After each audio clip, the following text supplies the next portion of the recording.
And we should be working. Let me just check my OBS. It's capturing funga. My little icons here. Gonna make some food real quick, no worries. And what I can do is we turn off the Digimon music as much as it is a lovely little bop. That's not the vibe that we want right now.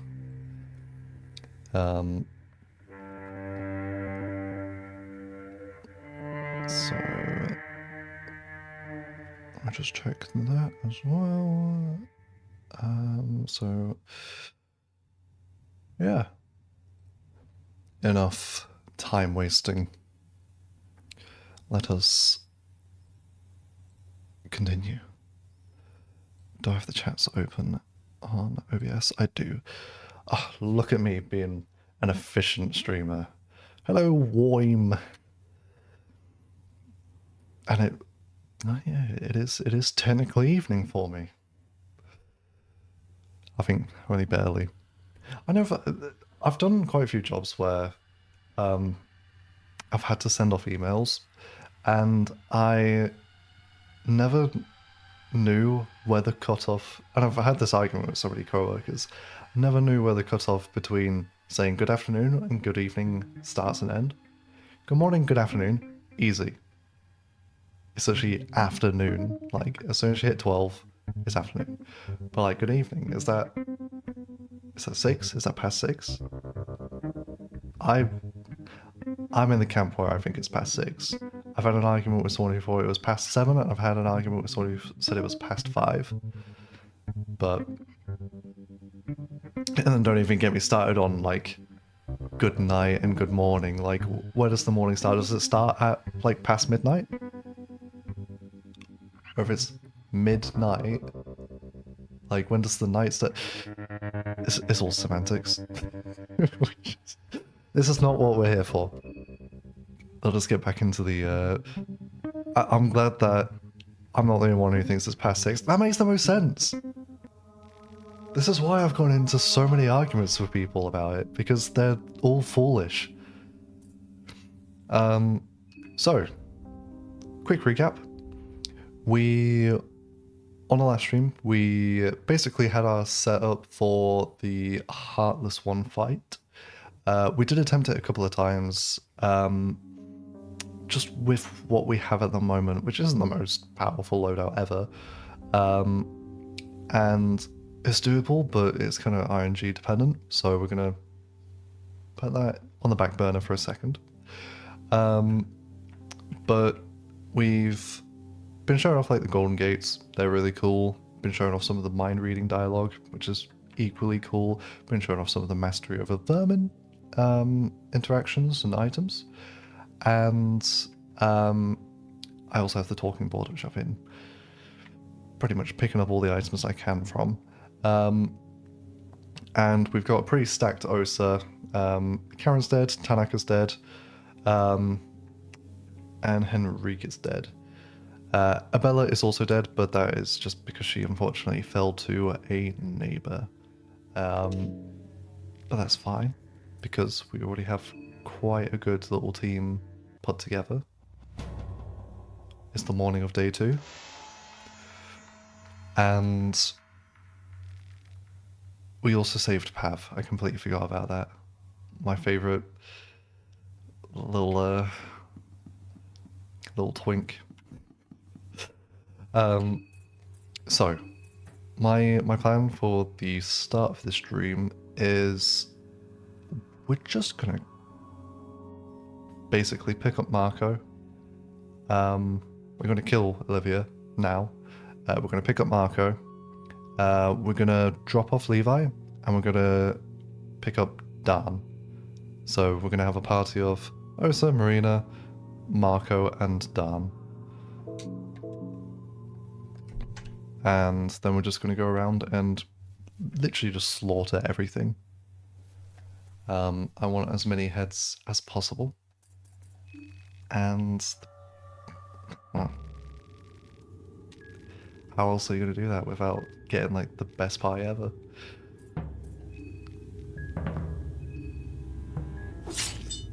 Did I accidentally aim for a head? I meant to go for a torso. Endgame party, you know it. And I will also, because we 100% will be getting to all of the endings, and I want to do all of the endings on this save file. So, why does Automod always just hold your messages specifically warm? Let me, there you go.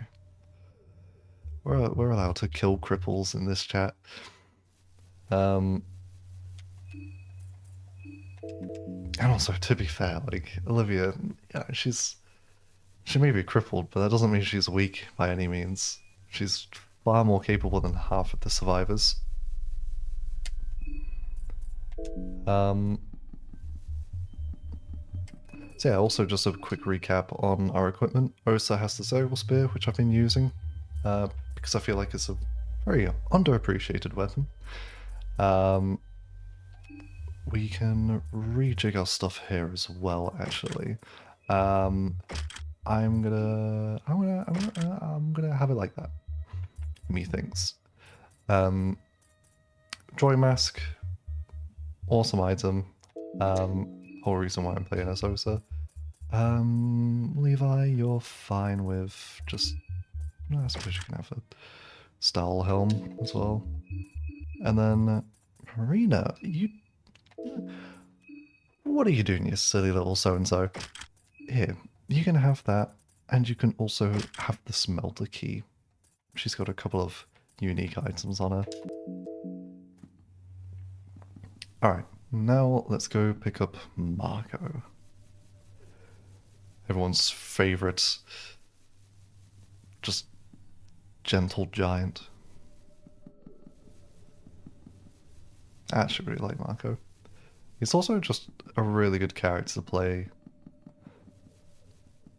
He's strong, early game as well. He's probably, like, right off the gate, the strongest character.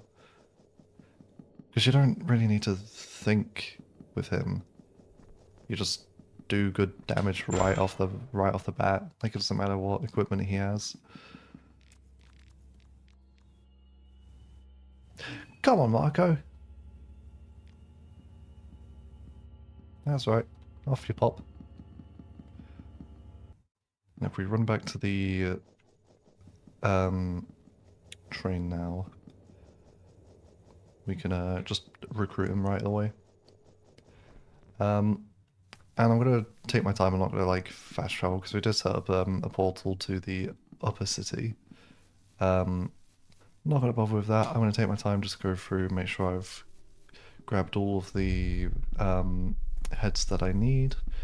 Make sure there's no enemies left alive, because I want to kill everything.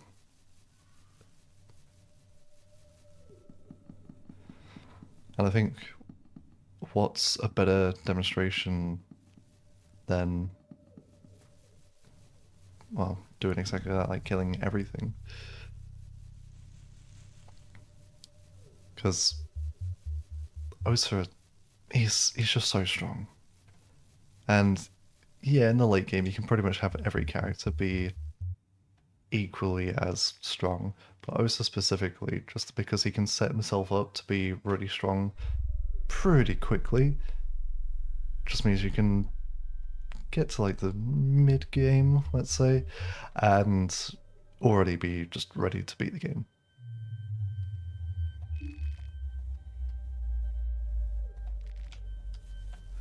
Alright, Marco, let's go.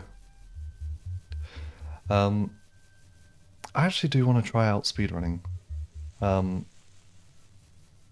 Both the first game and the second game. I know I mentioned this in a previous stream, but I do really like the idea of just getting so good at this game that, and like finding a route where I could just sit down and just literally be in like an hour. And it'll be interesting to maybe do a couple of streams of exactly that, just showing off what a speedrunning route would look like from a more casual person. Because I also have no issues, obviously just gaming and yapping non-stop. One of my few skills I'm actually quite proud of.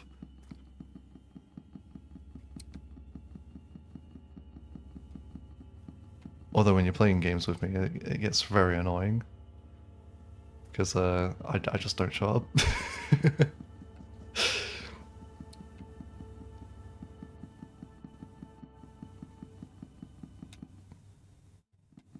So I'm going to check to see if I've defeated all the bobbies here. Okay. It's a bit annoying that you can't get the head off that rifleman.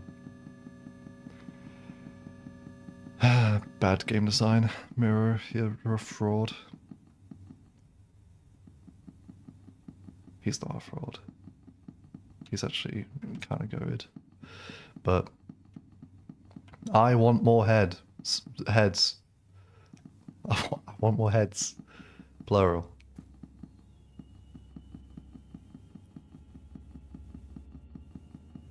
Clips. No! Freudian slip.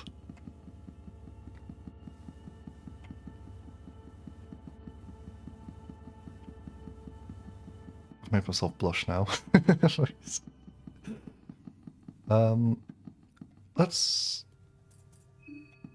go pick up Dan now, actually. What did I say are good new player tips for this game?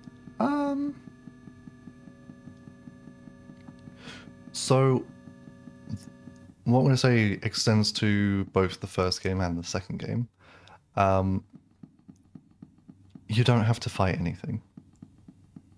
I know, like, so many people who have played RPGs always think, you know, killing enemies has to be beneficial because that's how you level up and stuff. And yes, you do need, like, soul stones and stuff, but if fighting the enemy that you're going to fight is going to cause you to lose a lot of resources, health, and even possibly game over, just don't do it. I would say this is one of those games where the best thing to be is a coward. Oh my god, why were those dogs so loud?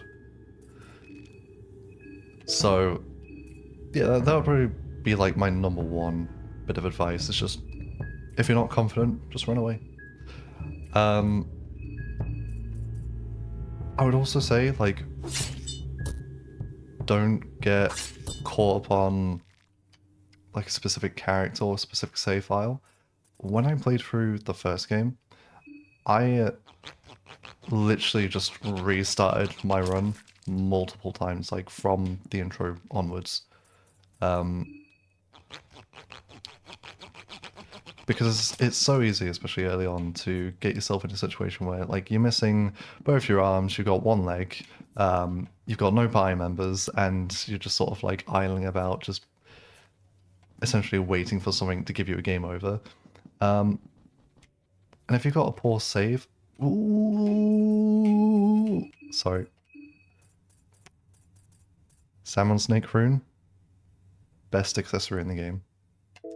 Let us just put that in. Very happy about that. What was I saying? Sorry, I completely brain blasted myself.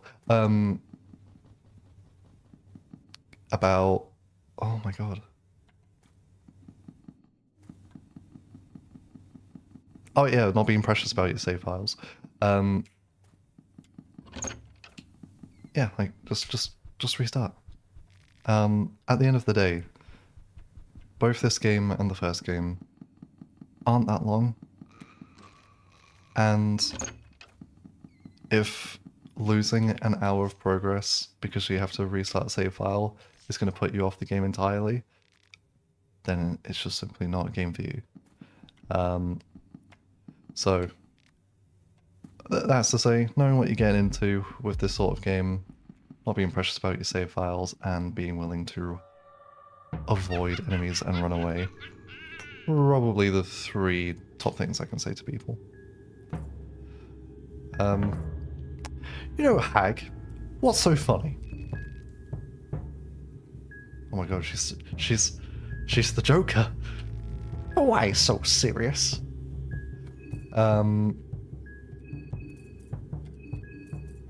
Yeah, we could just torso spam. I mean, just Marina and Osa on their own are pretty strong at this point.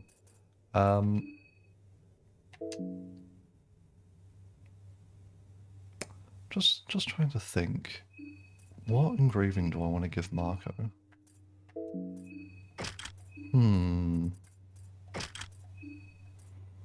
That is a brilliant question.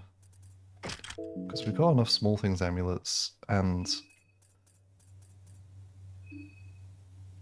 like already 2 people with the fungus symbol. I'll keep him unscarred for now. He's got a very pretty face, so let's not ruin it.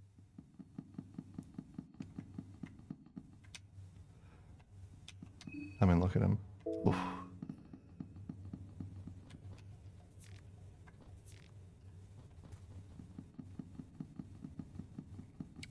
I really hope Mirror at some point does add a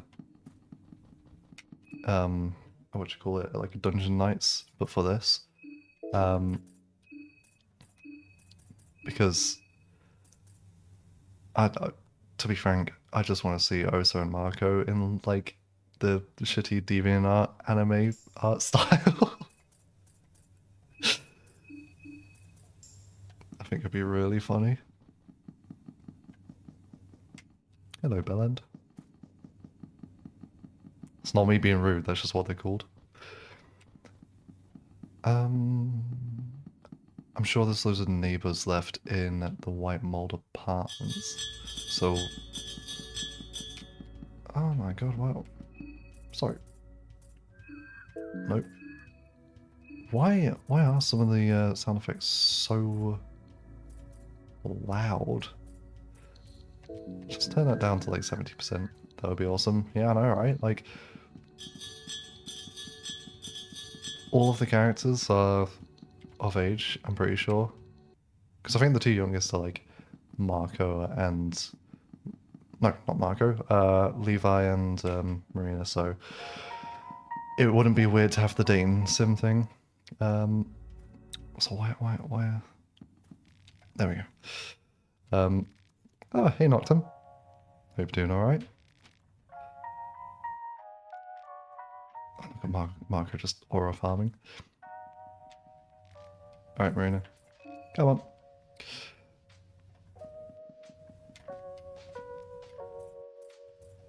And also, yeah, just more content to the game.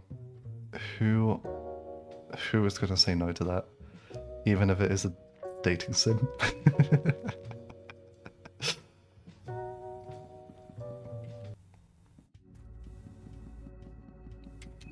Okay, so let's go pick up Dan. I'm going to avoid Bellboy over there. Had to come and fun with the homies. I appreciate it, I appreciate it. I'm hoping to basically just do all the like hidden content, secret bosses, and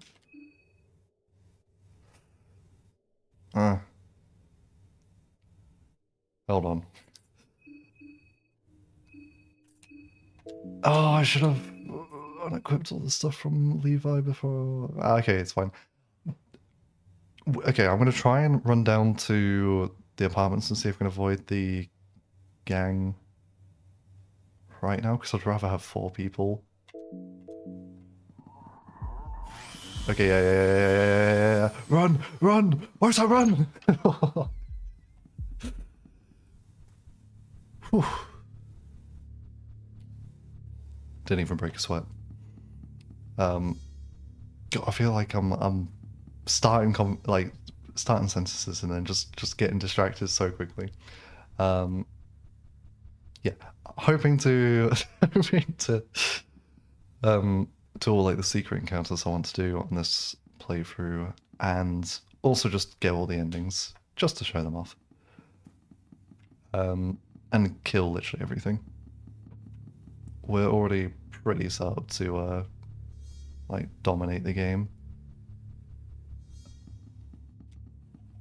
Just quickly drop down here. Believe Dan should be here. Yeah, I see him. Light work, no reaction. You know it.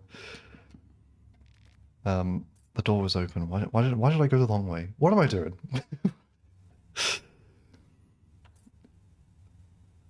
Also, yeah.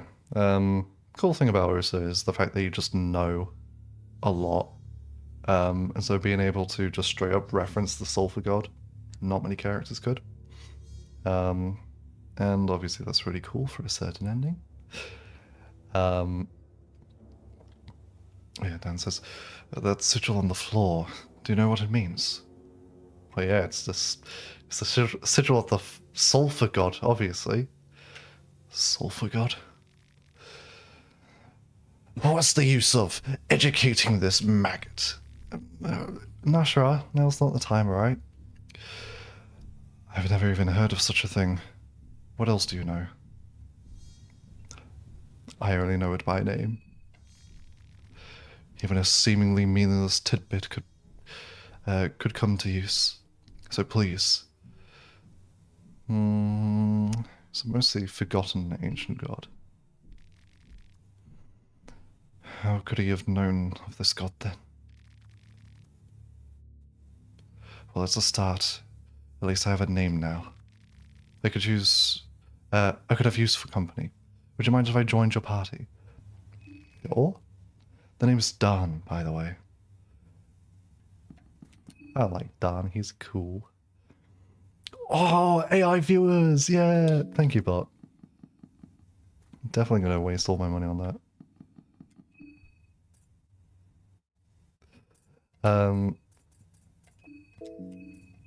So, with Dan, let's give him the meat mallet, a gentleman's hat. Honestly, just for the fashion, he can keep the vest on. And let's give him, you can hold Nashara for the moment. You can have one of those, and have an artificial soul, because why not? I might make Dan a spellcaster. I might give him a couple of spells. Just for the sake of things. And we may as well go to the rare realm, or let's fight the gang out here.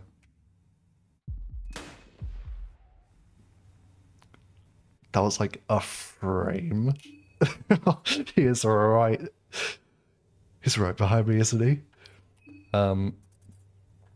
Let's just use a little bit of our food. Let's give... Oh, it put us out of the menu. We've got a bit of evasion, so it's fine. They're unwilling to negotiate. That's perfectly fine by me.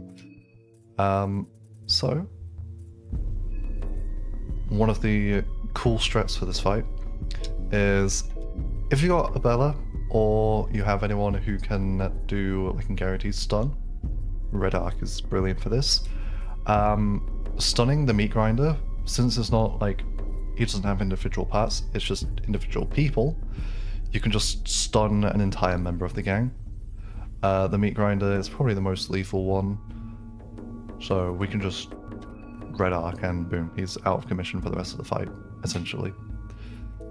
And then you can just pretty casually just take out the others. I will bomb and weave on Marco just for the moment. and I don't think Analyze actually really does much for us, since there's no like specific target, so just smack them down.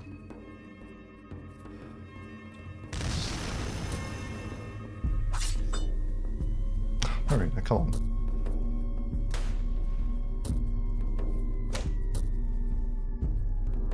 Okay, people can still take a lot of damage, but we've got the action economy, we've got the extra turns, we'll be fine.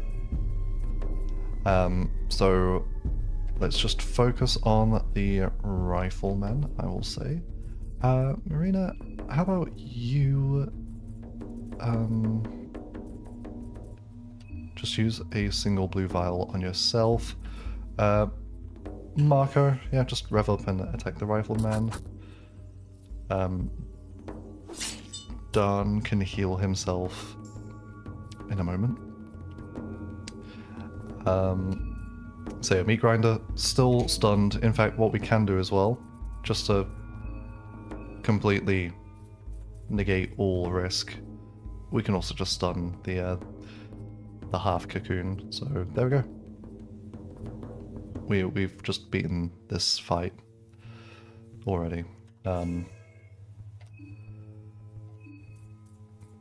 Yeah, not much else to say on that. So I'll just quickly kill the rest of them. Like, Red Arc is so good. Marina, stop missing. Because like, what do you mean that you have a spell that just does a bunch of damage and also guarantee stuns and pretty much never misses? Like, what? Granted, you do have to beat the game to get it, so it's not something you can use on a first-time playthrough, but I mean, let's be honest, we're all Fungo players. We play through this game like thousands of times.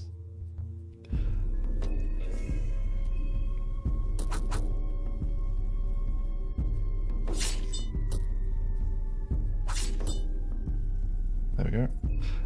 And we do have enough mind to use that last one. And let's just play this safe. And let's use a bit of vodka on Osa. I don't want to accidentally give myself Panophobia.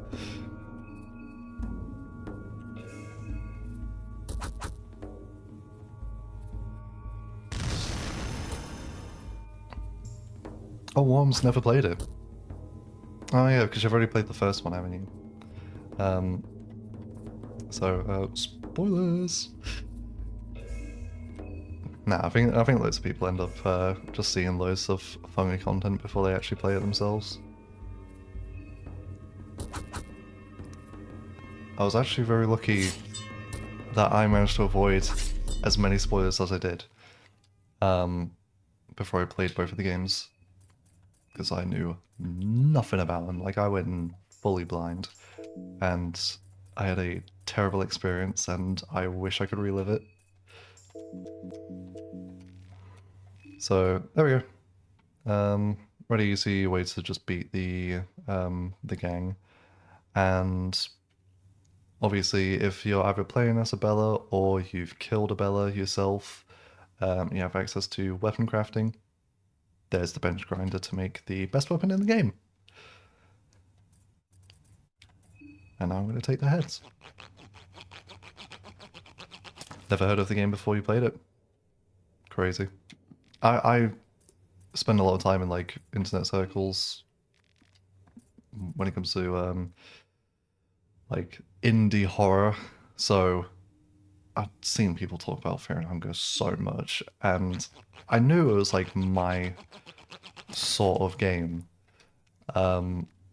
So I just basically was like, alright, I'm going to avoid everything, every discussion, every video about it. I'm just going to buy it and play it. So glad that I did. Because then once I beat the first game, that's when I started just watching loads of content on it. So I was like, oh my god, finally.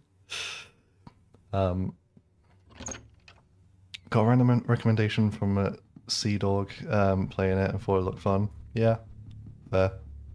I Oh, who was the first person I saw talk about it? Um,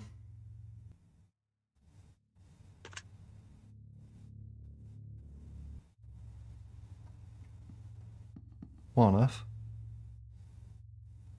Ah, yeah, we did a sequence break here.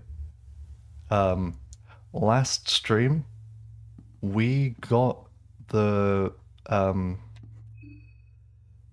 we got in here through the Golden Gates. So I guess coming into the basement now has just confused the game a whole bunch. So I'm assuming that was what like the cutscene that plays when the door unlocks. Um, which is why it's now teleported us to the washing machine. Hey, it saves us having to walk over to it. Um, yeah, I don't actually remember who it was that exposed me to the wonderful world of Funga first. But I'd always see people on like Twitter and stuff talk about it. And now look at me. I'm a famous internet micro celebrity who cosplays the characters. I say characters as if I've not only done Marina.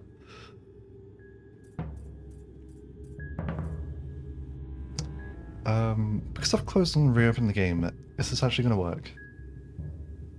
Yes. Okay, good. That will be the only time in this instance where the dialogue will actually give you a free turn against the neighbors. There's a bug where they just don't work after the first time. But we should have enough damage just to take him out, regardless of the free turn. We're pretty stacked. And of course the crits are really nice. W celebrity, let me get your your autograph. Oh no, my signature is actually so bad.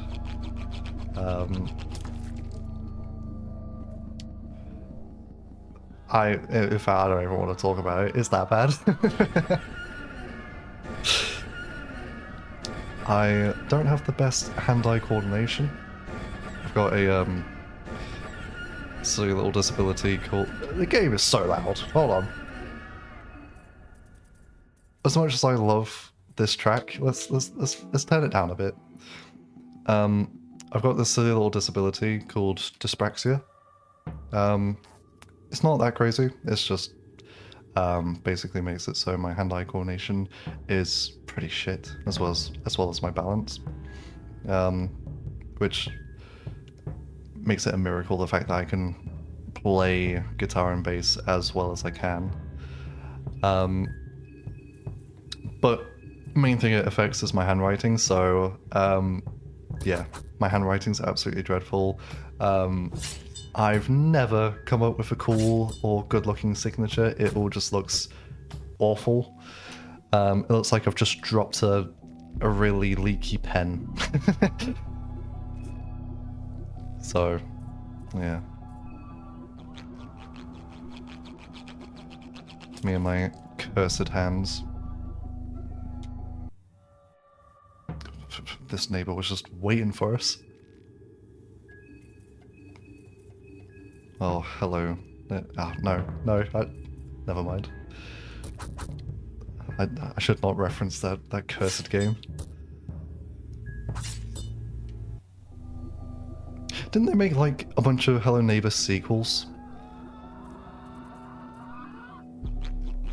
Because I know, obviously, the original Hello Neighbor was like really popular, and then they just kept like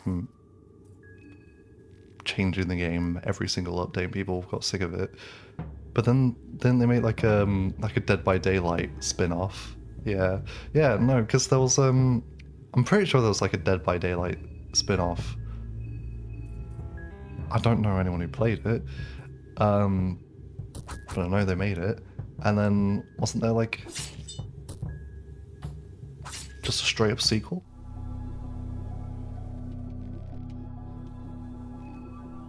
It was Hello Neighbor 2, and the multiplayer one. Yeah. Kind of, honestly, I respect the, I guess the tenacity of the creator to just keep making Hello Neighbor related stuff after the first one kind of just shot itself in the foot. I mean, clearly it's working for them, so, you know, if it ain't broke.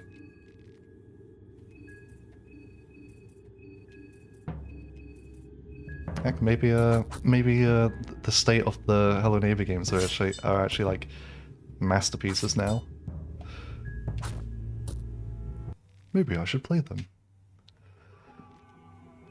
I actually don't have any interest in playing them.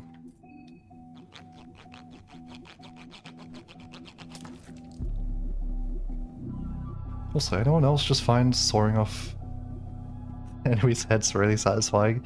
It makes me sound like a psychopath saying that. Yeah, I've looted all these before.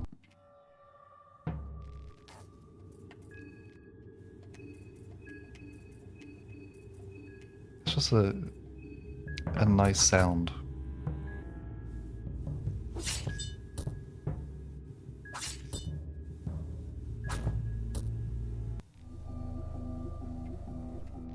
Also, I need to emphasize how good of a position we're in right now. Because we got the Leechmonger ring, we essentially have infinite healing. So we don't have to worry about using our like blue vials and stuff just on fodder enemies. And on top of that, we have infinite mind because if we just go to the pre-evil bop with Dan, he can just put us back to 100. The only person who in the party won't be able to benefit from that is obviously Dan himself. But we're pretty stacked already. I feel like Hello Neighbor did well for its time, but it feels outdated now. I mean, yeah, like the first game... Oh my god, is it over a decade old? How old is the first Hello Neighbor? Something tells me it did come out in like 2016. And if that's the case, I feel physically sick. that surely I'm wrong.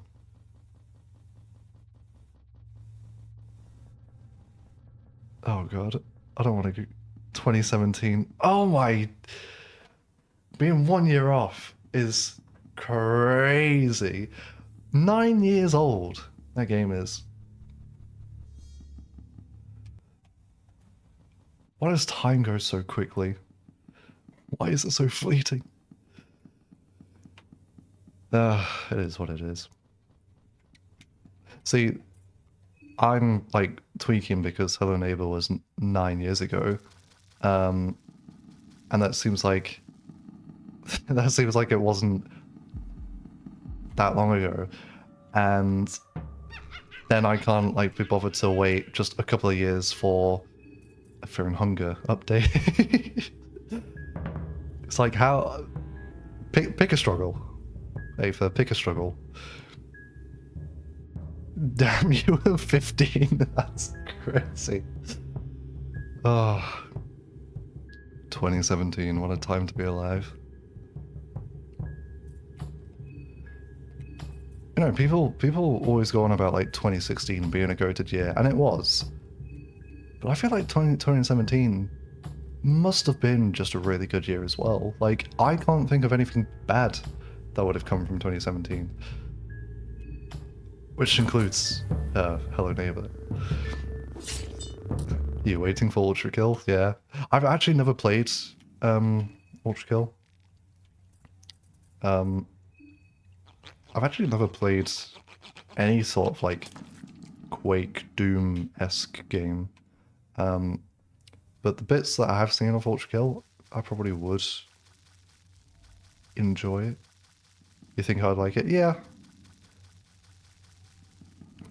Maybe I'll add that to my ever-growing list of games to play. If I quickly check my Steam now, How many learn to speak. How many games do I have that I need to beat? I have 31 games in my backlog. Granted, some of them are literally like an hour. Um, they will not take long to beat whatsoever. But oh my god, I've got so many really long RPGs in here. I've got both the Star Wars KOTOR games. I've got Witcher 1 and 2. I've got both of the like Middle of Shadow games. Um, I've got Chrono Trigger in here, for God's sake. Oh, it's gonna take ages to get through that list. And instead of playing any of those new games, I'm instead playing Funga. Try Funga, but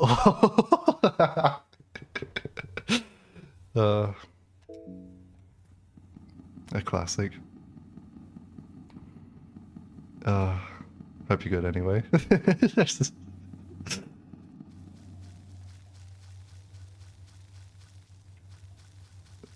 I actually love the Dark Souls games, by the way.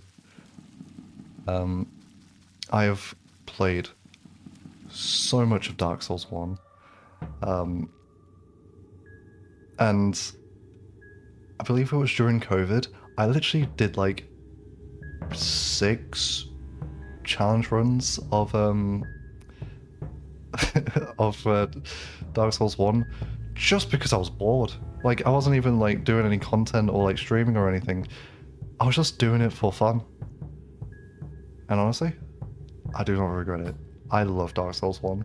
I love Dark Souls 2 as well. That's controversial, but I love that game. Dark Souls 3 I also love.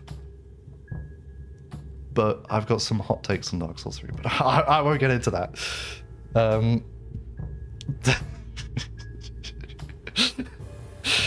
I appreciate all the Dark Souls messages. Yeah, Dark Souls 2! No, honestly, people sleep on Dark Souls 2, and for good reason, because it is easily the worst. I'm not going to be one of these people who say that it's better than 1 or 2, because it's not. But there's a lot of charm, and Dark Souls 2 is an incredibly unique game.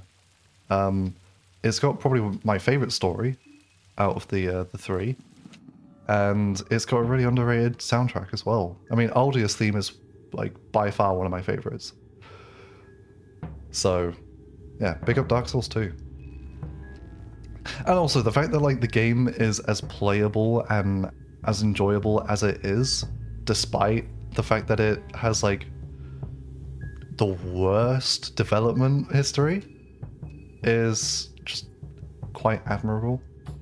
So, the game is going to have some credit when it comes to that.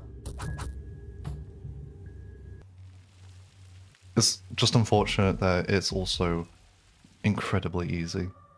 I don't know what they were thinking, just giving you essentially infinite healing over time. Like, why did they make life gems? They're just too good. Have you ever tried finger bowl? I don't know if you should be asking that. You're recommending John to play Dark Souls 2, but Matt kept saying how the game was bad. He's never played it. Well, yeah, no, that's the thing. I feel like most Dark Souls 2 haters have never even touched the game. Once you beat Dark Souls 2, you can't help but love it. Like, it is just a really charming game. Flaws and all. And if you like Dark Souls, of course you're going to like Dark Souls 2.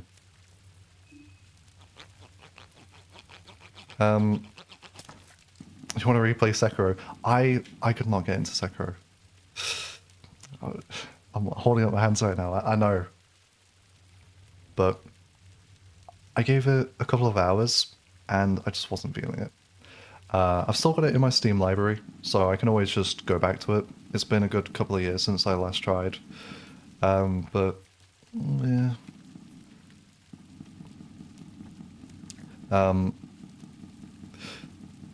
But I would agree Dark Souls 2 is the weakest of the bunch.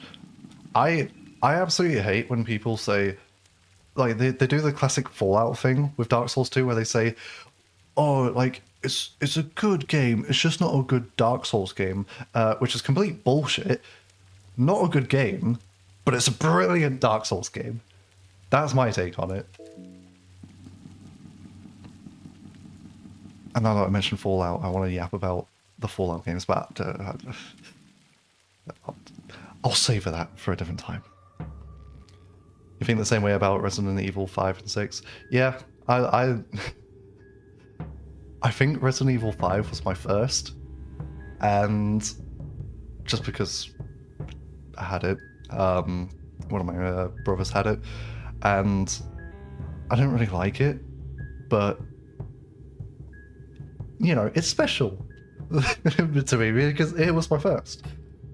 Obviously, I then played the Resident Evil 1 remake, and then also Resi 2.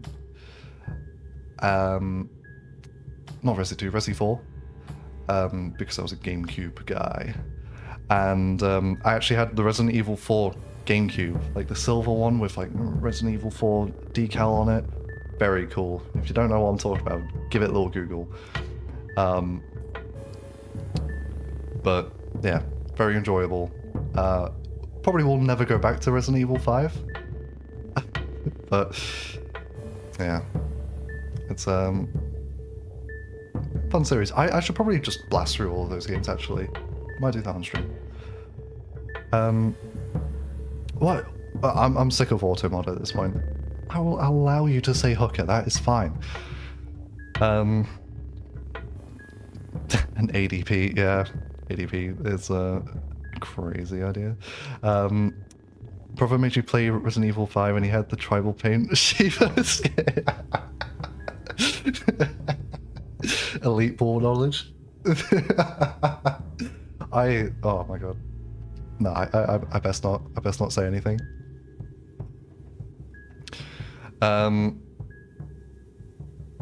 Your first time should have been special, not some cheap hooker names for RE5.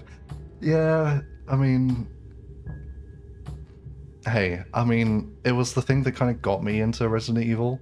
That and the movies, which are also not good. But again, I'm one of these people that just are very nostalgic for the Resident Evil movies. And Mila Jovovich is really hot. So, that's a bonus.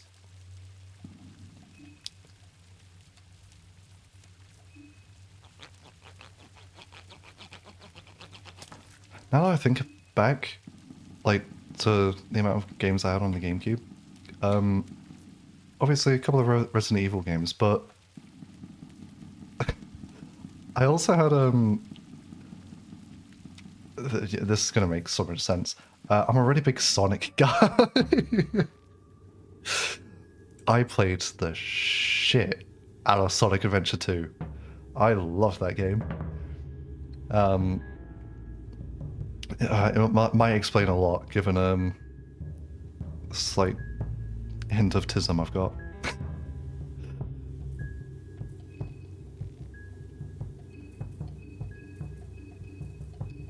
Also, I just realised I could be getting free items from all of these Moonscorched.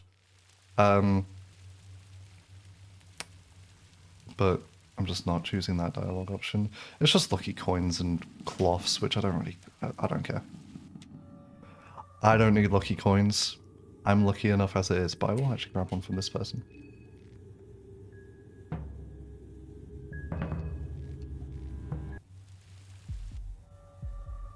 There you go.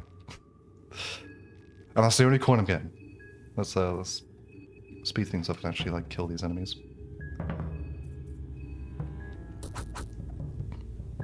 I'm gonna head out. Alright, no worries, Quan. You take care. I see you in the stream anyway. Also appreciate everyone misspelling your name.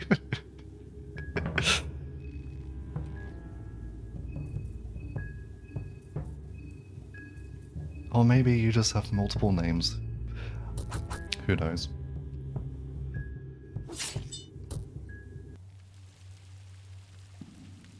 Now that he's gone, let's actually talk about fun stuff. Like Bloodborne. I've never played Bloodborne. That's actually one of the Souls games I just haven't played yet, just because I never had a PlayStation 3 or 4 growing up, or like as I'm older. Had a PlayStation 1 and 2, but yeah, I completely missed like the PlayStation 3 era, so never played Bloodborne. Really, really want to. I love the soundtrack. That's the only thing from that game I've managed to enjoy, because I just have not been able to touch it. I know like a couple of years back they were working on that, was it just a PC port for it? Like an emulated one. But it was constantly getting like DMCA'd. Fire game, definitely easy compared to the others. Yeah, I've heard that. Like, it's surprisingly easy. Which I was not expecting with Bloodborne. I assumed it was one of the harder ones, because all I ever hear is people talk about how Orphan of Kos is a really hard fight. But, oh, hello, August. How are you? So you know how I said I wanted to kill literally everything? I love August, but let's kill him. Blah, blah, blah, blah, blah, blah. August, I don't want to talk to you. I just want to kill you. That's the most personality, and it's the parry. Yeah, that makes sense. I never parry in games. Even when I played through all of Elden Ring, I just refuse to parry. I don't use shields, I don't parry. I'm very much just press the B button type of guy, because the dodge roll's there for a reason. So I feel like I'd probably actually struggle a bit more with Bloodborne than the average person, just because I'll be stubborn and just refuse to parry anything. Which I know is really stupid. But yeah, it's just the way I am. I play games the way I want to.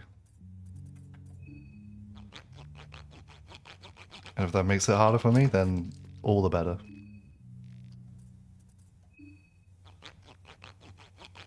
I embrace a challenge. Which is why I'm so funga-pilled.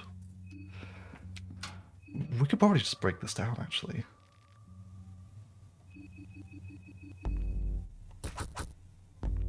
Do we have enough damage here? Please say yes. Nice. That opens that little shortcut. Not right now, Death Mask. I want to show off something really cool with the Death Mask. So, remember that we have that guy. Let's just not fight him right now. How is our mind doing? Let's go back to the bop, shall we? And we've picked up quite a few heads, so I think what we should also do is I'm gonna avoid you. Make a blood portal here, just so we got a bit of fast travel as well. Also, this is one of my favorite like little bits of dialogue. Marina and Dan. Hey Tapster, a drink please? How old even are you? I'm 18. Got any ID? No, not really. You'll just have to take my word for it. I don't want your words. I want those words written on a passport or driving license, please. Are you kidding me? The whole town is abandoned. If I find a bottle of vodka from a trash can, it's okay. But when I want to drink at a bar, it's a no? Yep, you got that right. I do have some milk, if you want. I'm disappointed in the service. To whom can I leave complaints? I can take the complaints. I'm trying to further develop the bar, so all constructive criticism is welcome. Maybe I can come up with a non-alcoholic drink next time. Maybe I should just go scour the trash cans instead. Sounds like a solid plan. It's fun. Honestly, if I was Marina, I'd take up that offer of the milk. I love me some milk. Or just water. I'm teetotal anyway, I don't drink, so any sort of cocktail ain't gonna be any use to me.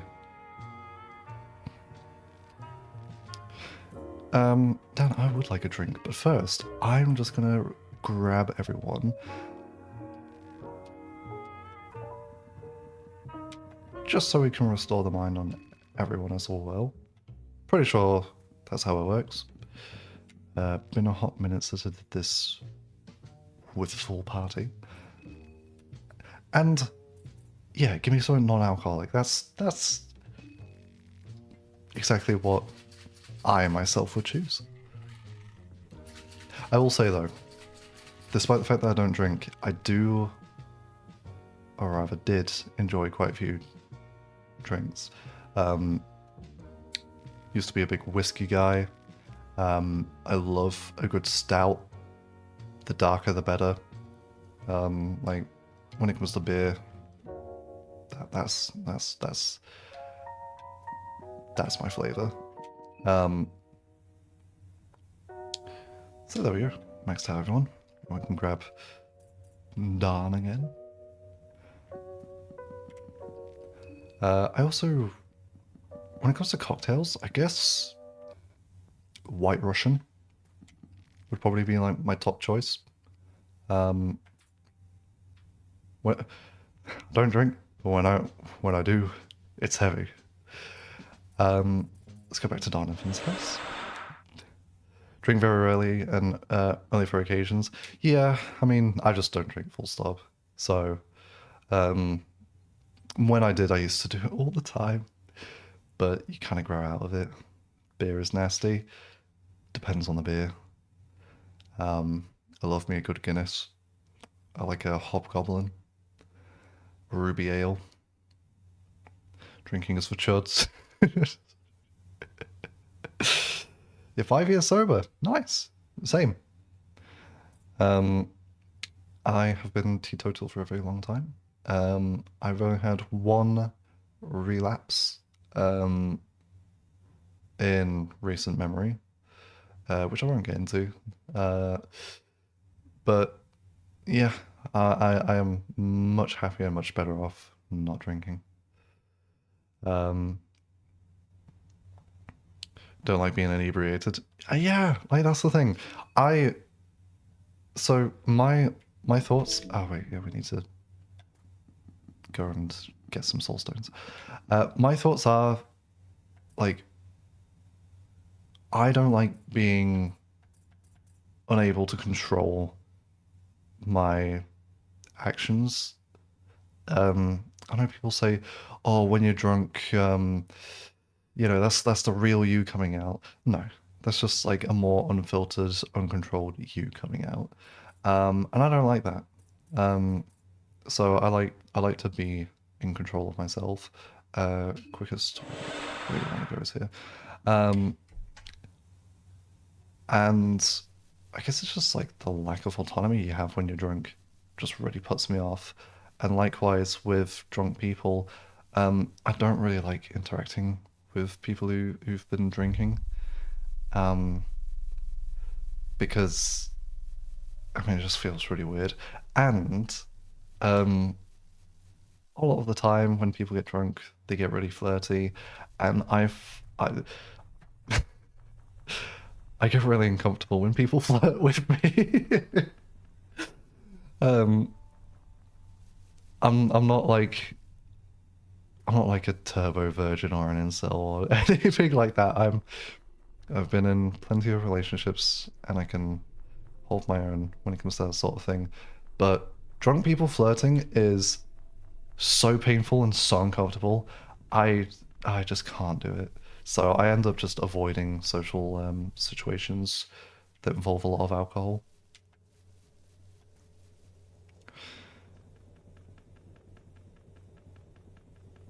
And also like people like hooking up at clubs and stuff. Really weird. Like, yeah, let me just sleep with this drunk person. No, no.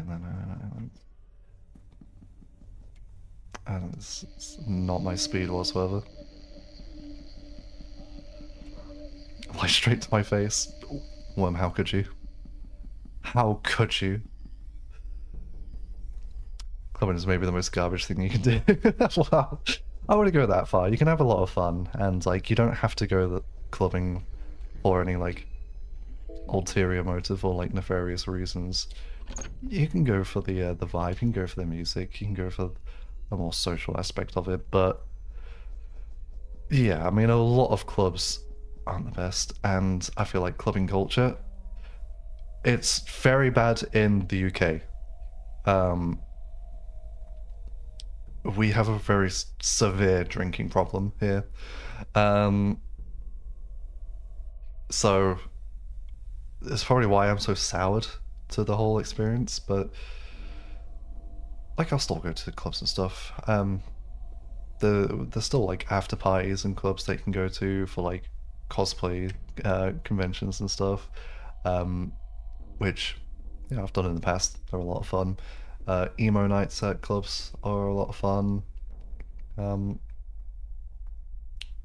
I think in the city I live, there's the occasional like anime night at one of the clubs where they just play a bunch of like anime openings and stuff, which is so funny. I've not been to it yet, but I probably will at some point just to experience it. Too many drunk people mean you have to leave immediately. Yeah, yeah, I completely get that. Like I don't stick around very often. Um, I'm usually an early finisher. When it comes to clubs, don't take that out of context. Interacting with drunk people when you're mostly sober is just annoying. Yeah, exactly. I'm glad we're all in agreement. Clipped. No! Why is it this stream where I'm just saying the most suspect stuff? I'm supposed to be the wholesome little snake VTuber, PNG tuber, whatever persona I've got going on.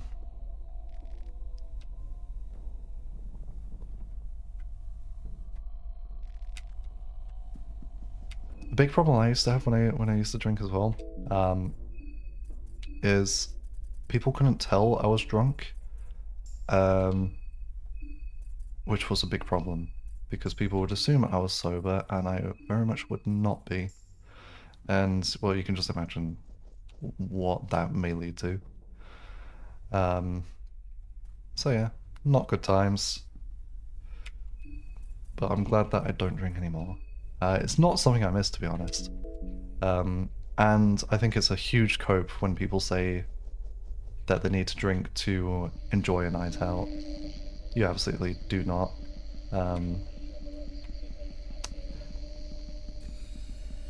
This way is probably the quickest way back to Donovan's house. Let's go this way. I think if you yourself feel like you need to be drunk in order to enjoy something, then you don't actually enjoy that thing.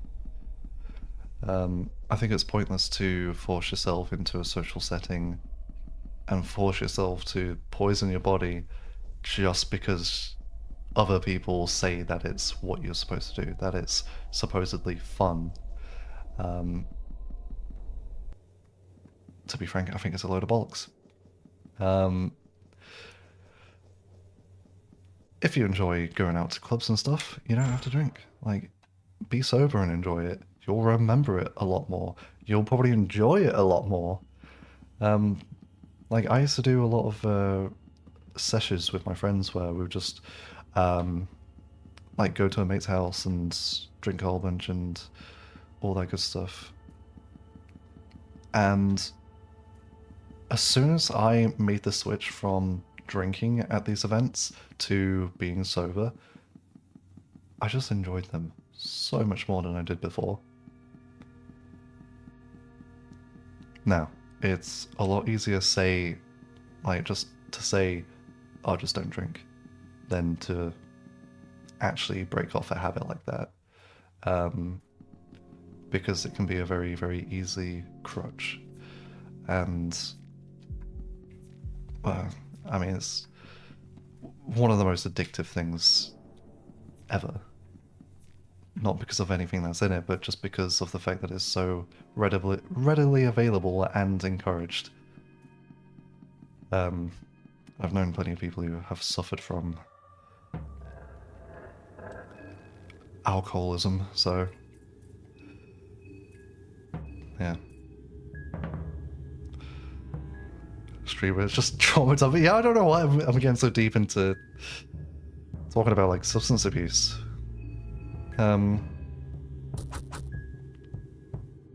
We can move on. I've said my piece. But yeah. Drinking bad, hunger good. That's all I've got to say. But yeah, no, in all seriousness, like, if anyone watching is struggling with any sort of substance abuses, there are people out there to help. You're never alone. And just know that you're also not alone in your struggles.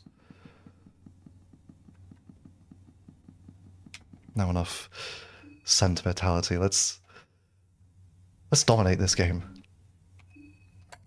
Need to remember to actually craft my soul stones. You have 7 to spend. So let's have a look. We have access to Olivia's tree. This was the main thing that I wanted to get. Olivia has some of the best skills in the game, by far. Some of them are just really underused as well. Poison tip? Don't ever sleep on poison tip. Being able to just apply a dot onto your weapon is great. And obviously, advanced botanism is like the main thing. Being able to now collect all the plants that normally you would just be like, oh, it's just a plant. It's really, really good. I'm going to take all of these because they're all really good. And honestly, done. You're going to be my poison tipper.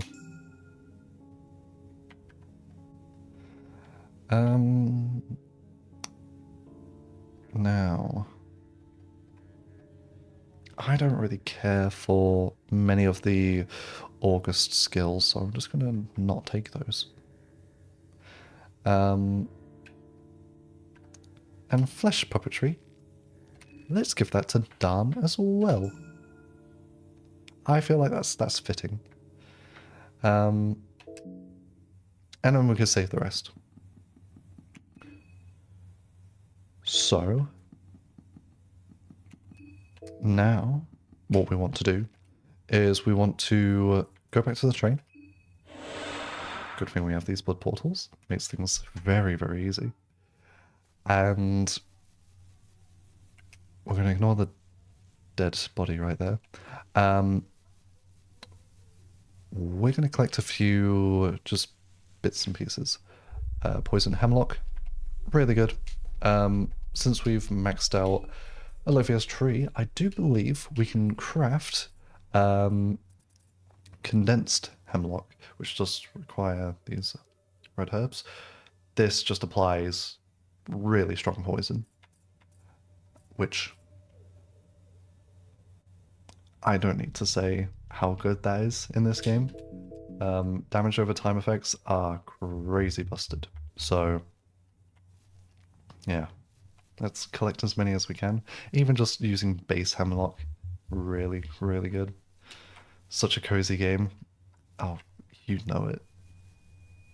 Oh, ironically, I do find both the first and second game to be just nice comfort games for me. Also, we can now pick up these dark blue roots as well from the blue herb pickup points. Just in case you didn't know, that was another feature of advanced botany. Yeah, I think it might just be the case of like me enjoying horror,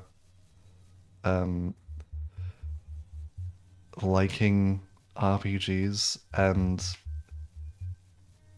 just the OST, the visuals, everything about this game sort of does. I don't know. It tickles the brain in all the right ways. Or maybe I'm just sick in the head. Who knows? Just make sure I'm not missing anything. I've already looted the thingy here, by the way. Yeah, I'm especially tongue twisty today. You agree, despite all the horror. Yeah, it is. It's just a cozy game.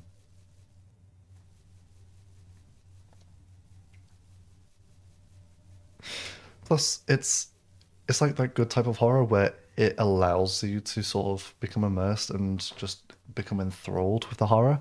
It's not like one of these cheap jump scary horrors where you know you're just basically playing it just to be like whoa every 2 seconds, which there's a time and a place, but I like my more passive horror. You love it, but you're easily scared with horror games. I always find that really surprising, like that there is a surprising amount of overlap between people who enjoy games like Fear and Hunger, but also just don't like horror. I've had a few people come into the chat and say exactly that previously. I've seen in other people's chat people saying the same thing as well.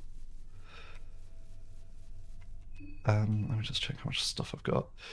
I think other RPG engine games have this sort of vibe like this, or is it just this game on its own? I I think there's only a quality Fear and Hunger has that is exclusive to Fear and Hunger, but there's a lot of coziness from like RPG maker games as a whole, at least for me. Um, I think it's nice just to sit down and just play something that's not like action focused. And turn-based games, like it's great for that. We're masochists. So true. If I'm with horror games will get you more than a movie will. Ooh, that's interesting. I'm the complete opposite. Horror games do not scare me. I can be slightly unnerved and yeah, I can embrace the horror, but yeah, like some games just don't do it for me whatsoever. But when it comes to a movie, I don't know what it is about horror movies. I get so immersed in them, and I won't lie, I get spooked. Even if the horror movie is bad, but I'll still watch it.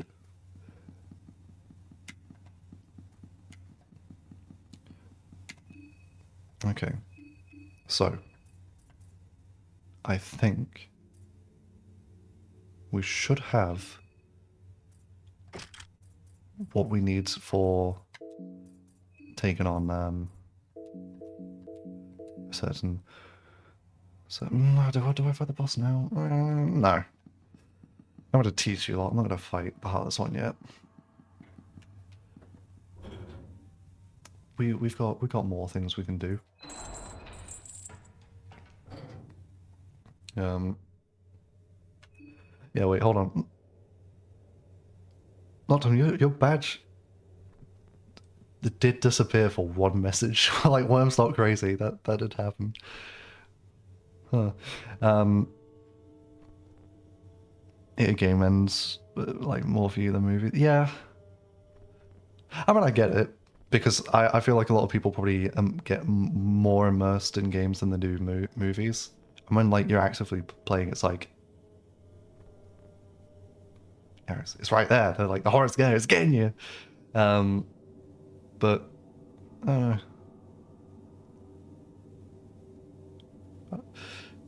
I don't know why I'm like the opposite way around. Update tomorrow for sure. We can wish. We can wish and hope. Yeah, don't worry. Don't worry, Worm. You're not crazy.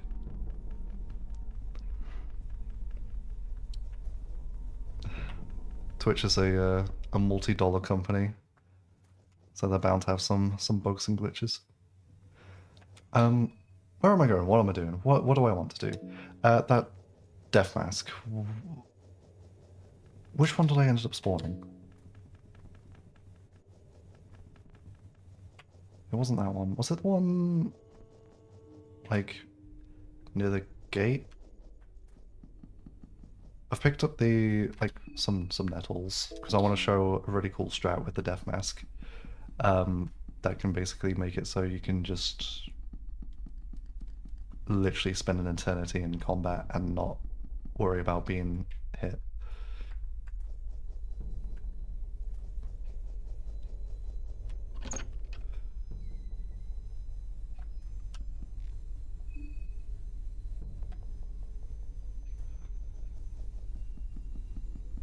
It's because you're actively in the scenario. Yeah, I mean, yeah, that probably makes the most sense. I've played so many horror games, and like the only time I ever got scared was when I was quite young. Actually, I tell a lie. Here's a bit of Aether lore for you lot. I have really bad thalassophobia. I am terrified of the ocean. And I picked up Subnautica like a year or two back, and I played about an hour of it, and I couldn't play anymore. I was so scared. Like that's the only game where you'll get me like actually screaming and crying. It's a really bad phobia. I don't know why I've got it so strong. So not a good stream soon. No. Honestly, I would probably play Subnautica 1 again, and try and beat it, but no, you ain't catching me buying Subnautica 2 anytime soon. Is it because the abyss aspect of the ocean? Okay, so I've tried to like rationalize it to myself and like figure out what it is exactly that like terrifies me so. And I think, let me pause the game and say yeah. I think there's a bunch of factors. I think it's obviously the fact that yes, there is a lot of like darkness down there. Fear of the dark, that's kind of just a primal thing, it's in everyone. So it's not crazy to find that a bit terrifying. The fact that we don't really know all of what's down there, and we're still discovering just random really big creatures, is kind of terrifying. And I know my little avatar's a snake, but taking up the veil for a second, I'm a human being. I'm not supposed to be in like miles and miles of open water. So you're just completely out of your element there. So you've got the darkness, you've got the the fact that you're not supposed to be there to begin with. And if you're like below the surface, you like predators, whatever's coming for you can get you from any direction, up, down, left, right, diagonal, like all 360, 720, a bajillion degrees. Doesn't matter. You're vulnerable at every point, and there's no way you're outrunning anything down there. So, like, of course it's the most terrifying thing in existence. Like, it's the ocean, for God's sake. Your emotions are... Yeah, sorry. No, I'm actually a snake. I'm a snake. But, yeah, no, like... That's probably why I find it so terrifying. I'm just going to quickly go up here as well. You've been diving a bunch of times, but looking at it far distance underwater is kind of creepy. Yeah, I mean, don't get me wrong. I don't mind going swimming. I don't mind snorkeling and stuff. Put me in the shallows and I'll be absolutely fine.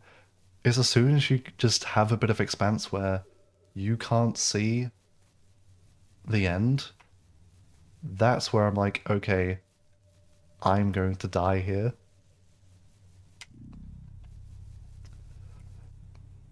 Okay, I had already done this. I couldn't remember if I'd already encountered the Ikiturso in the first stream or not, but yeah, I did. We'll be coming back to that later. Because there is a certain little individual to fight there.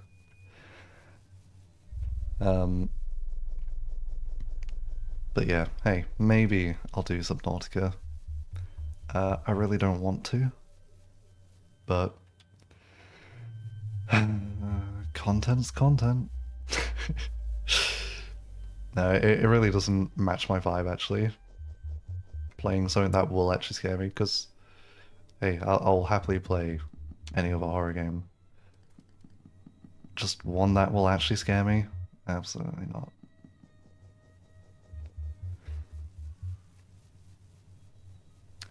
I'm gonna say something really embarrassing. Chat, I'm gonna confide in you. You know what used to really scare me when I was younger? Club Penguin. Now hear me out, hear me out. It was specifically one of the missions. It was like one of the first ones. It might have been the second or third one. All I remember is the one where you go to like the fishing shack and like the bear guy is there, but he's got like a crab head, but you can only see a silhouette. And for some reason, that just got me. I was like, I don't like this. I really don't like this. And it kind of spooked me. So, yeah. Am I scared of that now? No. I can very confident. I can do a Club Penguin stream if needed to show how brave I am. But yeah, that was something that did scare me for a time. Which death mask was it that I triggered? Am I going crazy? I actually don't remember which one it was. Was it the one near the church? I'm just gonna wander around. It's the vibe time of the stream. We're just gonna wander around and chat.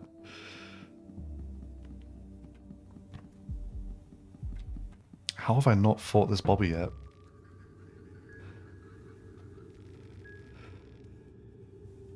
A little recap. If you've got Diplomacy and Persuasion, you can obviously get your free turn of talk at the beginning of all combat, and Bobbies with Persuasion can just basically be insta-beaten. Use the Persuasion thing twice, and then you question them, and they just stop shaking their head. There you go. When you were younger, you were terrified of the landline phone answering machines. When Why do you think that is? What is it about a landline that terrified you so?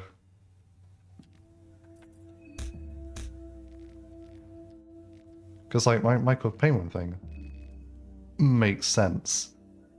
Because, you know, it's a spooky silhouette of, like, a crab monster. But a landline, I mean, I'm gonna need an explanation.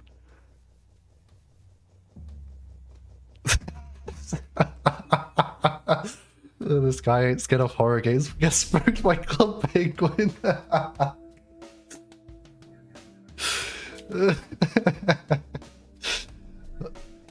Hey, look, I am what I am.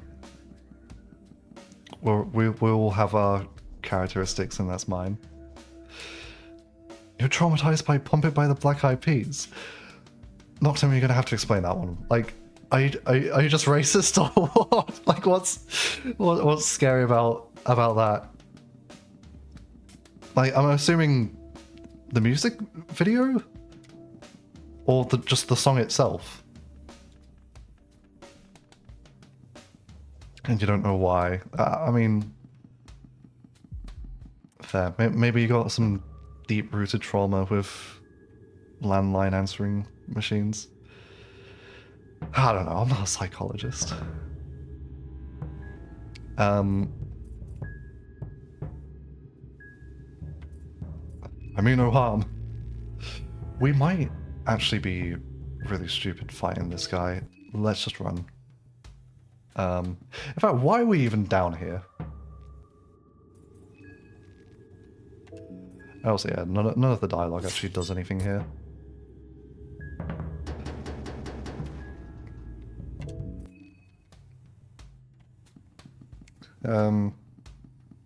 The elite soldiers are worth fighting. They do give a good amount of loot. But they're just risky to fight, so I'm going to avoid them. For now. When you were like 4 or 5, your mum took you to the barbershop. They had a Chucky playing on the TV at the time, and you were horrified by it. What does that have to do with Black Eyed Peas?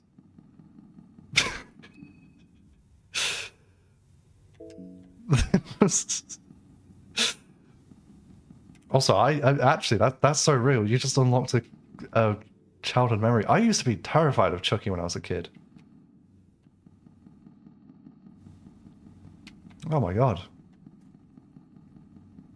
And now I love Chucky because he's just a silly little guy.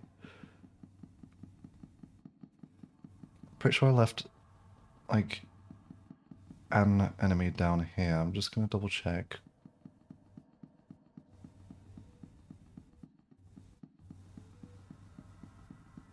Yeah, I did. So you're trying to avoid the TV, but the barber keeps turning the chair.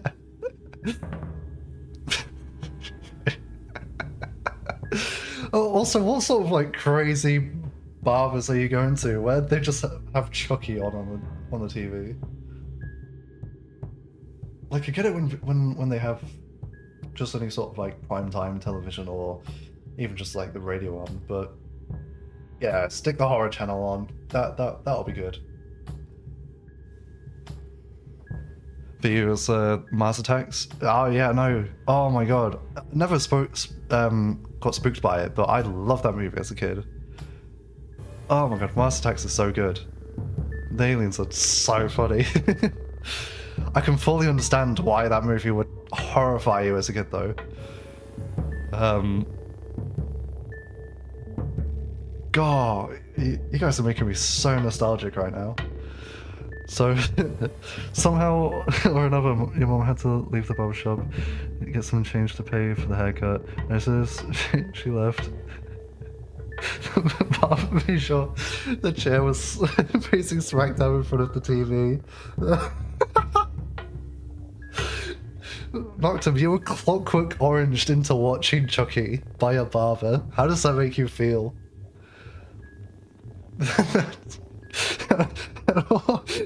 Wow. Oh my god, I shouldn't be laughing, but this is so funny. Well, all of this was happening, the radio was playing Pump It. Oh.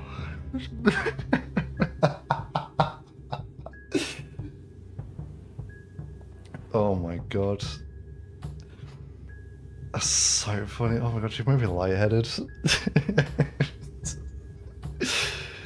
I'm sorry for laughing, but that is such a funny story. Now, whenever you hear the song, you generally starts a fight or flight reaction. Used to cry when it came on until you were like 8. Oh my god, Noctum. I'm sorry. I'm sure that probably was very traumatizing, but hey, it's made for a hilarious story now. And I'm glad you agree. I'm glad I'm not being an ass when it comes to that, because oh my god, that's so funny.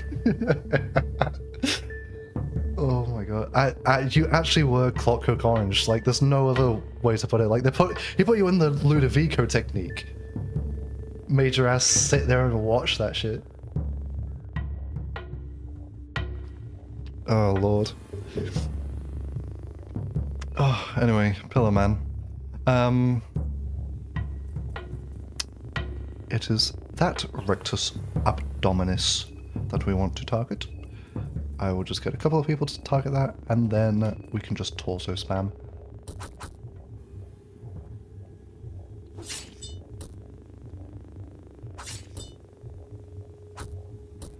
Oh no. Darn, I got tackled. There we go.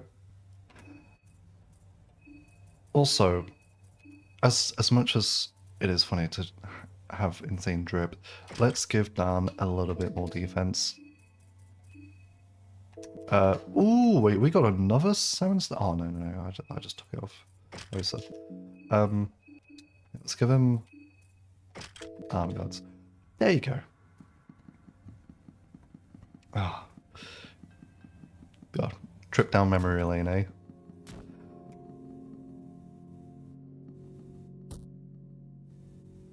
I feel like the animation was slightly glitched.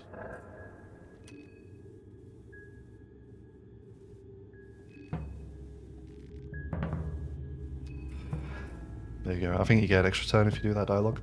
You know what I was actually thinking about yesterday? Now that we're talking about movies that used to scar us as a kid, I used to be really scared of E.T. I don't know what it is.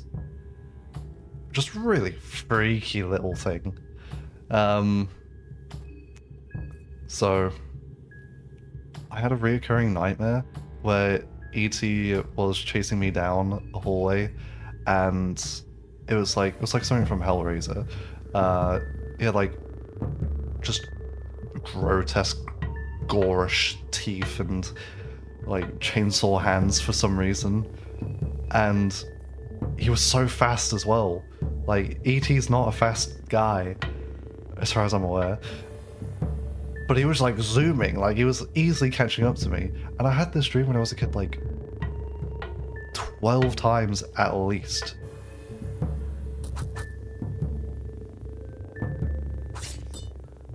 Of E.T., for God's sake.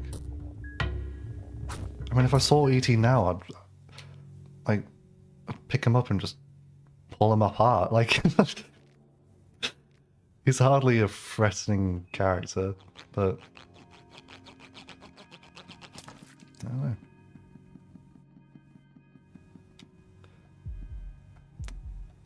know. Are you okay, Mr. Belland? I feel like you might be in a bit of a predicament. Okay. I'll leave him be. Well, chat, we're not killing everything, because we can't kill that one. He's stuck in the wall.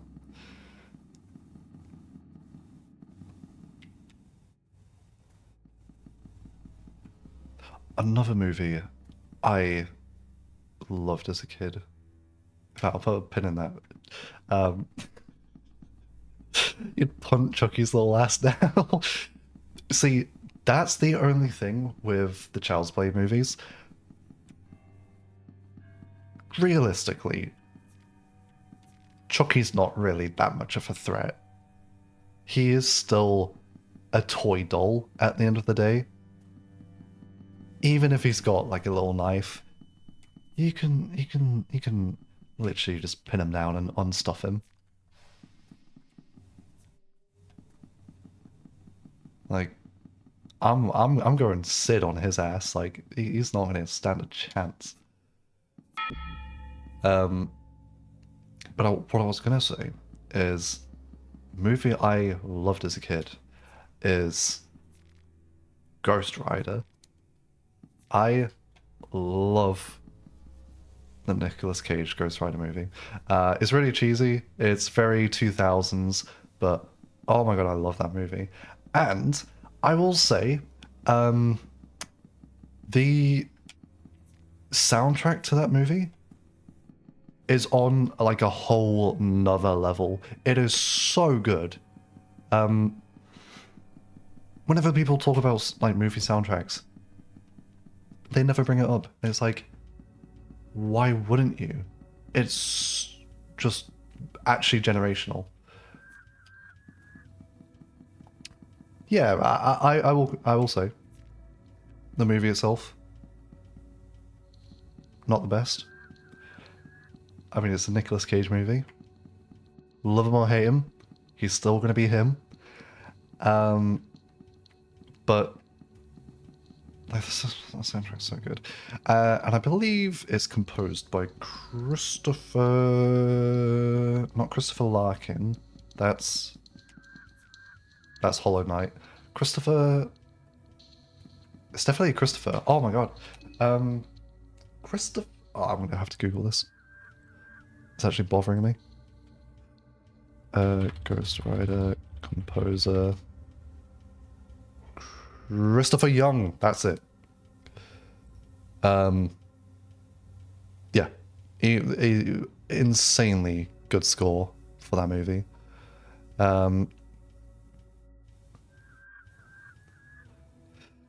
And oh my god, I do find myself coming back to that soundtrack so often. I love it. Betchka, hello! Yes, we are running Osa today. As I adore Osa. He is my king.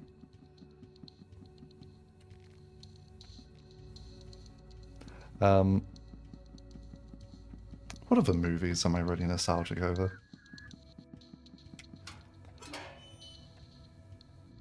Anyone watch Arthur and the Invisibles? That's a throwback. I also don't know if that's a movie outside of the UK.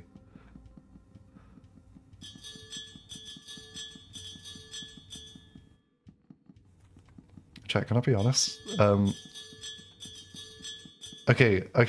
I'm glad you know what I'm talking about, because I'm about to say something that's like purposely suspect.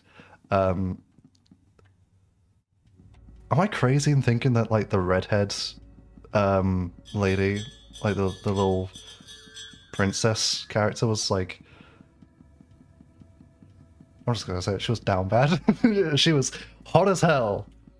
Holy moly.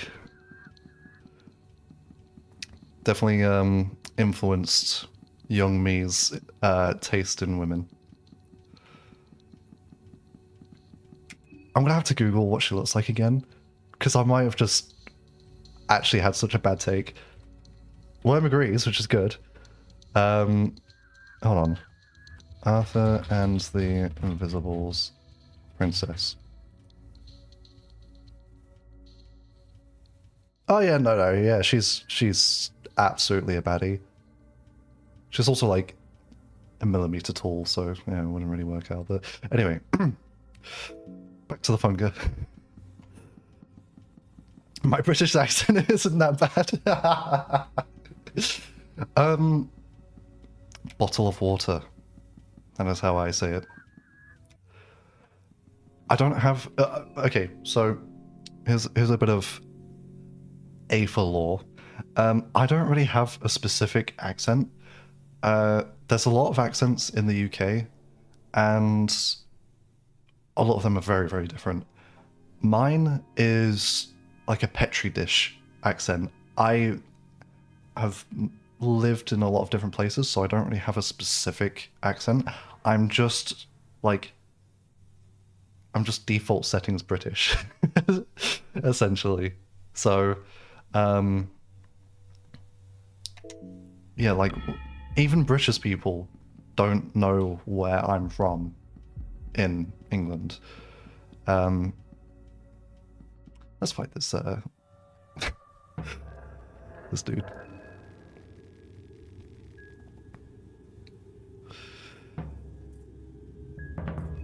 If I remember, it's that dialogue. Default British.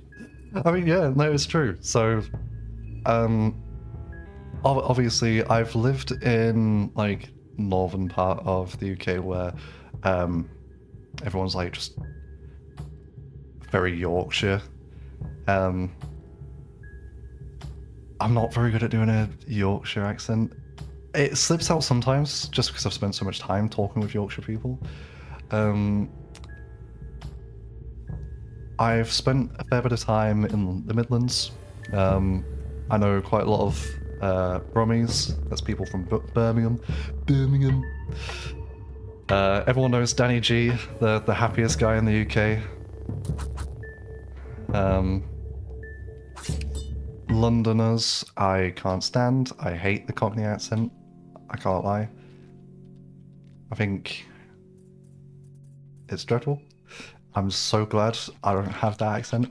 And also I don't like Manx. I don't like the Manchester accent either. I think it's obnoxious, and I think all the music that came from Manchester is dreadful. And if you don't know, that pretty much just is the Smiths and Oasis. So, British on British attack. Hey, it's what we do best.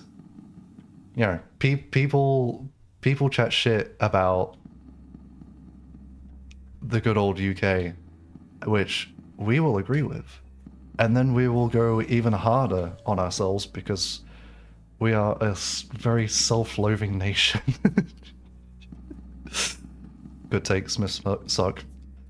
When are we gonna have to get married at this point? Like, every single music take I have, you resonate, and I'm kind of getting sick of it.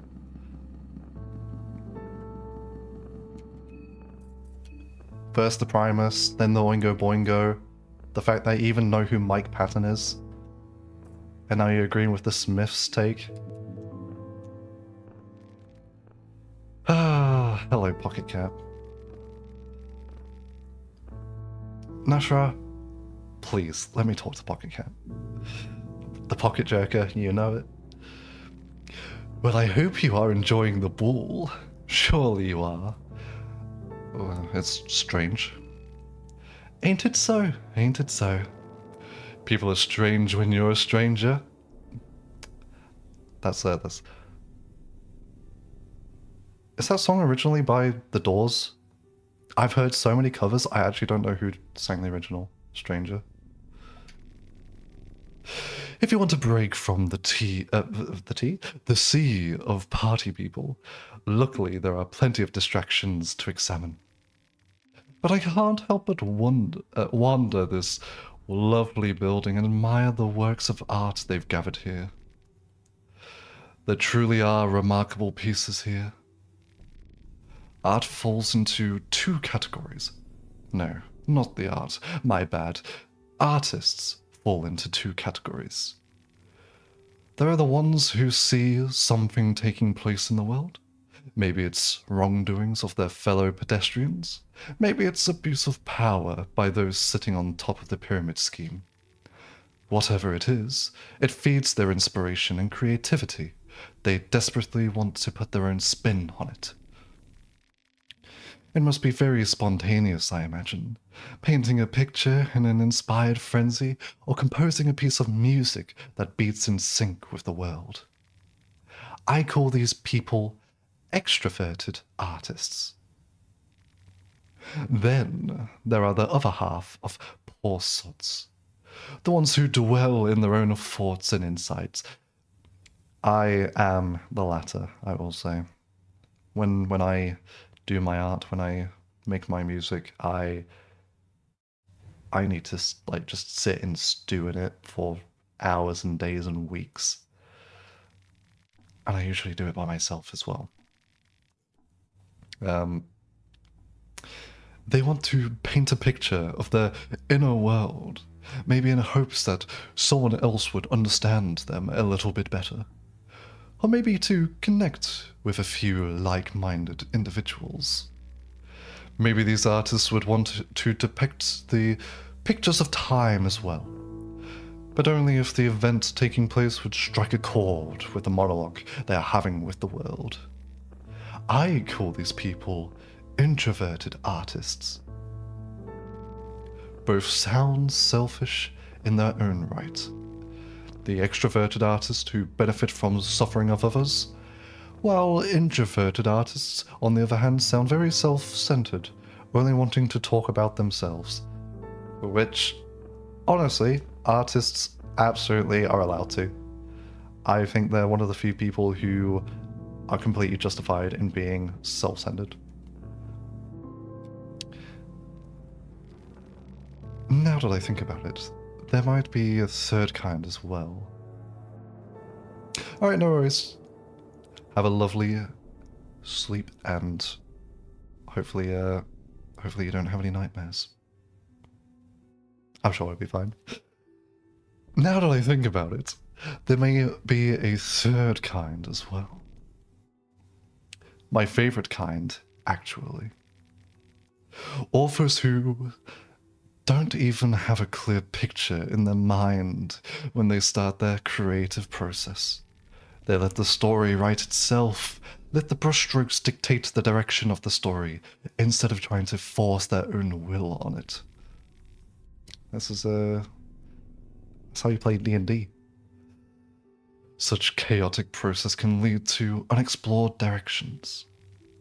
Inspiration can be a chaotic process, don't you think?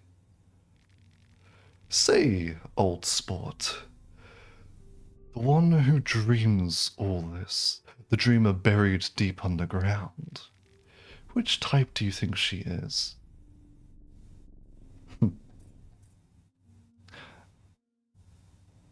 I think she's... If I had to give an actual answer, I think the character he's referring to is an extroverted type, 100%. But I always like choosing this dialogue option. Oh, and who would that be? The big yellow face looming in the sky, or someone else entirely? I fear our signals are getting tangled here. Maybe we do not share that kind of connection I first imagined. It is a sad day to realize you've grown apart from days gone. But enough about that. Are you here to do business, perhaps? This is what I have to offer. It is quite a nice collection, even if I say so myself. So we got all the skin Bibles. I think we've got most of the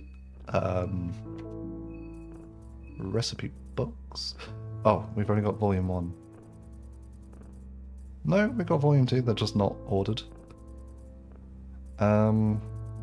Alchemelia, do we have many of those? Volume 1 and 2 and 3, we've got them all. So...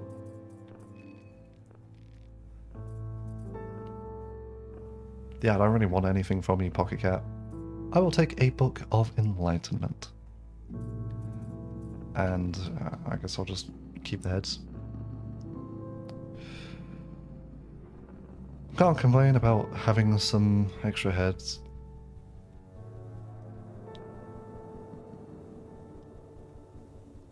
Chat, we all love head. That one was deliberate, by the way. Does anyone know what the deal with this horse is, by the way?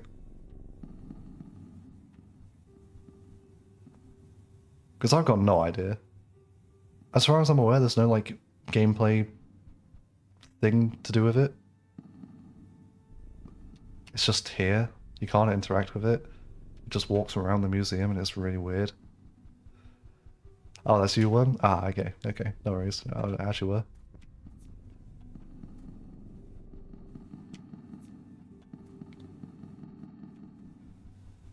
I never remember my way around this place entirely. So I'm just gonna wander a bit until I find the a specific room. Also, it's Nashara and something. And is this Betel? Ah, the room's just right here. That's convenient. He's just chill like that. he's just a chill dude. I will quickly grab the sword and see if I can also get the Yigagetsu thing. There you go. You can grab 2 stuff. The check's probably the least useful because you can usually just pick one up and or start with one if you're Osa. The Yigagetsu amulet, really good. I'm going to give that to Marina because she's already got black steel on her. So there you go, my dearest Marina. And I have been yapping a bunch and not feeding anyone. Let me remedy that. So,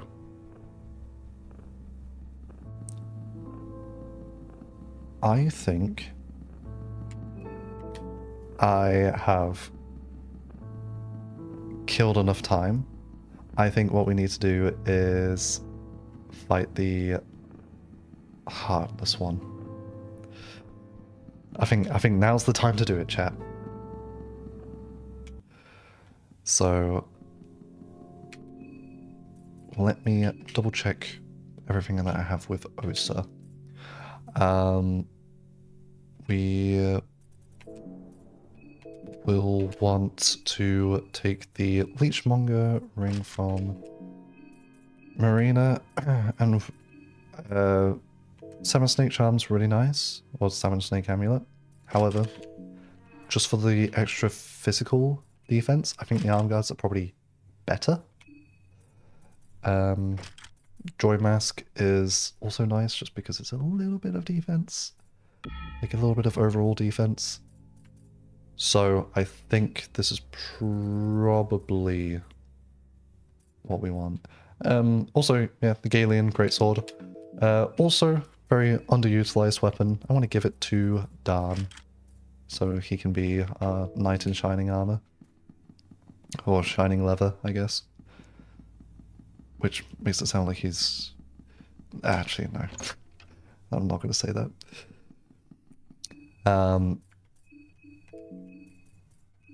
So, I think... Hey, whoever you said it, not me. I think just using a beer and thingy. And we've got our buff food, so let us... Quickest way to the church actually will be from here.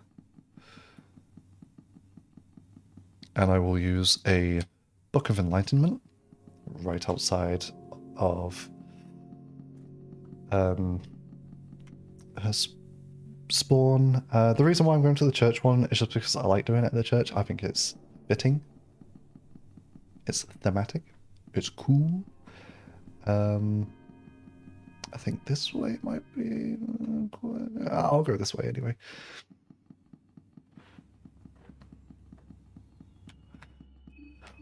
I haven't talked to the party in a minute. Let's see what they have to say. The streets are all cluttered. What happened here? There is a saying where I come from. Uni Percy, I Scarpio... I can't do Italian. Meaning, where the Lord lost his shoes. No, where the Lord lost his shoes. That's what you call towns like this. City seems to be in a worse shape than the old town. I don't think this is all thanks to the Bremen army. This looks far more recent. Interesting.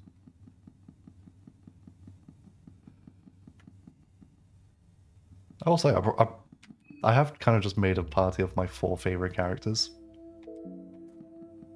4 favorite characters that you can recruit.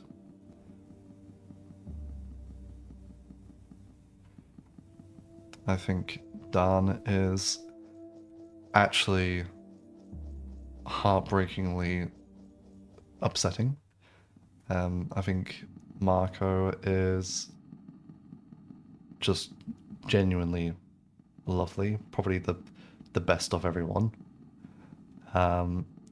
Marina is honestly just so real and cool, and Osa is just the definition of a badass. So there's something to love with every single one of them. You want Dan to be your gimp? I'm sure you're not the only one. He's quite a popular character, let's say.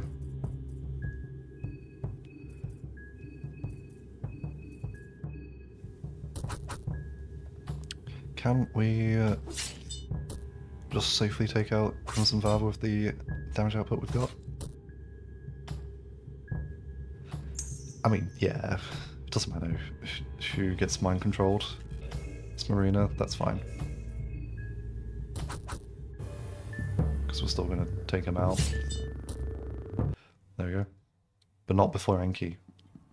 Exactly. Enki is the #1 gimp. Aha!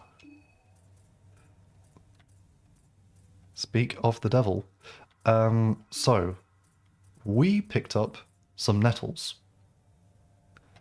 Thanks to a certain somebody's ability. What we can do, and this is so cool, we can throw glass into this death mask's head, and then with 2 other people, just put some nettles on the left arm and on the right arm, or just guard.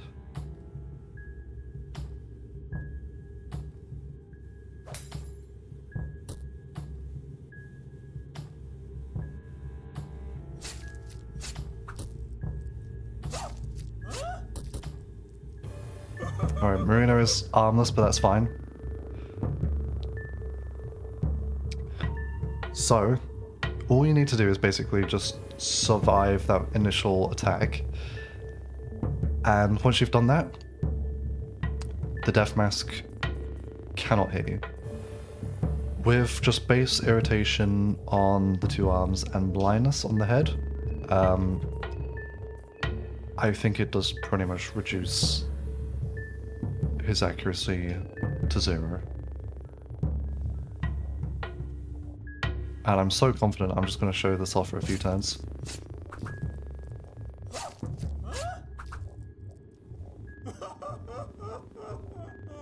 Now, you're still susceptible to, obviously, a little bit of mind loss and any damage over time effects that you have on your characters. But the actual attacks, not an issue. So, yeah, that's how you basically just completely overpower the death masks. That strategy specifically is insanely good in Masochist mode, as you encounter loads of death masks, And sometimes you can't avoid the encounter. You just have to put up with it. So being able to just basically shut them down. John, hello! I was just showing off a way you can just basically make it so the death masks can't hit you. Ignore the fact that Marina doesn't have arms right now. She's fine. They'll grow back. But we're just gonna kill this, and we're gonna fight a secret boss, like right now. So actually you've arrived at the perfect time.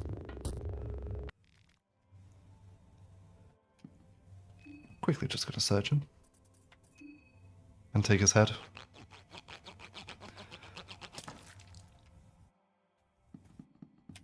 I'm still convinced the death masks are a One Piece reference, by the way.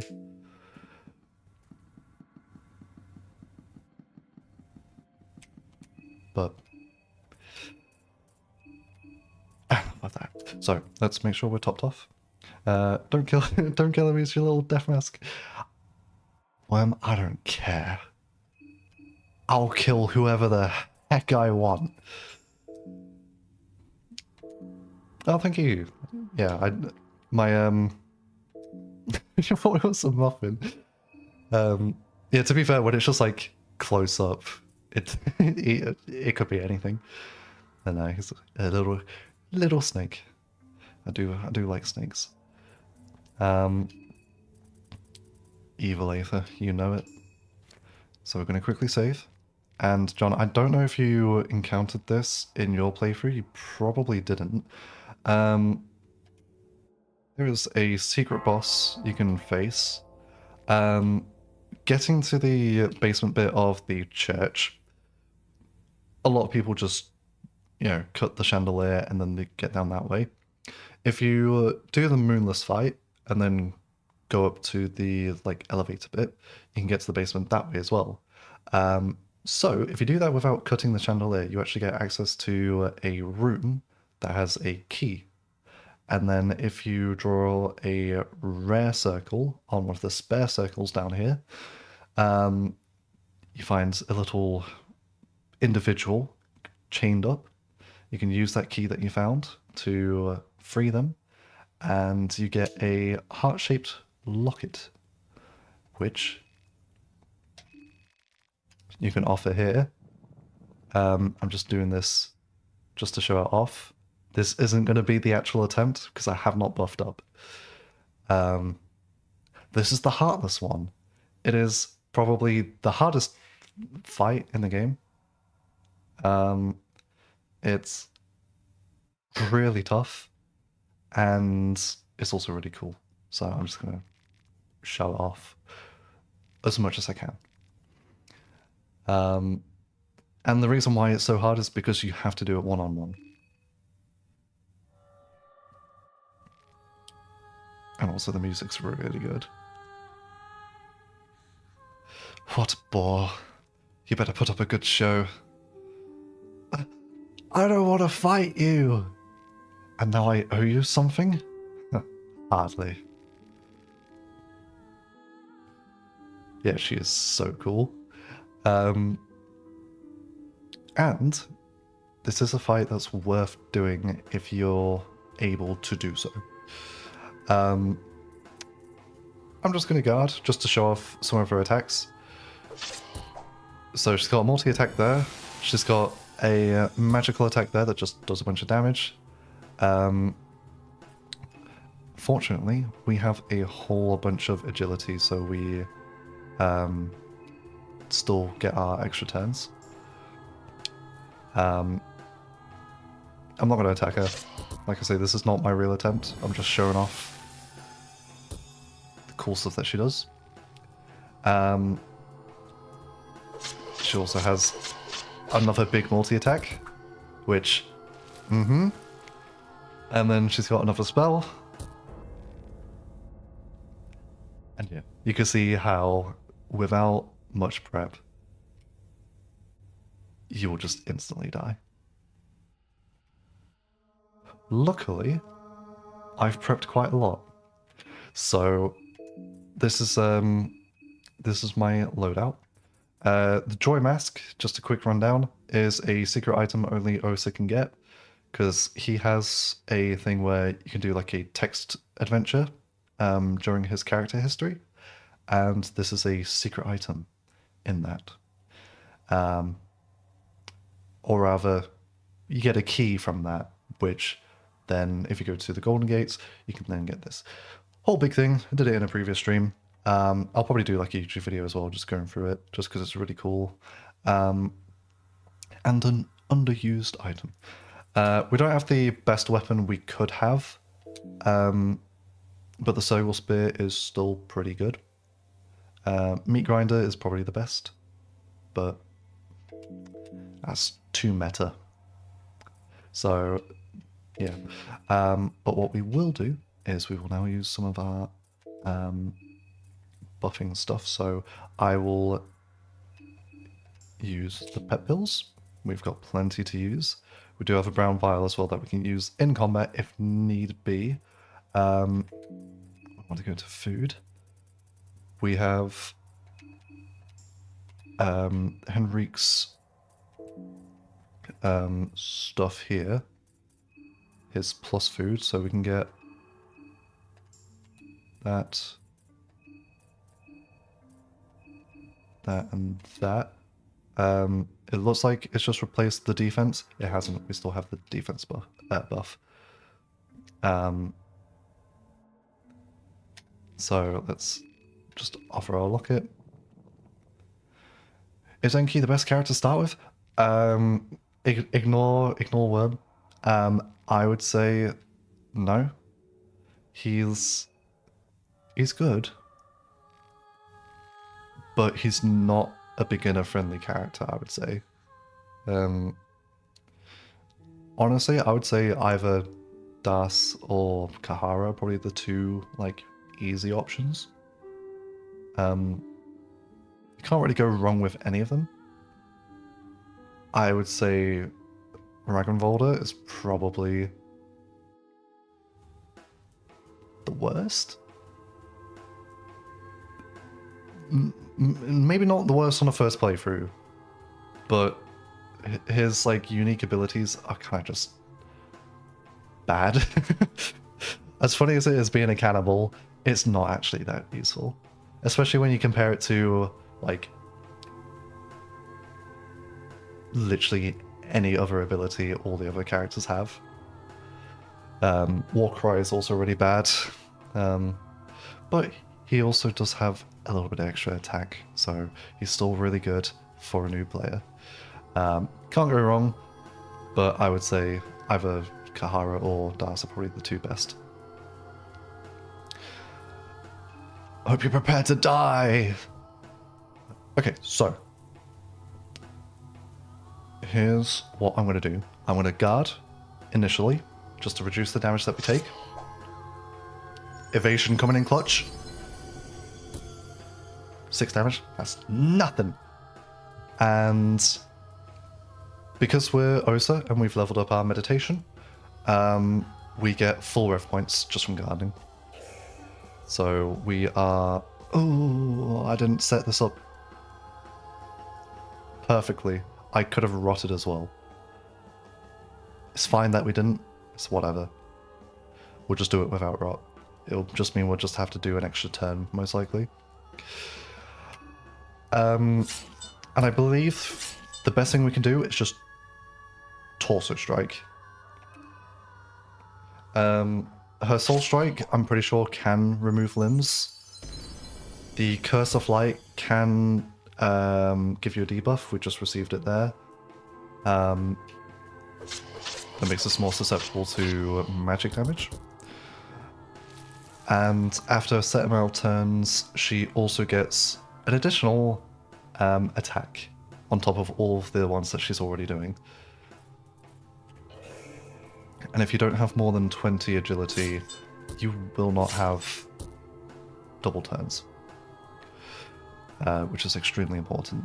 So our strategy here is just hope and pray that our defense and evasion keeps us afloat as we slowly do damage with our extra attack and regen the health that we take from the Leechmonger ring.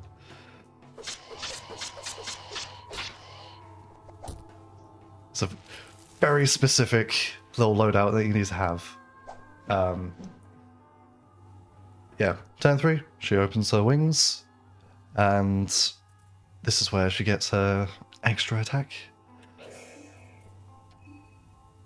Well, extra attack on top of the like 20 other ones that she's got. Welcome back, Noctum. You haven't missed too much. We've just been wandering around, getting heads, and I've just started with the main fight against the Heartless One. Now that we're all prepared. What I could do as well, in fact, what I should do, what I will do, yeah, what I will do is I'll actually put some nettles onto her left arm. It's the arm that she attacks the most with. Nettles just basically reduce accuracy by 30-40%, something like that. So, with our already existing evasion, this should help us not take that much damage whatsoever, so we won't have to guard right away. Irritation is a status that she's fortunately... Okay, that's not that bad, that's not that bad. Yeah, irritation's a status that she's fortunately not immune to. She is, however, immune to blindness and concussion, so you can't stun her. Otherwise, I would just be spamming red arc like non-stop. But here, what I'll do is we'll get some more damage in. She's got the irritation on her main sword arm now, and I will actually use our main turn to also put irritation on the wings, just to be irritating.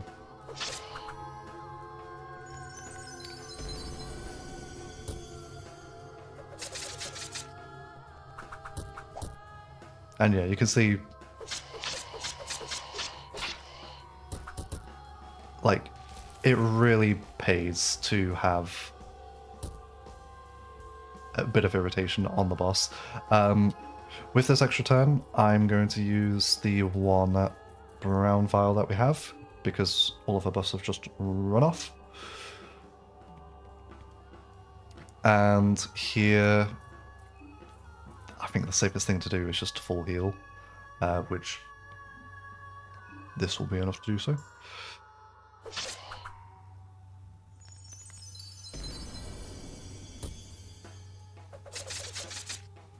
Should be fine. Yeah, we're taking like no damage.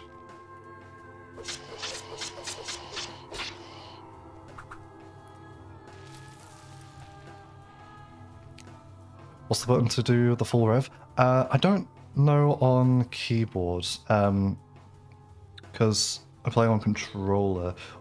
What I do is I just hold down right bumper, which is like normally the rev button, and it just spams them. So maybe it's the same on keyboard. If you just hold it down, it just does it. I'm not sure. Or maybe it's just a controller exclusive benefit. Anyway, we're just going to play this safe now. Guard for a turn. We took 1 damage from that attack.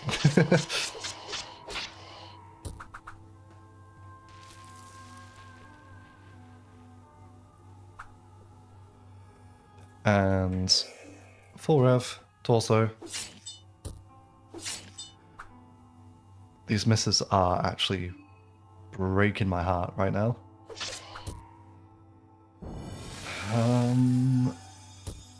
Damage we're taking isn't too great.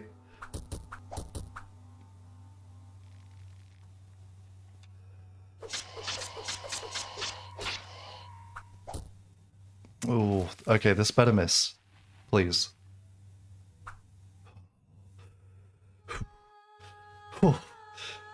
boy.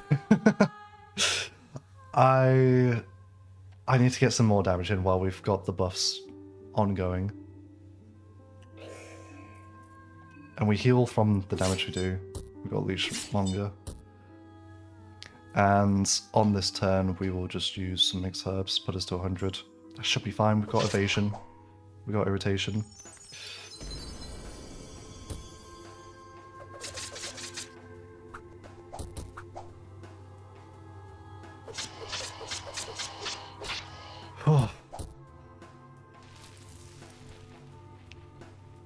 Wish you would have seen the the Mrs. Karen was doing for you. Like, she's... I don't know why. There's some characters that are just cursed from the start. Karen seems to be that one in every playthrough.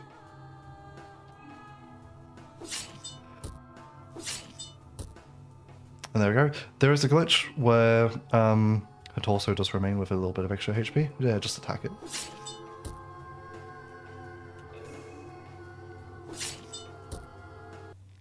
There we go. That's how you beat the hardest boss in Fear and Hunger.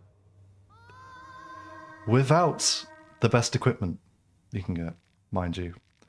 You can pretty much beat her in like 3 turns if you did have the meat grinder. Which I don't want to. It's boring. You can also make it a lot more efficient. Put poison tip on your main weapon. Poison tip on meat grinder. Pretty much just insta kills her. Also, like condensed hemlock, that sort of stuff. Just makes it really easy as well. Blood Golem also trivializes it, because then you've got an extra party member in that fight as well. All of that, boring. We did it the hard way. And it's all worth it, because she drops one of the best weapons in the game. Red Virtue is really cool. It may look like it's just a slightly good weapon just from the stats, but actually it attacks twice. And it's got a mixture of slashing and otherworldly. So, you're missing your arms. Let's give it to Marco for the time being. And not only does she drop one of the best weapons in the game, she drops the best armor in the game. I mean, look at those stats. It's insane. So, yeah. In fact, I'll tell you what. Let's actually have Osa have the Red Virtue. Let's deck him out, and Marco, you just be unarmed. And then Dan, you can have the Circle Spear for a time, and then we'll get Marina's arms back. So yeah. And yeah, like 100% on your next playthrough, if you need like any guidance on how to get to that boss, I'm your guy. She is really cool. And that's not the only secret encounter that we will be doing. I will now rush all 3 endings, and then I will also show off one last boss fight.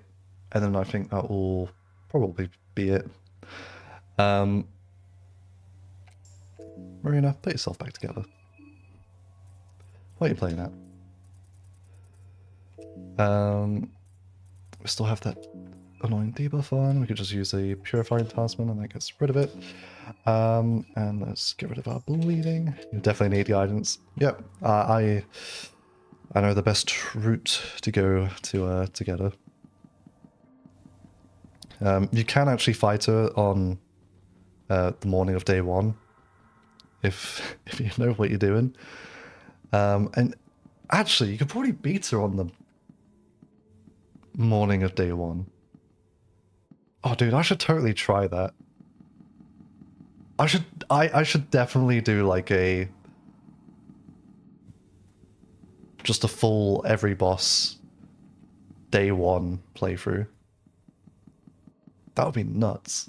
I suppose that's not too different to just doing a masochist run, which maybe I'll do on stream.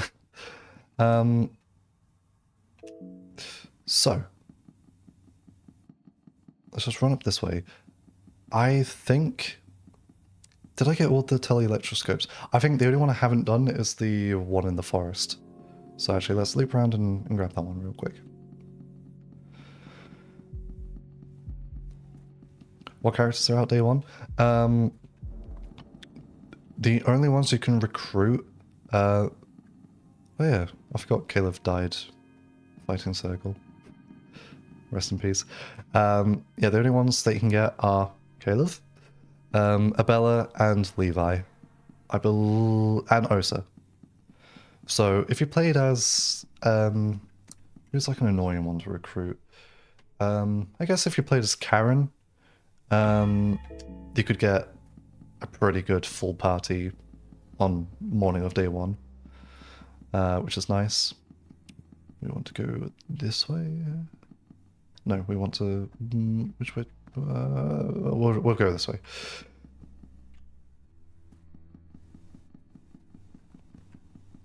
There's also one contestant that you can only save on the morning of day one. I'll actually show you, John, since you're here.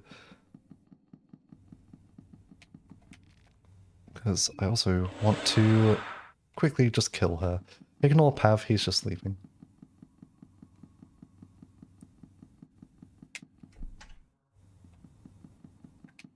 Hello, Semery. I love this silly little lady. Shame I'm going to slaughter her.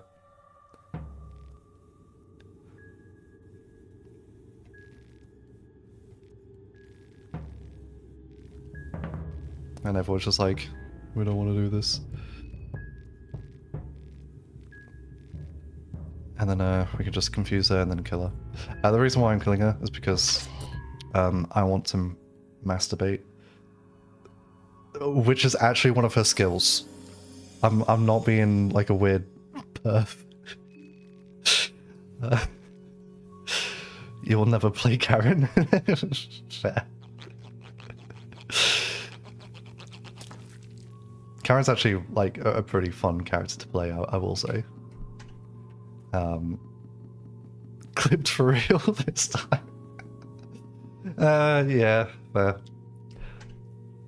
But masturbate skill's good. It gives us Sylvian affinity, which I'm actually going to grab right now. Because I want Marina to have her arms back. I feel bad about her being armless. Let me also just rejig our equipment.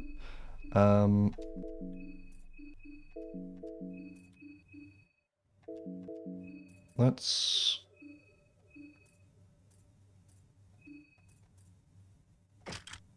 like that, so she won't lose her arms again. So yeah, if you're ever in a pickle, you can always just use one of these, I believe they're called imperfect sigils. Sylvian is the one that looks like a, well, genitalia.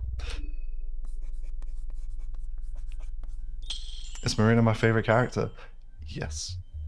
I love Osa, but Marina is probably my favorite. I mean, she has to be. She was my first. She's really fun. She's got a lot of really fun interactions. Engrave is a really cool skill, which means, you know, she just makes for a great party member. She's just all around really cool. Plus, I like her so much. I literally went out of my way to sew up her entire outfit. So, if that doesn't say something, then I don't know what does.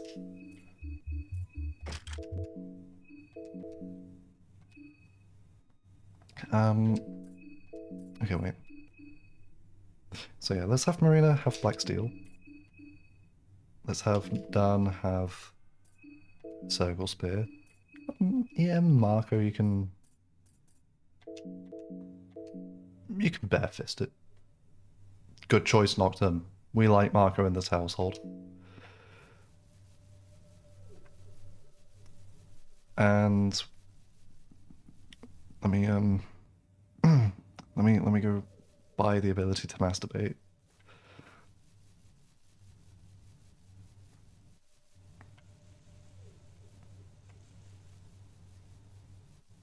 We can also blood sacrifice, which will help with the Grogeroth affinity.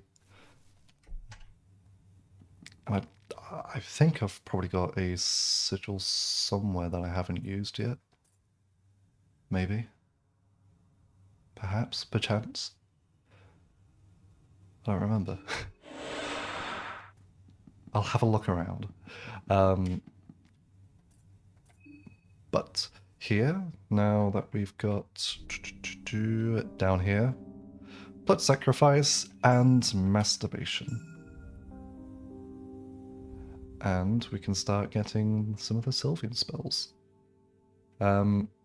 I don't know if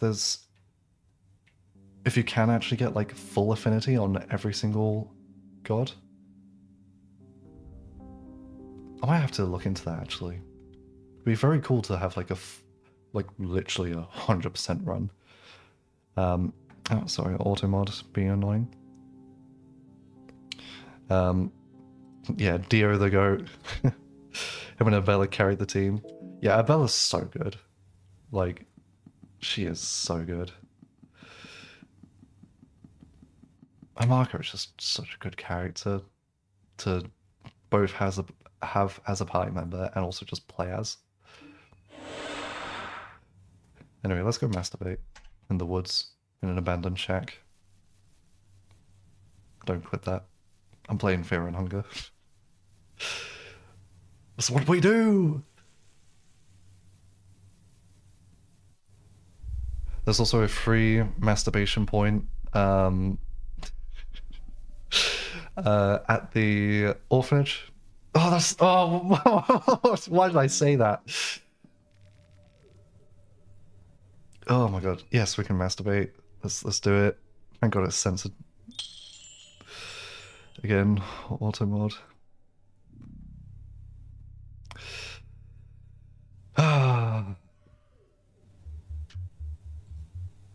There's a masturbation spot at the orphanage. What a sentence. Jeez. It's just... Oh my lord.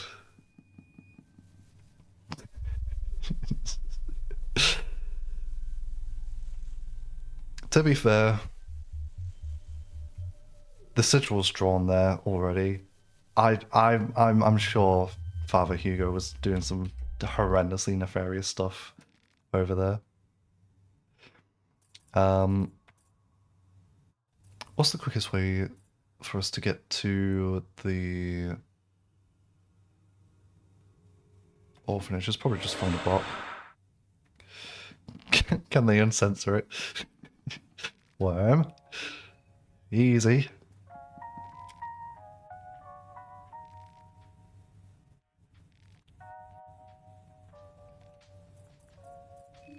To be fair, I've seen some people, and I'm not talking like any explicit stuff, just like normal fan art. I've seen people draw Osa like crazy hot.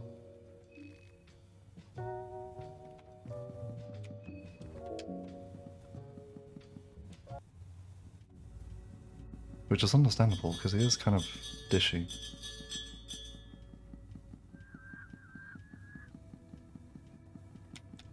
I mean, look at him. He's stripped out of his gourd as well. But yeah, let's quickly run over to the orphanage. We'll do a blood sacrifice and we'll masturbate.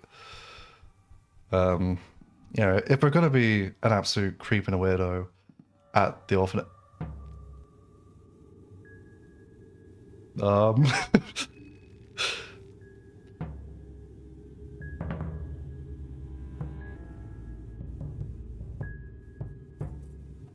I'll show off the no damage strat again. You're still at risk against death masks no matter what, but doing what I'm doing here, putting nettles on both arms and then glass in the eyes, does reduce a lot of the risk. So it is worth doing. Like I say, nettles is like a 30-40% damage reduction. Once the blindness goes through, it's pretty much stacks to like 100%. He's so cute. To be fair, if it wasn't for the fact that he's an absolute nuisance, the death masks are kind of cute in like a whimsy way. So I see I see where you're coming from. Yeah, with nettles and blindness, just showing this off again because this will be one of the last death masks we encounter. It reduces the accuracy so much. Unfortunate that you know, we did lose a limb. That's because he's not blind. Wait, did I not throw glass in his eyes? I might have targeted the wrong thing. Either way, yeah. When you do a massacres playthrough, that's literally just what you do. When you face a death mask, when you have to, at the very least. Anyway, let's just kill them. Both of you are specimen. Hey, well, so what? And also, yeah, like that damage that Red Virtue just did, insane. Like with full rev points, we just did 2,000 damage with no crits. So, yeah, pretty good. Hopefully this is going to be enough damage to just take him out before he swings out some more. Does throwing glass stack? No, unfortunately not. But as soon as you do get the blindness proc off, it just stays. So at least that's a good thing about it, but ignore the spooky noises. We got loads. I promised last stream that I would buy the Hardened Heart just to show off the fact that you can become immortal with it, so I will do that.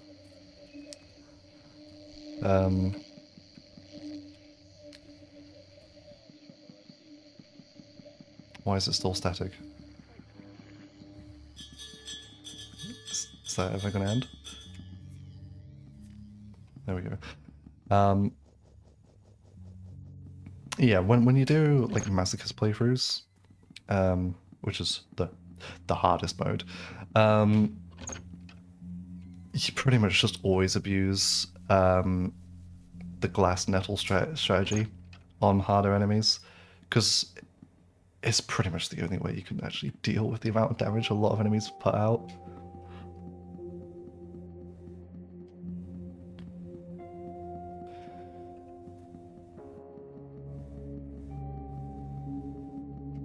Alright. Don't mind me, I'm just gonna rub one out twice in one day. And we will use a blood sacrifice. I'm not going to sacrifice any party members. This is free to do. It does a bunch of damage to yourself. I know it's very intense, you literally slit your own throat, but trust me, you're fine. Put your health down, but you can just simply use one of your healing things. We got a condensed blue from August ages ago. Just use that there. And that's just free affinity for Grogroth. So we should have... I believe we might have maxed out Sylvian affinity now. We just need to find one more sigil to draw Grogroth symbol on. And then drawing it and then doing a blood sacrifice should be enough to max out that one as well. And then Venushka I just haven't touched. But we can do that on a different playthrough. So yeah, let's get these endings. One of the endings you can only get if you are before day 3. So we're the morning of day 2. We're easily going to be able to get that ending. And I actually haven't explored down here yet. So as soon as I get the telescope, we will just basically blast through all of the endings. And that means we'll also just show off all the bosses. And given how strong our party is, well, you can see what it's like to just dominate all 3 final bosses. I suppose like there's 5 final bosses because the White Bunker kind of is like a mini gauntlet. Like you have the platoon. Interesting statue. You have the platoon, you have Kaiser, and then you have obviously Logic. And then the other 2 endings share one of the same final bosses, and then one of the endings has an exclusive one.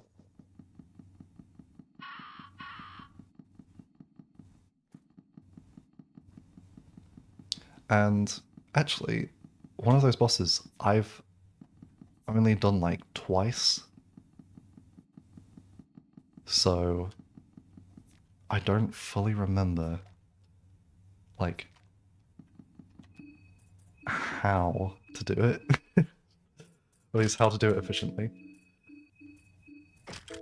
There we go. Pretty happy with everyone's equipment, I think. Yeah.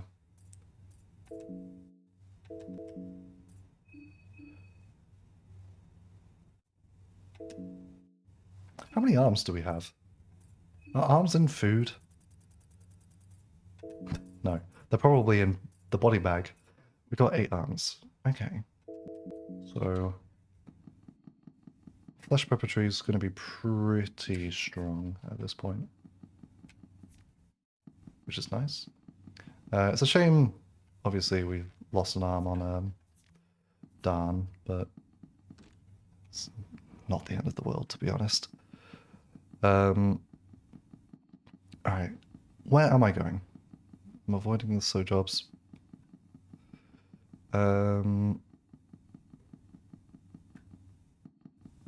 We want to be going to like the proper downtown bit, so I believe that's like back up this way, and then it's like left down, because it's connected to the west side of town. Also, the most dangerous area in the game, because obviously just base difficulty, there's a lot of landmines everywhere. So if you're not paying attention, good chance you'll just run into them and insta-die. Which is not good. Also, we can just one-shot these guys with Red Arc. It doesn't really matter where we target on the others. Yeah, this is like a streamer's worst nightmare, this area. Because, you know, you'll look away for 2 seconds just to glance at chat, and then boom, you're dead.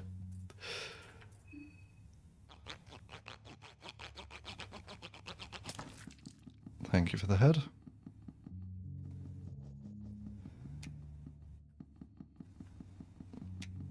And then, if that wasn't all already bad enough, oh, I'll show a secret area here, actually. There's also an encounter with the platoon here if you're on masochist mode. It just shows up. Which, yeah, massive jump scare.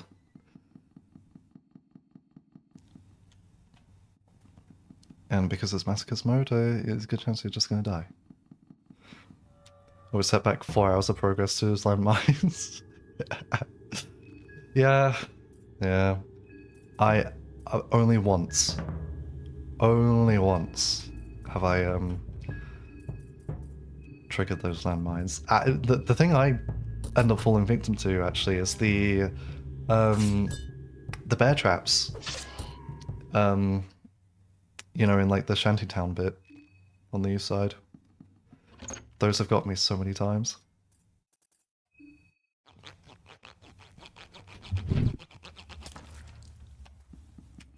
Oh, let me just pause so I can get some water.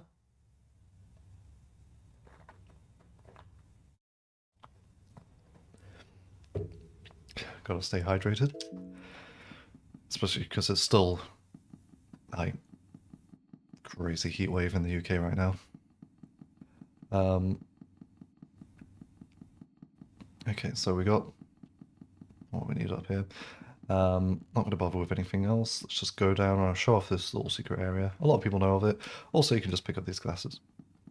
Yeah, wow, John. Can't believe you're blaming the chat. Well, specifically Worm.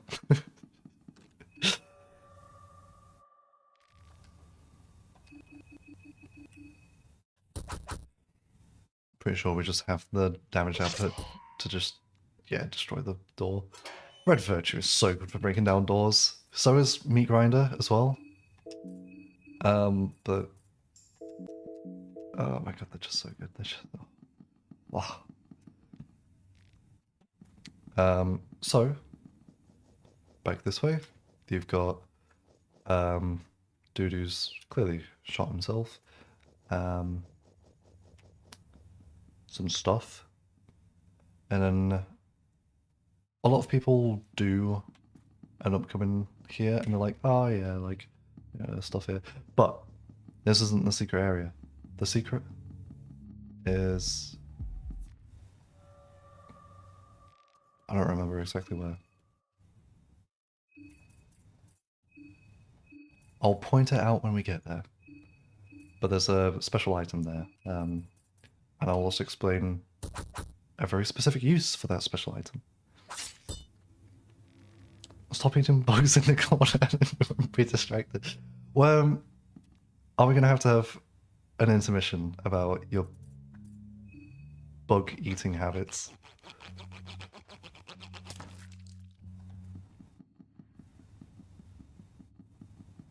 I don't want to have a word.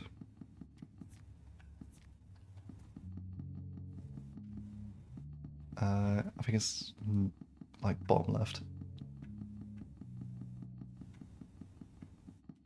Have you guys ever actually eaten any bugs? Like willingly?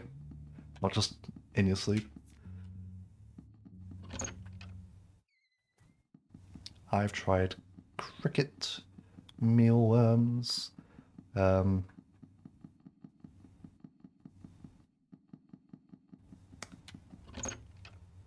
other such stuff. Here we go. This is the place not many people ever come to. You get to see Rayla, is that her name? Tending to some flowers, some white roses. I love roses, by the way. And you get the one-winged necklace.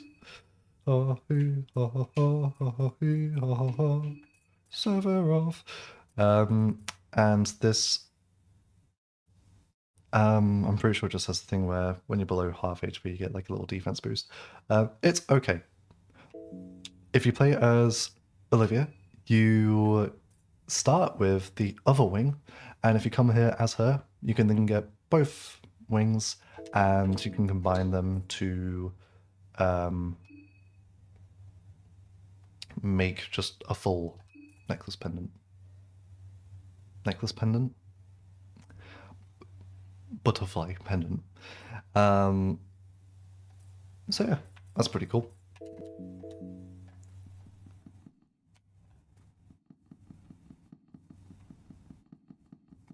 You have pet bugs now, can't be doing that in front of them. It can, I mean, bugs are bugs at the end of the day. They'll eat each other. And you've eaten crickets. Crickets are surprisingly good. I've had barbecue flavored crickets. And oh, look, all I'm saying is, if I was a spider, or just any sort of creepy crawly, I would be chowing down like a king on those. Um. Anyway, we can now just loop back, and then go south to the forest. That was that I wanted to show. It's pretty cool. If I end up doing a like a full, just every single character playthrough, and get around to Olivia, I'll probably like make the necklace and build around that, just because that's very much unique to her. And it'd be cool to show off. Don't need to get into the habit in case I start looking at your spider sideways. I mean, fair.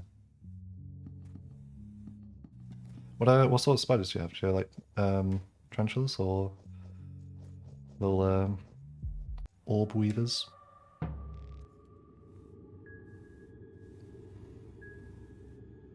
Cricket flavor. No, you can actually pick up from like, well, maybe I've just been to like some weird like supermarkets, but you can pick up some flavored crickets that are so tasty. Oh, I'm making myself sound like an absolute psychopath. Yeah, I eat bugs. I don't do it often, by the way. In fact, the last time I ate a cricket was like 5 years ago. I usually eat normal food. But I will say, yeah, it's yummy. You have 23 tarantulas? Oh my god. I love tarantulas, by the way. They are so cute. And also, like, despite the size, I love how docile they are. Like, the only time you'll ever get bitten by a tarantula is when, you know, they just want to anchor. It's a little love bite, and it's like, oh, little hairy guy just wants to hold on.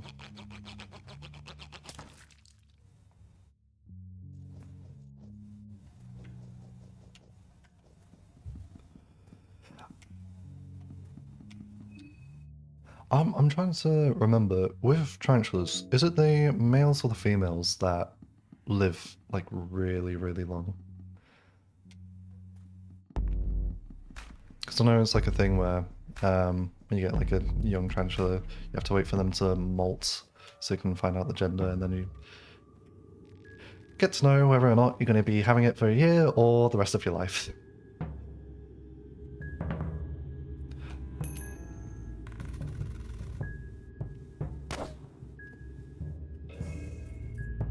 We're just going to kill this this bozo.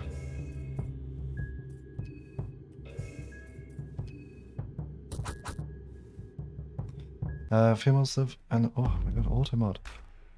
Why are you being so annoying? I'm gonna change auto mod to stop flagging messages.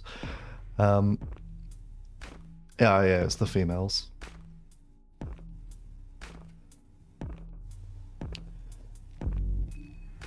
There's a lot of pets I would love to have. Tarantulas are definitely up there, but not my top choice because I'm a big cat guy. I think I'd just rather get a cat. Or, this might be pretty obvious, I love a pet snake. Just a little corn snake. Something easy to look after. Something just really chill. I would absolutely adore.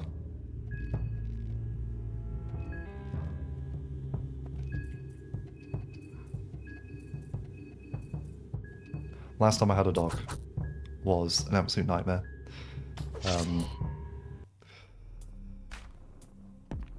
So it's kind of pumped me off getting a dog of my own.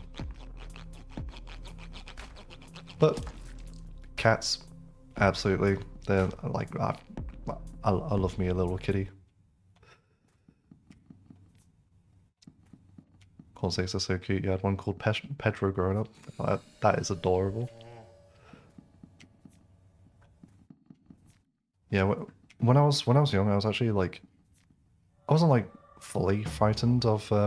By the way, this is a Poe. We're just gonna run away. I don't want to fight one right now. I'll fight one like during my victory lap. Um, yeah, when I was a kid, I was just put off by snakes, let's say, and I went to a zoo where they had a snake that they were letting people hold, and I was like, oh, I don't know if I want to hold this. What if it like just suddenly bites me and wraps its tail around my neck and tosses me all over the shop?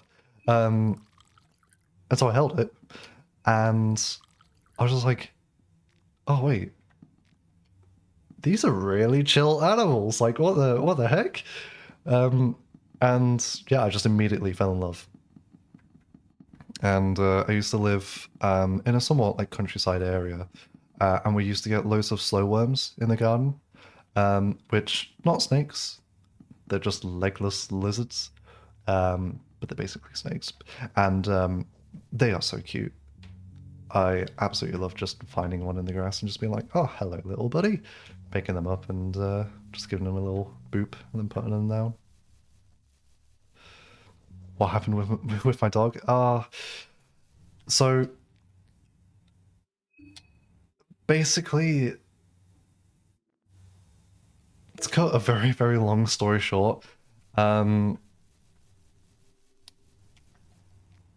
my mum got this dog, spent a lot of money on it, way more than she should have, and it wasn't from a reputable breeder, I don't believe, and it was supposed to be a cockapoo, cocker spaniel mixed with a poodle, and it was definitely pretty much entirely cocker spaniel, um, and it just had a whole bunch of behavioral issues, which we're not new to owning dogs.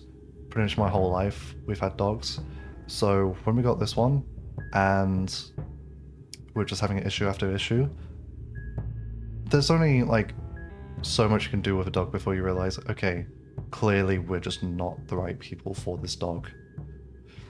And so it was just a compatibility issue.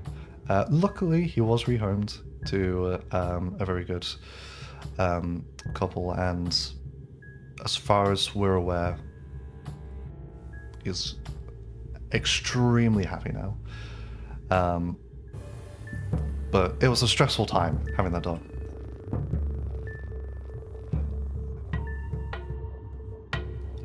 Also, yeah, doppelganger Olivia. I don't know if any of you have seen the like beta art of doppelganger Olivia, where she's just got like a moldy, like melted wheelchair. It's really cool. But I also really like the fact that she's just walking about. You're thinking about just getting a tortoise? Great choice. I mean, don't underestimate the amount of care they do require, because obviously they need somewhere to go. They've got a very specific diet, and if you've got other pets and you let them wander around like your garden or whatever, they can just cause issue. Oh my god, I'm a fucking idiot.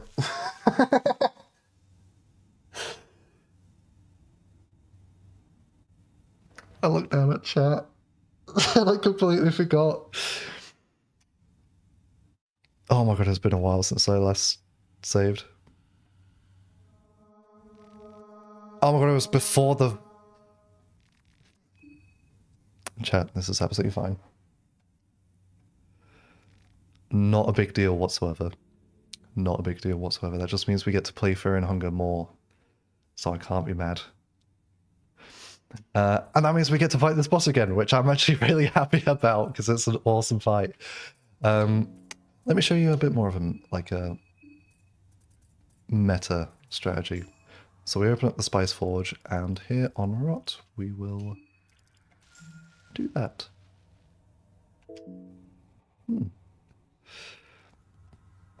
Yeah, reptiles need a lot of work.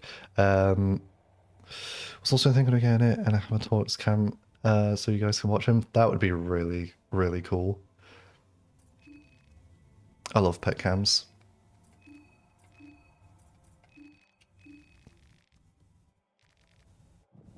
What did I just offer? I think just a random head. Oops. No, didn't mean to do that. I meant to get out of this quickly do that. Bust out the buff food. See, this is the problem. I just never save in this game. I just don't do it. Because I'm a fool. But, there we go. We can do this fight again.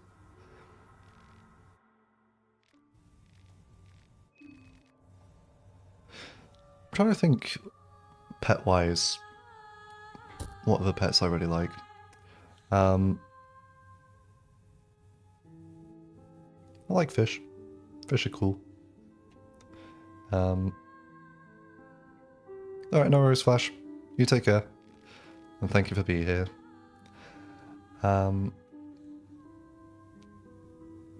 Yeah, I like fish. I like birds. I like birds a lot.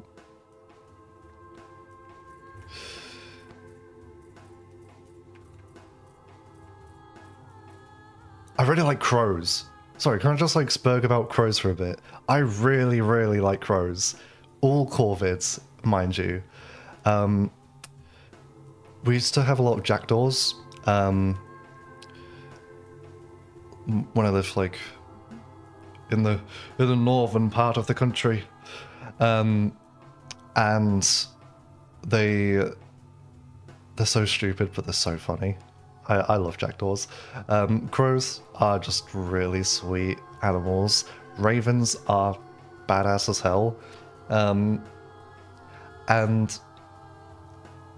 I don't know what it is about them. I think they're just absolutely gorgeous.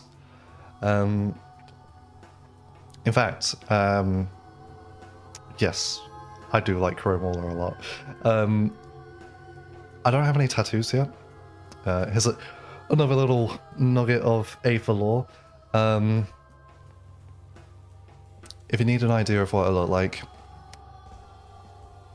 I'm quite alternative, but I don't actually have any tattoos. But I do have some tattoos in mind. Some that I've designed myself. One of which is just a crow skull with some feathers. Which I can't wait to get. It's definitely going to be my first tattoo. I'm just going to stick that right on my shoulder blade. And then I'm just going to be working on basically covering one arm. But yeah, no, I love crows. Probably one of my favorite animals of all time. Anyway, so let's guard here. We use Spice Forge to cast Rot at the very beginning of combat. What that means is we basically take off like 1,000 HP from her. So it does just sort of shorten the fight length a good amount. Rot is a very good spell in the right circumstances.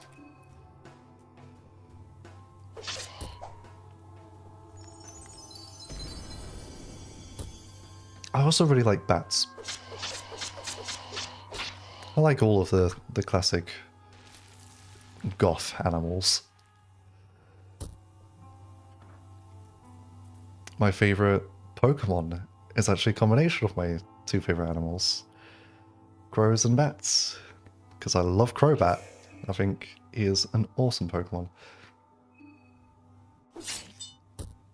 And also, big up Gen 2 for, like, having such a good Pokemon.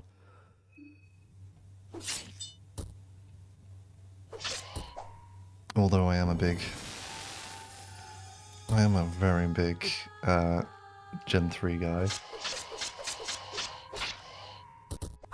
Also, yeah, major misplay there.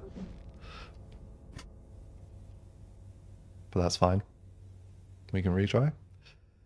Crobat, what's your first shiny ever? Nice. I love shiny Crobat. The pink and green is so silly looking, but it's so good. It works. Who was my first shiny?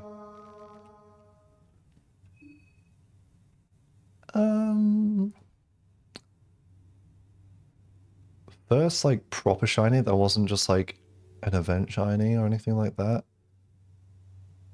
It's gonna sound crazy. It was Regigigas. I got a just full odds soft resetting a Regigigas. And the craziest thing, here's a bit of a story. Craziest thing, this was on a Mega Ruby, I think. So like it wasn't like the 1 in 8,000 odds, but I got it in like 100 resets, and I was like, oh my god, this shiny hunting thing is so easy. And so I was like, all right, well, what legendaries do I have left in the save? I was like, oh, I haven't got Giratina yet.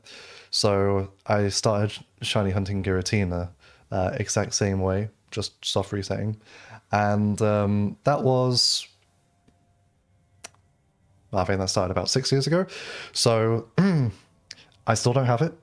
I think I'm about 10,000 resets in. And I don't know if I ever will get that Giratina. Every now and then I'll just pull out my DS and just be like, all right, let's just do some like soft resets while I'm like watching a show or whatever. Also, John, what's wrong with you? What's wrong with Crobat? You think he's a flying grape? Well, Worm took the words right out of my mouth. You're a grape. I've got a Actually, this is really cute. I've got a crochet Golbat that I picked up at one of the Comic Cons I went to, and it was actually something that I asked the lady who made it to make, because I saw her like the year before.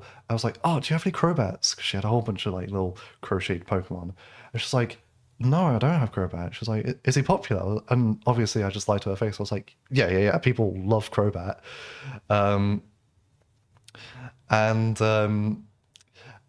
I was just like, "Okay, well, if you do make one, keep it aside because I do loads of cons." And then, yeah, like a few months, a year later, I see her again at a convention, and boom, there it is, Crobat. So I've got him pinned to my wall. He's very angry but very cute. And do not the Crobat. Don't you leave him alone.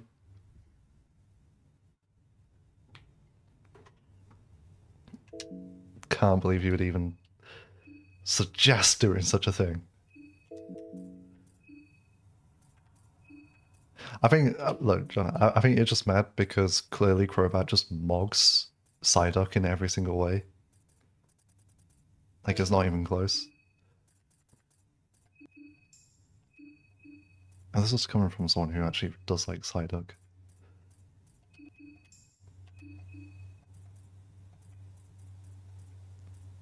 Crobat mogs Oshawott. True as well. I love Oshawott though. Psyduck's not even your favorite? Oh well. Yeah, egg on my face, I guess.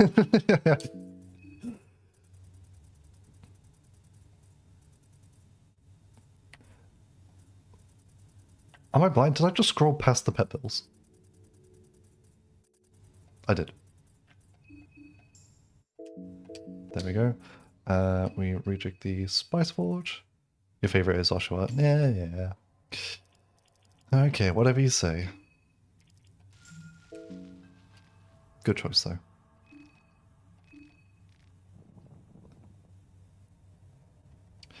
It is crazy. I don't know if, like, any of you remember when Gen 5 came out. So many people online were ragging on the Pokedex in that game, thinking, like, it's some of, like, the worst designed stuff ever. Mainly looking at, like, you know, vanillish and stuff. Be like, oh, it's just an ice cream. Like, Gen 1 literally just has a rock with arms. Like, if we're gonna question just inanimate objects with faces, Gen 1's the worst.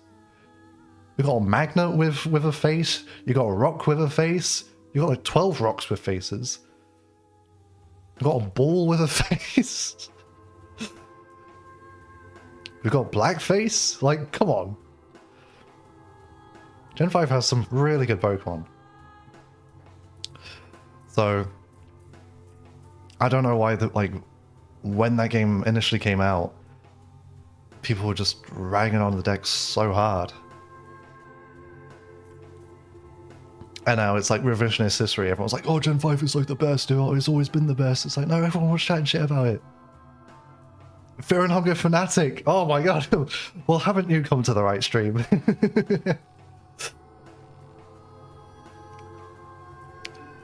Pleasure having you here.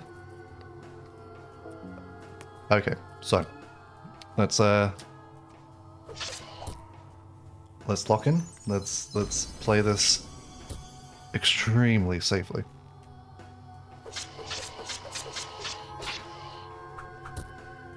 Hope you remember our little strategy. What we're going to do is we're just going to use some nettles on her left arm. And here we are just going to guard. Let's play it safe. Yes, we are on the Heartless one. Marina is armless because a death mask got her. It wasn't me, I promise. It was her own hubris. Don't worry, I've got a sigil left open so we can go get her arms back. She'll be as healthy as a horse in no time.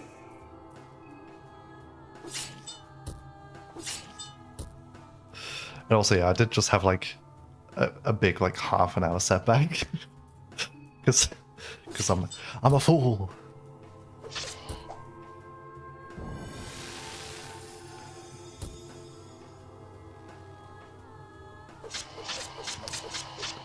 Also, what am I doing? Why am I autopiloting this fight?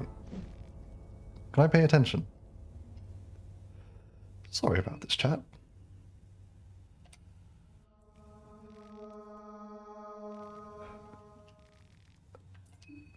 Sylvian Circle, when? It will be literally as soon as we fight the Heartless one. Don't worry, I know what I'm doing. I'm just playing very stupidly right now, because it's what I do best.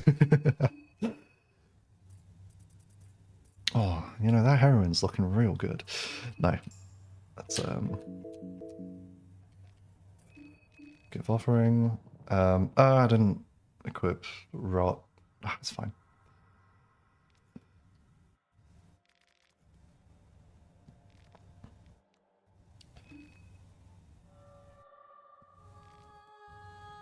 Betas need their arms. She actually has transcended arms.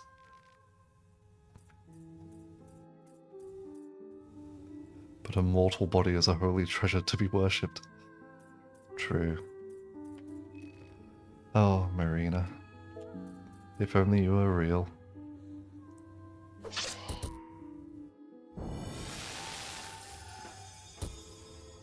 Alas. I suppose the closest we will ever get to real life Marina is just... I don't know. I'm trying to think of a celebrity who reminds me of Marina.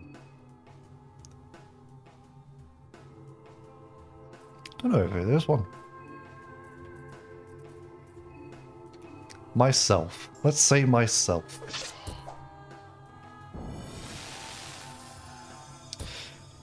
Marina glances your way, you die. Pleasurable and fulfilling death. Aether is Marina. See, Worm gets it. I'll have to send my cosplay pic, at least a cosplay pic, to the server just to show off. Yeah, I'm a man, and yeah, I cross-dress, and yeah, I can sew. I'm a jack of all trades and a master of absolutely nothing. But very proudly so. I do think it would be really funny to do, maybe not like a webcam properly, but like a body cam stream of me in cosplay for like specific games. It would be quite funny. Everyone stay hydrated, stretch and posture. Yeah, my posture is actually very good. And I've got some water. You know what? I'll have a sip just for you.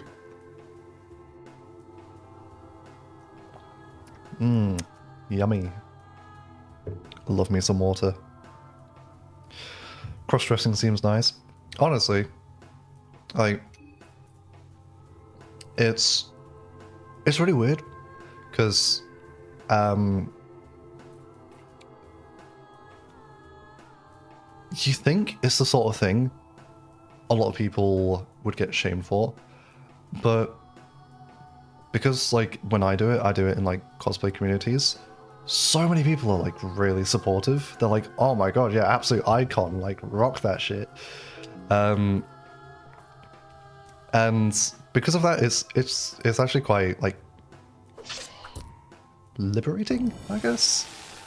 And it's a nice little confidence booster. So yeah, it's fun to do. That's the bottom line as well. Should make a weapon next time. I do actually have a few weapons that I've made for like cosplays.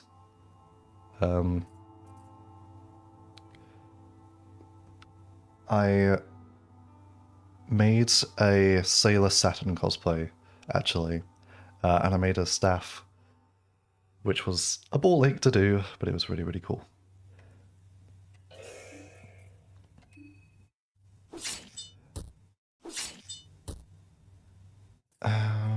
Is guarding going to be enough here? I'm actually not sure.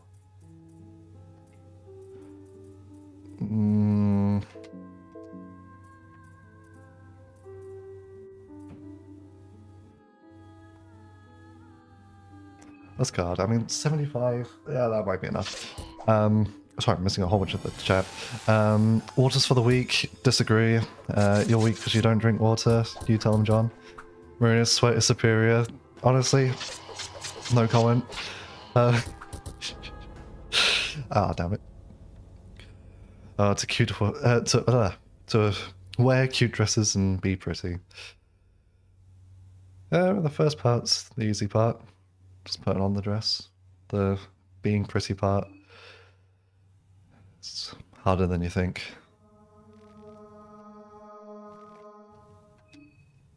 Unfortunately, as a guy, I've never been brought up on being good at makeup, but I will say, I've managed to do some pretty good faces.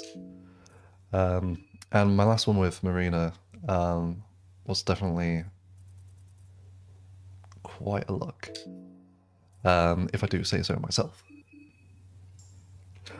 Unfortunately, I will never show my face on the internet, so you will never see it.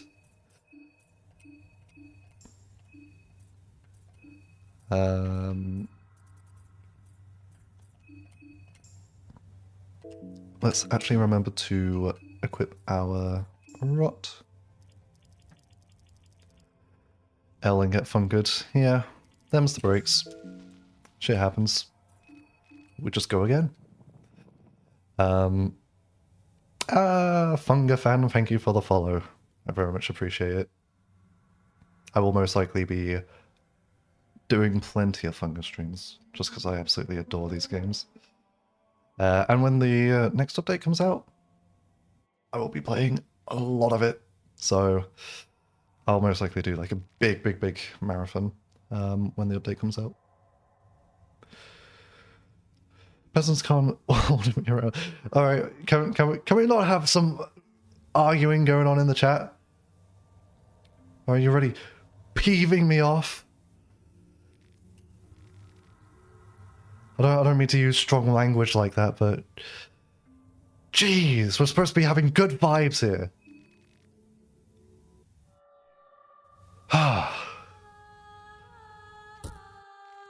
Seriously, Funga fan, can you believe these two arguing in my chat of all things?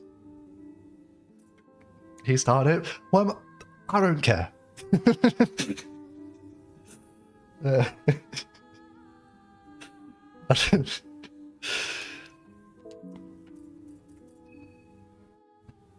we talk a little less that you need to write smutty fanfics? More power to you. Absolutely. Lurk away.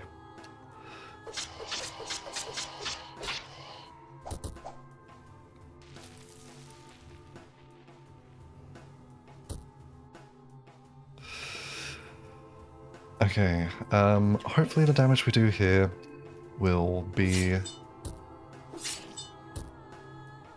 there's not much health.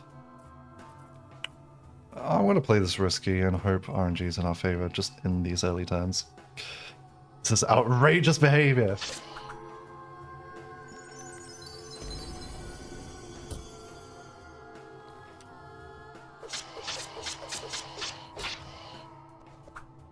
God, I feel like I'm... Obviously, I was just acting when I was getting really heated, but I actually did get myself really really warm. Let me take off a shirt. There we go. And I'll unbutton this. Ooh. Ooh. Oh, chat, I'm showing some skin. How sultry of me.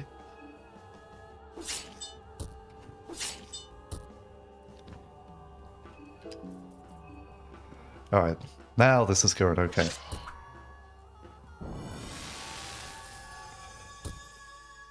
We did Maso Heartless as Marina and never again. Honestly, I respect it. I've only done one Masochist playthrough, and that was as Osa. And I did go out of my way to do Heartless. Just because I feel like you have to. Like, if you're going to be beating the game on the hardest difficulty, like, you know, you may as well do the hardest boss too. Bring. Where's the face cam? Well, you're not getting my exposed chest that quickly and that easily. And yeah, Funga fan's right. The snake's right there. That's all the skin you need.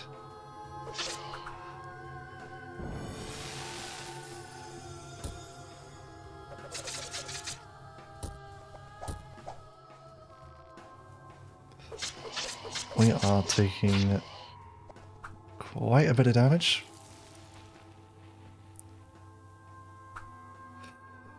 Those are some good dodges though.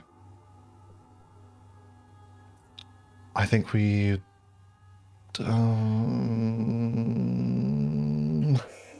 double attack. Oh, don't miss out! Oh, sir!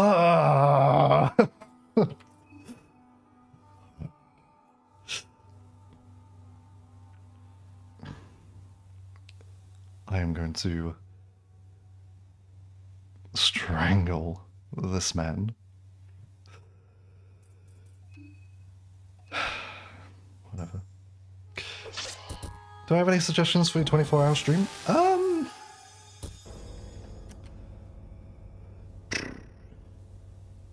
I mean, you could just do like a marathon of a bunch of games that like you just normally play on stream. Because you still got Lego Batman to finish, don't you? So you could do like Lego Batman into Funga into just something else.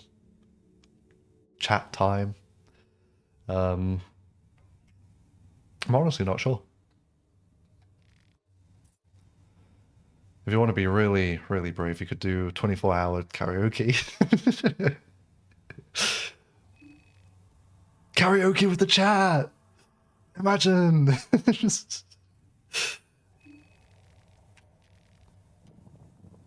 I won't lie, I not to brag, but I do have some pipes on me.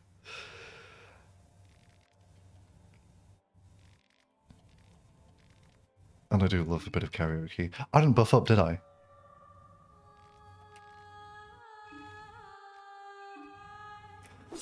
Yeah, just kill me, just kill me. Just gonna finish Lego Batman today. Yeah, that's fair. Not happening. What, the karaoke?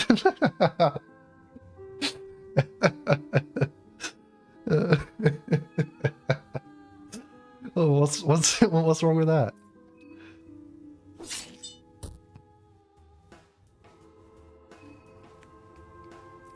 Singing alone with takes flying on my screen. Yeah, no, Worm's got the right idea. Oh yeah, you can just step back, can't you? Thank you for that, Funga fan. Yeah, get everyone on voice chat. And then I don't know how like it would work with like Discord delay. Hold on. Oh, you know what? I can't be asked to go through the dialogue. This is probably quicker. This plan might have some holes in it, but nah, I just like karaoke.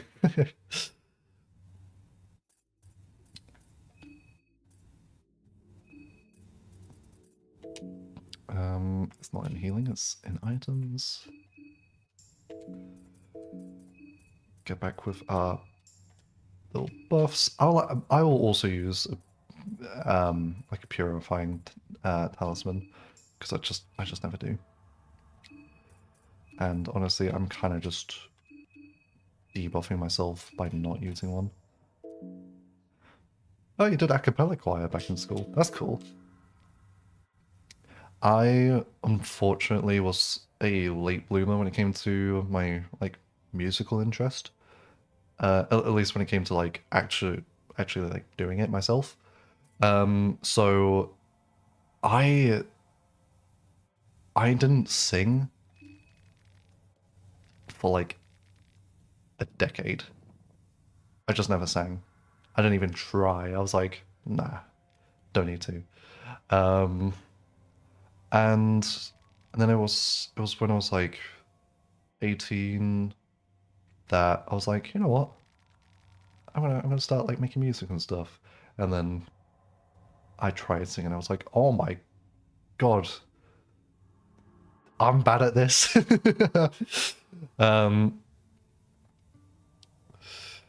So yeah, that's a little bit of lore.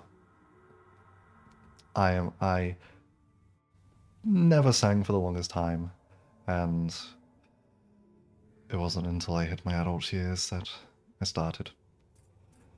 And now I am mediocre at best. Like I say, I'm a jack of all trades, but I'm mid at most. Why don't you have a sing mode redeem? That's a quad exclusive. Does Quad have a singing redeem on his channel? Well, so it just has to like. Oh, Dojo has one too. So they.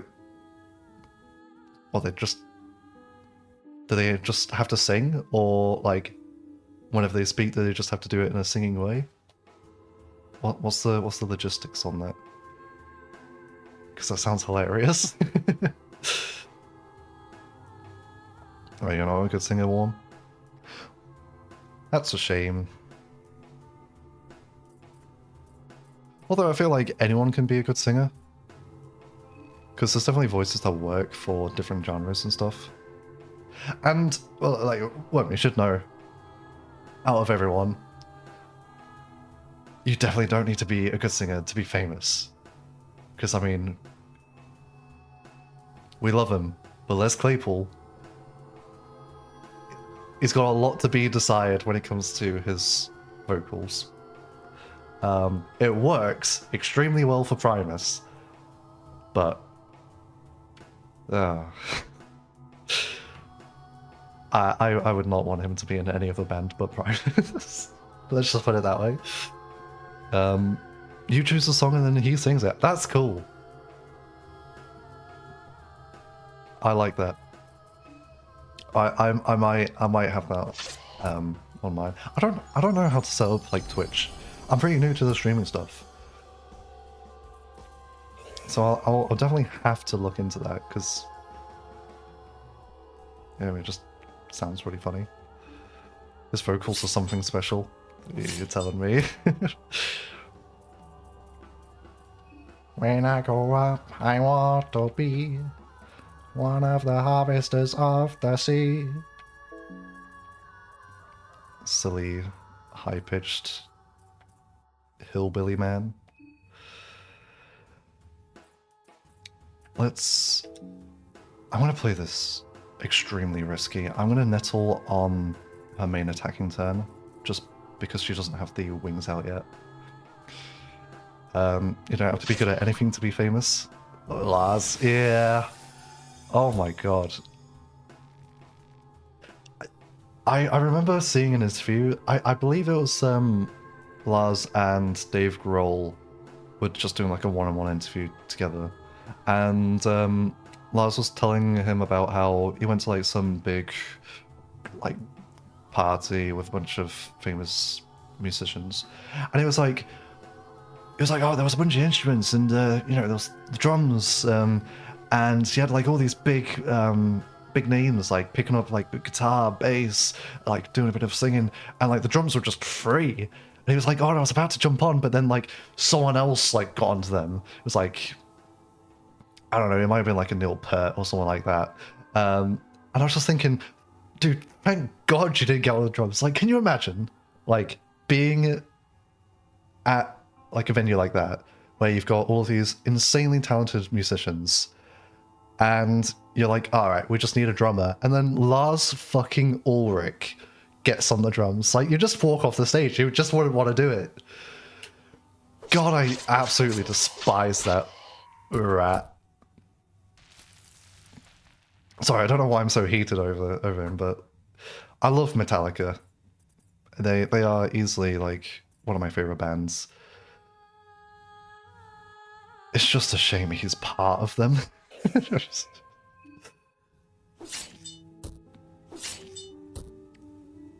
Everyone's got to leave at that point. Yeah, literally. I mean, hey, maybe if they were doing like a improvised like jazz thing, it could work because Lars is really good at not playing in time. But yeah, no, thank God, like literally anyone else. Like, you could have got like James to go up there, like James from Metallica, James Hetfield, to go up there on the drums, and I would prefer that. He's probably a better drummer. We want to heal here. So I'm getting so heated at talking about Lars Ulrich. Let's play this safe. We've got loads of healing items. We can afford to take our time.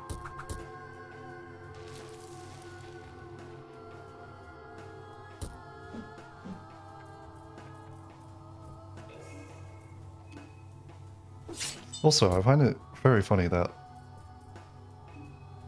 like, there are so many supergroups out there with insanely amazing casts of musicians. I've never, ever even heard anyone wish to have a member of Metallica in their supergroup.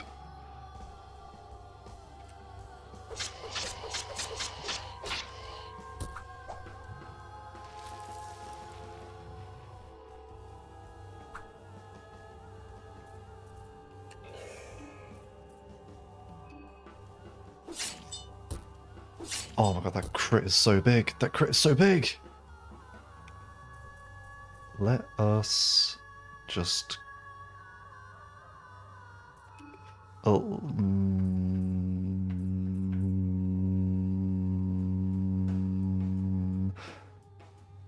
I don't know why I turned into a microwave there. Let us use our brown vial now just to keep the buffs up. We'll survive. Except in infectious groups. Oh yeah, true. Because yeah, Robert is in there. Big Rob.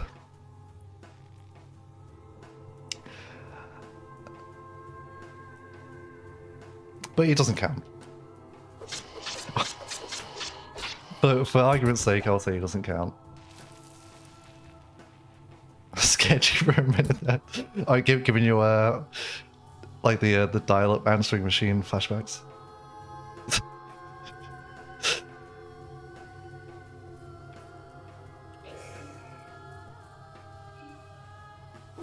I don't know how much damage I've done to her already. She might be pretty low. Let's again just play this safe. We could just use the blue vial. That'll top us off.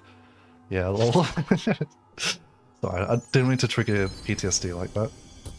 I'll be more mindful in the future.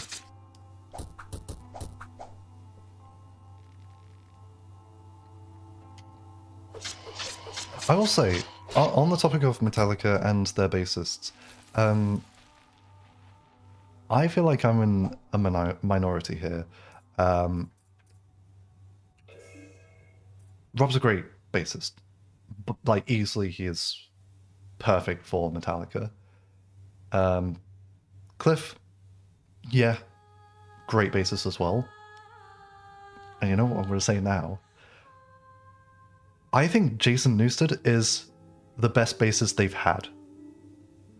Because not only is he a great bassist just on his own from a technical standpoint, he's also an amazing songwriter. We can thank the Black Album for him. Thank him for the Black Album. Sorry, my English is dreadful today. And he's also the best singer Metallica has ever had. He's got some crazy good... That's a huge crit. Crazy good vocals on him. And I think it's actually insane what they did to him. And the way they treated him.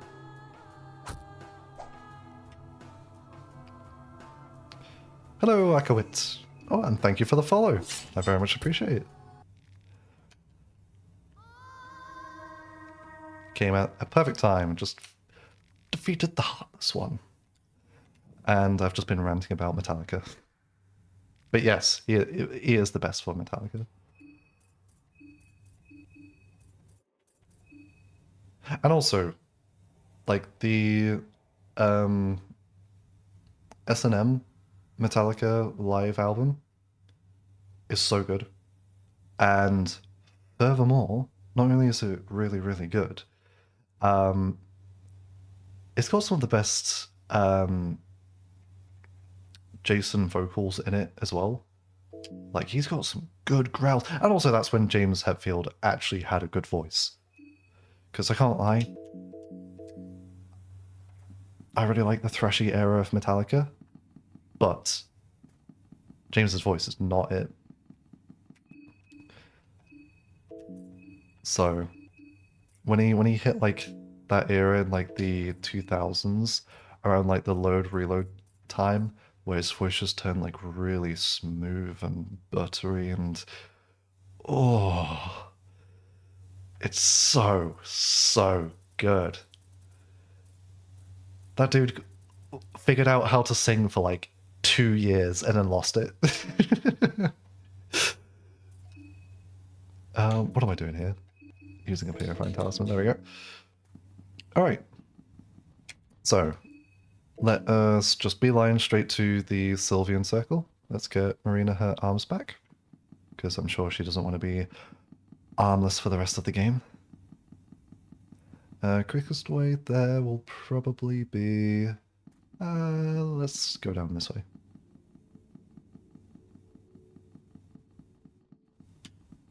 Sing the Tsundere song. I think I'm out of the loop with this.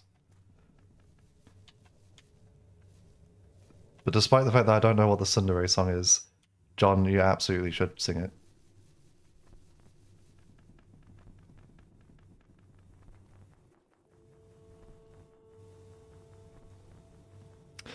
Speaking of bands, recently I've been getting into the Stranglers a lot.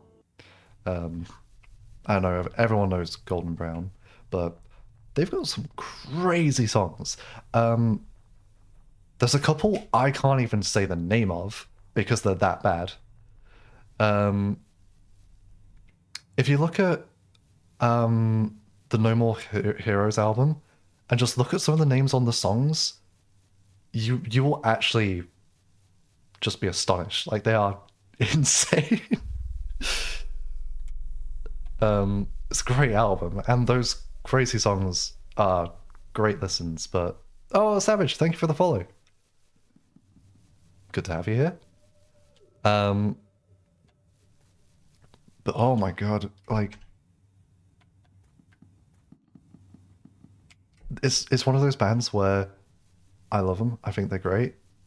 I can't talk about the songs that I like, just because I can't... One of them, I just can't say one of the words. I'm not the right skin color. Both my avatar and me IRL. And there's also one that is just like a pedo anthem, which you know, if I turn to someone like, oh yeah, Bring on the Nubiles by the Stranglers, great song, they'll be like, what the fuck did you just say? It's like when you talk about Oingo Boingo and like everyone's always like, oh yeah, that band that sang Little Girls. It's like, they've got more songs. Oh. Okay, John, what the...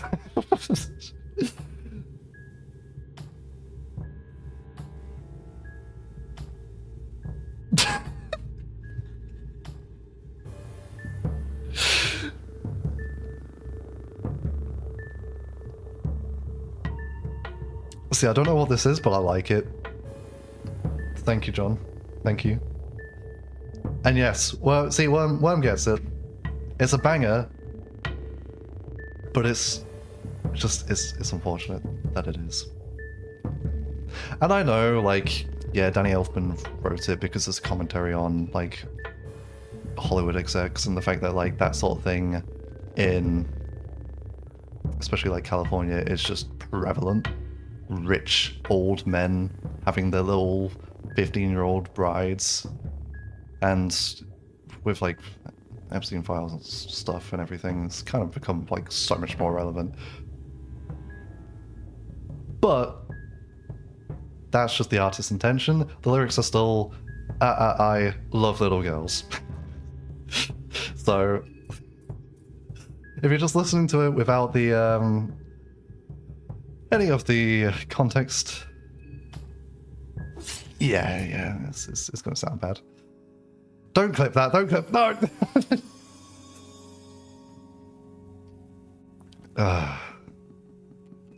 This has been my worst stream so far because of the amount of stuff I've said.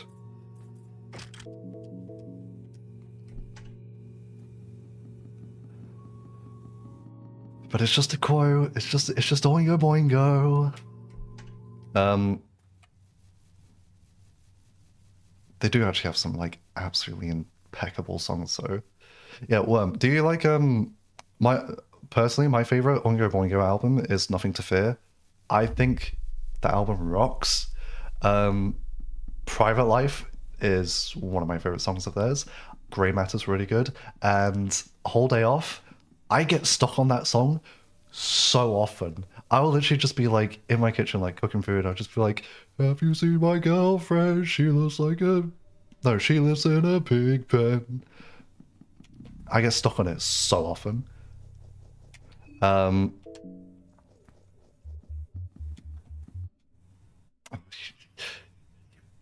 John, you, how dare you clip me? They saved your life. And yeah, you love that album. In a way, that album caused you to play Fear and Hunger. Really? How so? Is it because there's nothing to... you know what? The cat on the album does just have Pocket Cat vibes. That album cover is terrifying. Thank God I didn't know what Oingo Boingo was when I was young. Also, like, you know it's bad when I'm yapping and I'm just walking around and like not actually going anywhere. Let's get Marina's arms back.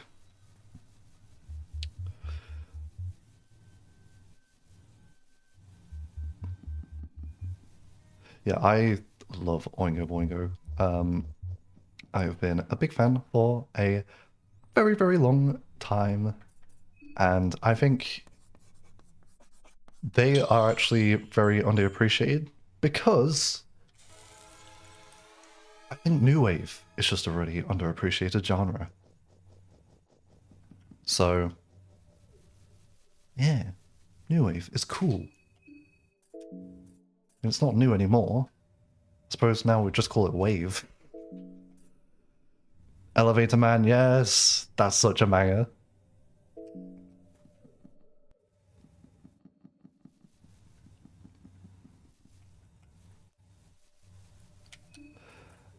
What am I doing now?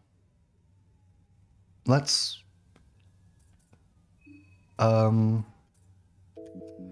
save all the masturbating for later.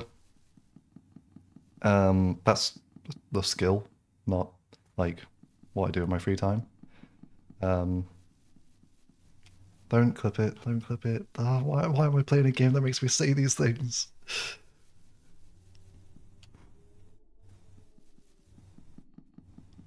And I need to stop talking about Oingo Boingo and the Stranglers because they also have songs that make me say equally sus things. So I don't know what's. Also, actually, going back to Oingo Boingo, really underappreciated song of theirs is Skin. I know it's like around about the point like in the 90s where all the new wave bands were going like really hippie and like kind of changing up their style. But Skin is just such a good song. Like I love that song. There's something special about it. So if you haven't heard that one, give it a listen. It'll be a little bit different to what you're used to with their earlier new wave stuff, but it's still just a great song. And obviously I'm a big Danny Elfman fan, full stop. His solo stuff is a lot of fun. And his, soundtracks are also just great. Oh, I love music. That album is so underrated. Yeah, like... So I think what it is because people get into bands like Oingo Boingo for the like iconic albums, Only a Lad, Nothing to Fear, Dead Man's Party. People are like, these are this is what Oingo Boingo should be. But they've got so much more. Like, just because they change up what they do doesn't mean they're not worth listening to still. And I think the fact that like each album does have a very distinct sound to it just makes it so they're just a band you can literally listen to non-stop. Fresh in Blood, yeah. Pedestrian Wolves, yeah. Oh my god. Well, I You don't know how much I appreciate having someone who does just have my exact music taste. Because I have been going insane not being able to talk about Oingo Boingo with anyone.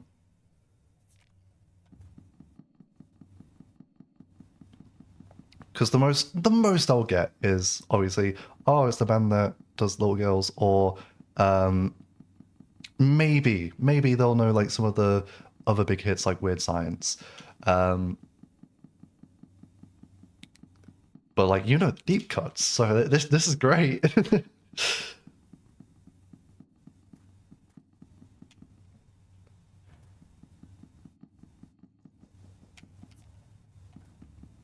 Trying to think. I also really like Devo. If we're talking about new wave bands. I haven't listened to nearly enough of Devo actually.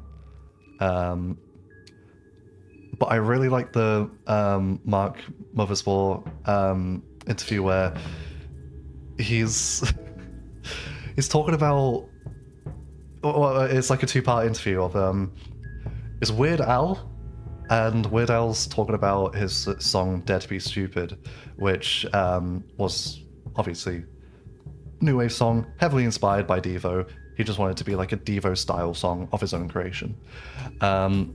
Great song. And so half of the interview is like Weird Al just be like, oh, you know, like I showed Mark, and like, you know, he said he liked it, but like I'm not sure he actually did.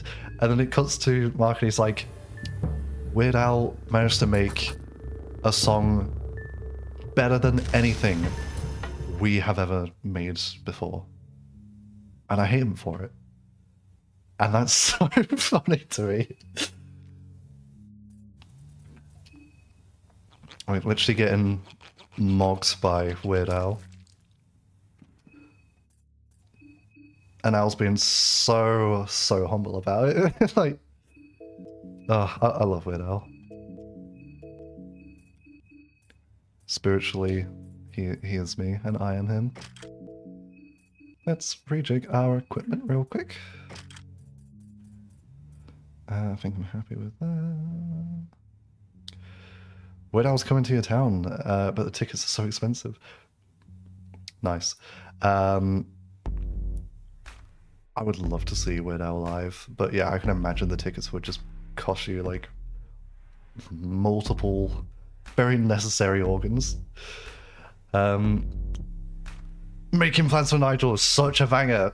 Drums and Wires is such a good album. It's so good. Yeah, I love it. I know how to play it on bass. We're only making plans for Nigel. It is so good. A very underappreciated band, XTCR. I absolutely adore them. And also, with XTC, they're another band that have a very wide range when it comes to genres. Like, you can listen to, what's like two very different songs of theirs?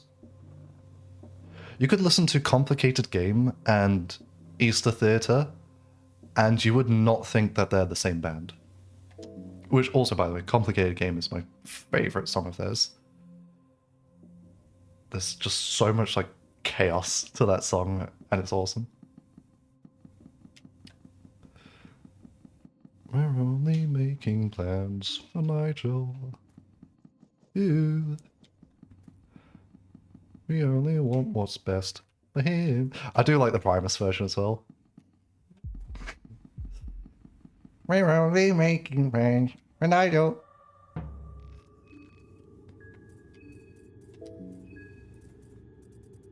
Have you ever heard the whoa not Rots, not Longinus, what am I doing? Red Arc.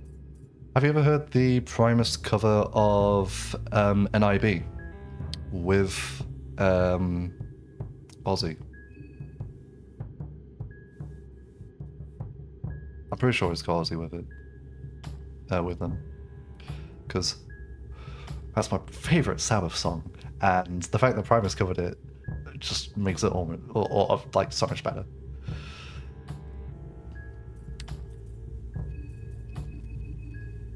We could just spam attack on anything, it doesn't matter here. You don't think you have heard it? Well, give it a listen. You'll love it. It's really good. Might have to go to YouTube to listen to it. I don't know if it'll be on like Spotify or anything.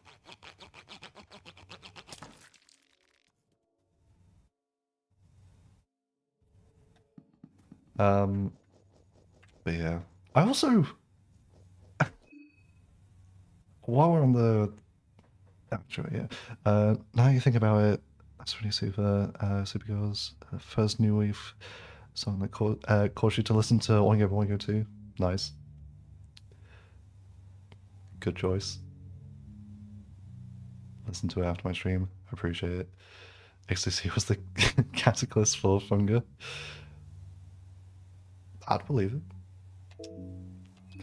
Also,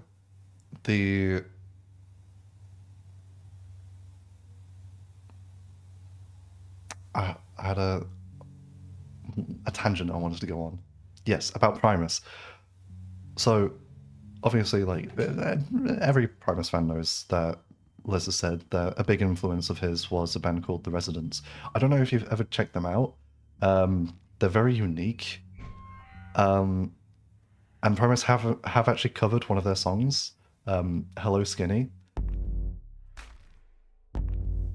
I heard the Residents version first, and I didn't realize it was not Primus, because, like, the vocal track on that, oh my god, it just sounds like Les Claypool. So it's very obvious where Les got his inspiration from, especially with that song. I mean, the fact that they covered it on, like, Crystal Fry makes sense. Also, like, Rhinoplasty that they covered it on. I don't remember. But yeah, the Residents are very cool. Very weird. But if you like Primus, you already like weird. But I think they kind of push the weirdness to a point where you will either dig them or just really not like them.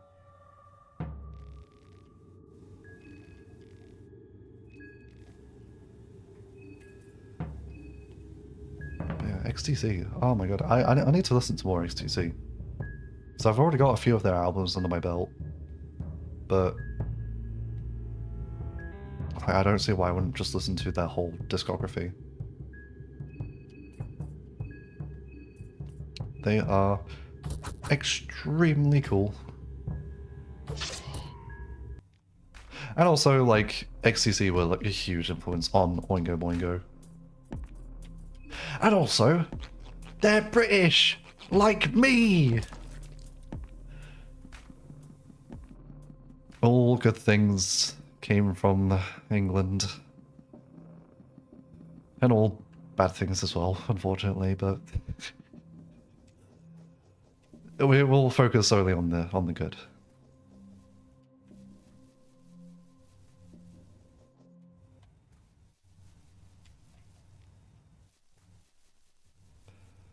Alright. We're back to where we were before I foolishly jumped into that spike trap. We hate America here. See, I will say, the American, like, Brit,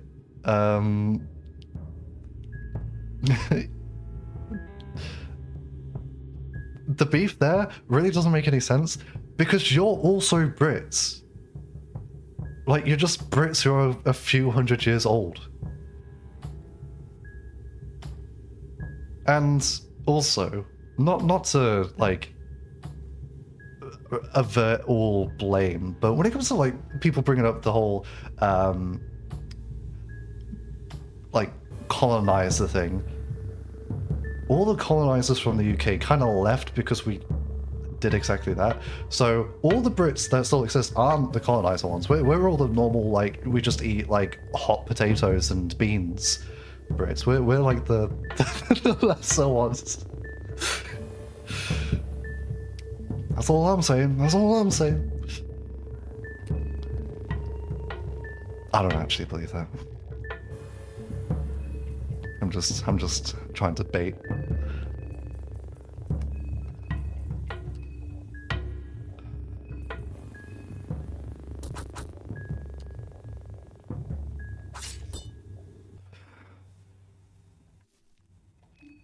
Thank you for the free loot, fake Olivia.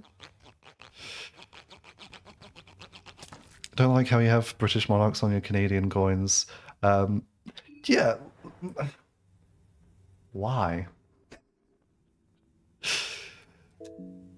I never understood that. Even Australia, which is like so locked in with British culture, a lot of the time they just put whatever the hell they want on their coins. There was a petition you signed to put dinosaurs on the coins when the Queen died and it never went anywhere. That would have been like so much cooler.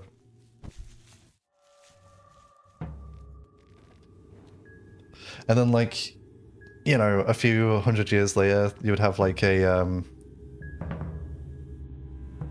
you would have people developing like slang where it's like, oh yeah, back in my day, energy drink used to just cost us 2 raptors. You know how sick that would be? Hey mate, you got a raptor? Oh, I've got let me check. I've got a T-Rex. Do you have change for a for a trike? Dude, that would be sick. That would actually be so cool. Exactly. Yeah, no, like, why wouldn't they do that? So do you have the like current king on your like coins and notes still?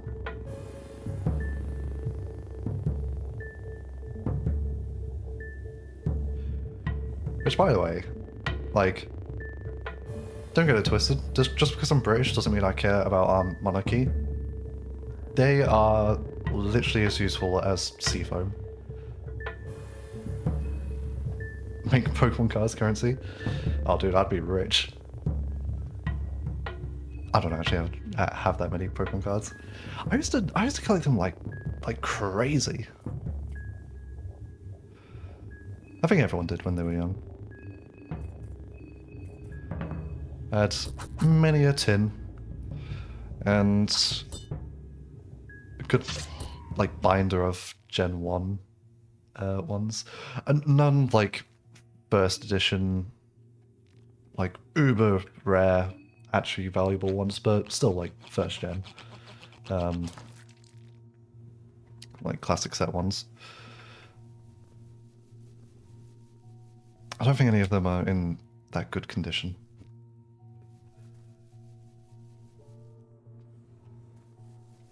We're in the deeper woods. You're buying a bunch of packs and doing a grand opening on Christmas? Oh, that would be so cool to see. We love a bit of gambling in this household. Ah, here's something cool. Since we have the Mastery over Vermin ability... Sorry, did a train just drive past? Since we have the Mastery over Vermin ability, we can talk to the frogs. Master this, master that, and what the others say. Well, don't expect the same courtesy from us, the frogs. We bow to no one. We like the frogs. I'll show you all when you get the cards. Dude, I'm so excited. Dark Raccoon, hello! Oh my god. Hope you're doing okay. It's good to see you in the stream.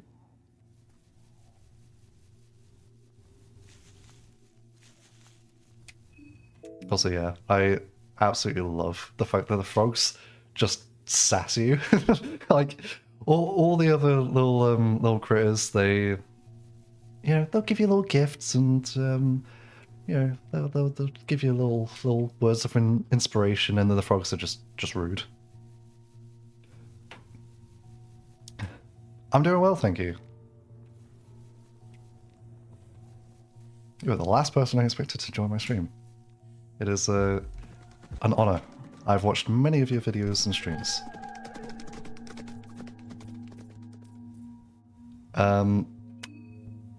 I do, on this playthrough, I do want to actually fight and kill the a centaur. I'm not going to do it right now though. Let's just run away. We don't have to worry about that right now. Fuck the authority, little froggies. Yeah. We love a anarchist frog. You appreciate it? Yeah, no, of course. I think yeah, arguably one of the top Bunga content creators in my eyes, because they're one of the more like gameplay focused ones, which there's not really enough of. So yeah, I do very much appreciate it. I'm so excited for the next update as well. Like the boon of content we're all gonna get is gonna be so good, and I absolutely am gonna be doing like loads of streams when that update comes. In about like 4 years, when Miro finally finishes it.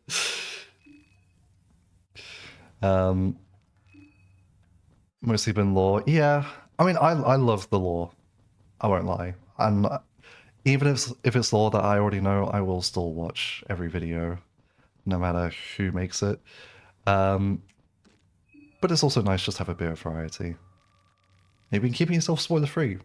You're a stronger man than me, because I can't. Every single morsel of information of the new update, I'm like, gimme.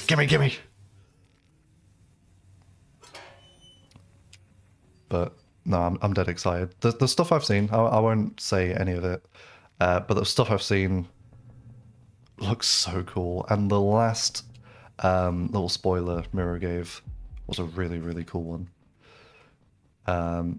Which,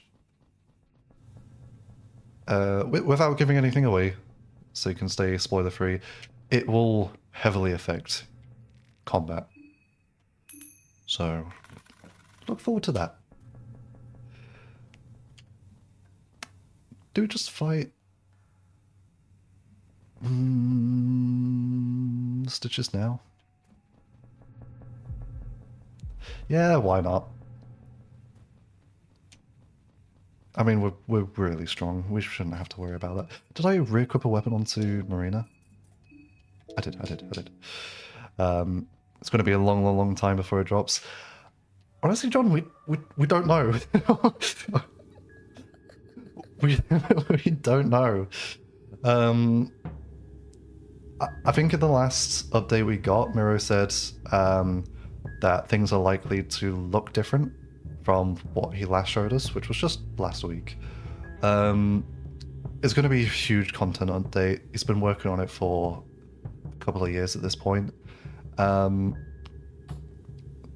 So it could be out this year, or we could be waiting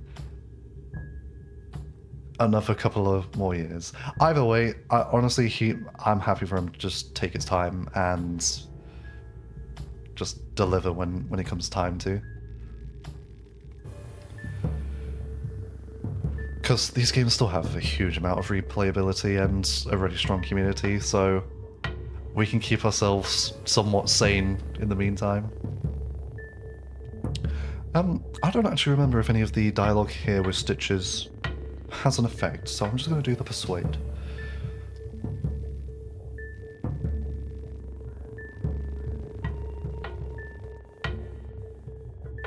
Okay, yeah, it does give us a free turn, which is nice.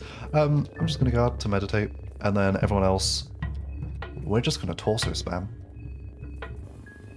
I think that's all we really need to do, because our damage output is kind of crazy already.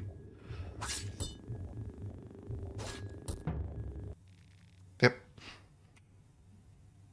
There we go. Marilyn Manson is dead.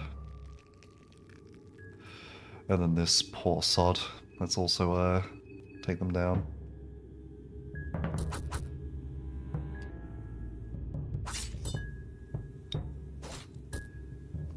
I do want to do a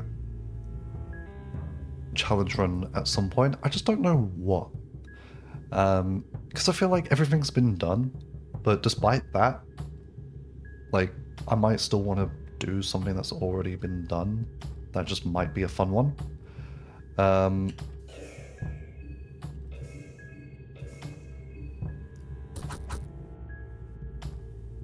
I've just not decided on what. Gun only Levi, chairless, wheelchairless Olivia, magic only Karen. These are good suggestions. I mean, to be fair, I never use firearms in this, and I feel like gun only Levi is actually such a good idea for me personally, just because that's nothing like that's not something I've ever done, and I'm a really aggressive player, so the fact that I'll have like limited ammo might actually make it really interesting. That on masochist mode would make it horrible, and I might do that. We'll see, we'll see. Look, John, we know you don't like Karen, but maybe you should play as her on your next playthrough. She's very fun to play as. And if you play as her, you don't have to interact with her. So, you know, it's kind of a win-win. You get to play a fun character and you don't have to deal with talking to Karen. And we don't kill Karen. Well, I've already killed Karen in this playthrough, but she's fine. She's alright. She's cute. She's fun sometimes. Design-wise, she's actually one of my favorites. I think she's got heck loads of style. What am I doing? Sorry, I'm getting myself really distracted. If the day you do is the day the new kid update comes out. Well, John, how about how about you play Karen tomorrow? Because I want the update now.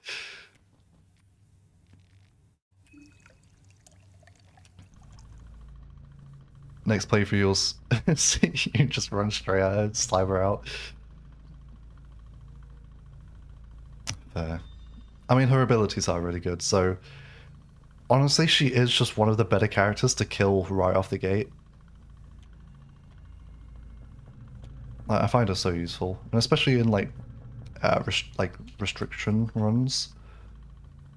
Having diplomacy is really, really good.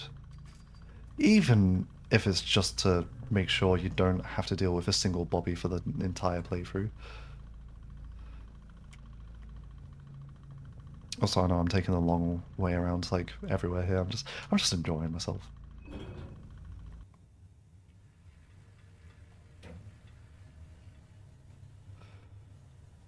Karen was cursed with zero accuracy from the start. John, have you considered that that might be a skill issue? On your end. I'm only beefing. Also, guaranteed bench grinder placement if you don't want to fight the mob to get it. If you play Isabella and get a fortunate Venushka skinbook, you can actually get the meat grinder extremely quickly, as well as Osa as a companion very quickly as well. In masochist mode, you're probably best off just getting the meat grinder as soon as anyway. But yeah, a little bit of meta advice there. Okay, so that's the last telly Electroscope. You're the greatest player, never lost. To be fair, the only thing that's killed me in this playthrough has been the Heartless one. And the Spike Trap. But that was a non-canon event, so let's... Like, honestly, let's not even talk about it ever again.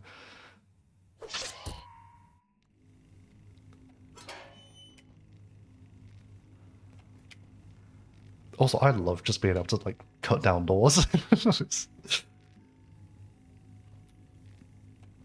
Who needs a Bella when you just have muscles like Ursa's? Alright, let's go get ending A. And I'll get ending A now.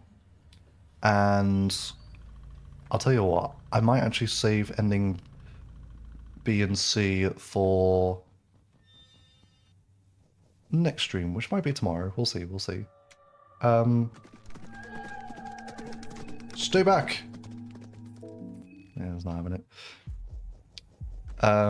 Just because we'll have a lot of grinding to do anyway, just because I want to kill every single enemy. And we will have to kill every single contestant too. So that will take a little bit of time just navigating the overworld to do so. So we can save that for the next stream. As well as me showing off fighting the Centaur and a rematch against Sergal the Rancid. Or Rancid the Sergal, I should say. Monte Neko, or whatever his name is. How'd you win against the horse? With great difficulty. But I don't worry, John, I will show the ways.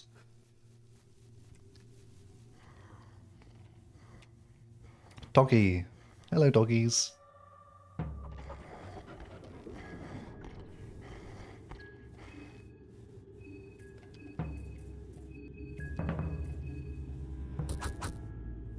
But yeah, so we'll just get ending A here and now. And then, like I say, tomorrow we could do all the rest. And John, you haven't seen any of the other endings yet, have you? You've only seen ending A. Because I will say, ending C is the hardest one to get, and it is really, really weird. I won't spoil it though.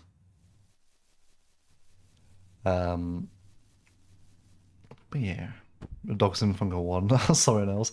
Yeah, no, literally, they are they are the noob gate, and it is actually kind of insane how strong they are. I still opt to just not fight them whenever I play through Fungal 1 again.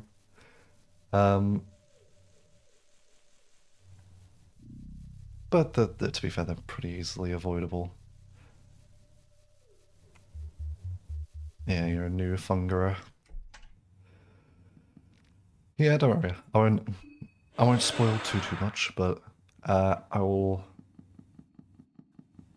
definitely show you.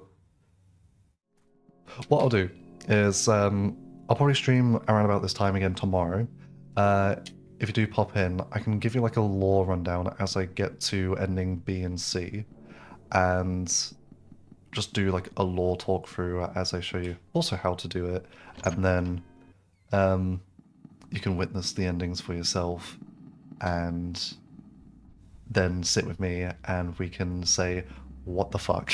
Because ending C, oh my god, that one is just all types of weird. They are loud. Yes, the dogs are far too loud. I don't know why Mirror made them so loud.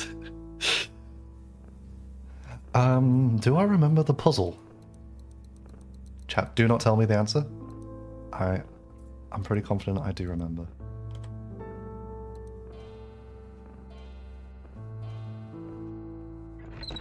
Look at that. Oh, he is so good. Yeah, definitely haven't played this game like 100 times.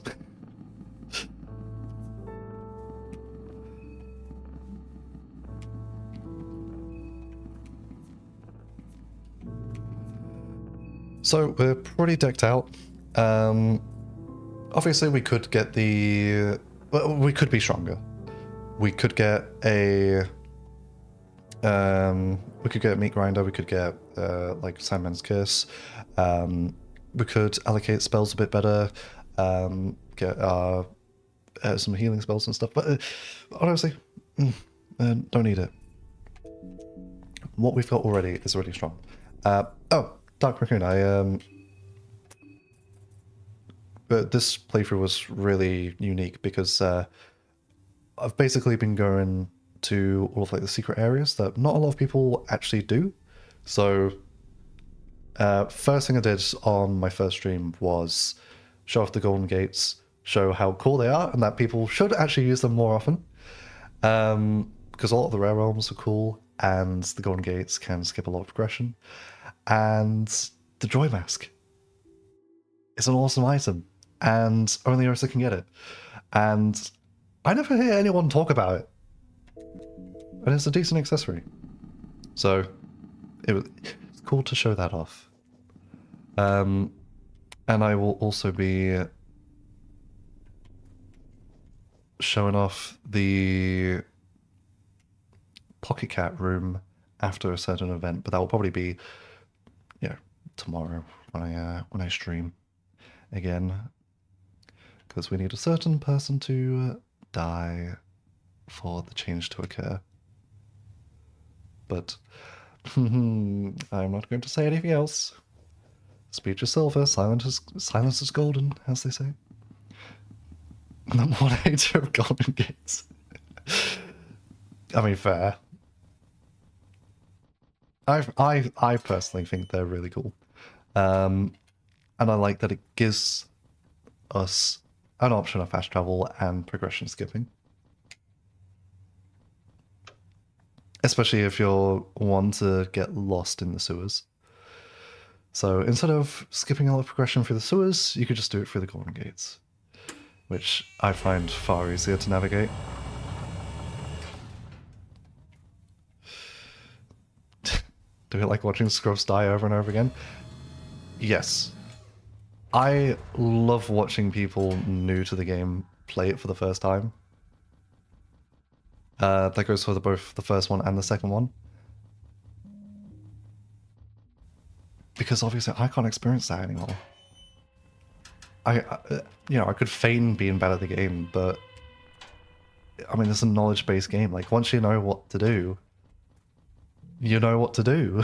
So, unless like you really crank up the difficulty or do like a really, really hard restricted run, you can't really have like that authentic first time vibe like you do when you watch someone else. Did I not feed everyone? Oh, everyone's starving. Let's fix that. So, yes, John, I adore watching scrubs die non-stop.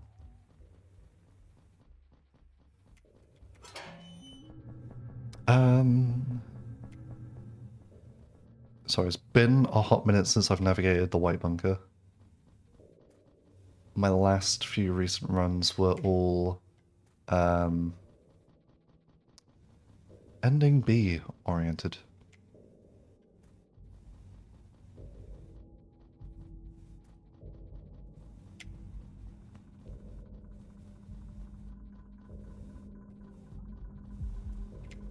We can just avoid like pretty much everything here. Like, who cares? I don't believe we just go down. Ah.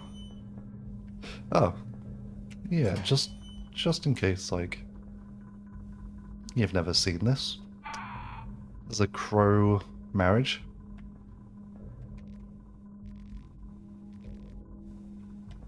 Very cool. I find it mega boring seeing new players get mega backseated. Yeah, no, that I can't stand. Like, I mean, John knows. Like when he was playing through the second game, like Termina, for his first time, despite the fact that he had people who knew what was going on, there was very little backseating. There was the occasional like hint and like little guide just in case, but yeah, no, I think John had like a very good experience for his first playthrough. I only had like one person I knew who had played the game before, so I very much was like raw dogging it. And I had a miserable time and I loved every second of it. Let's just torso spam here.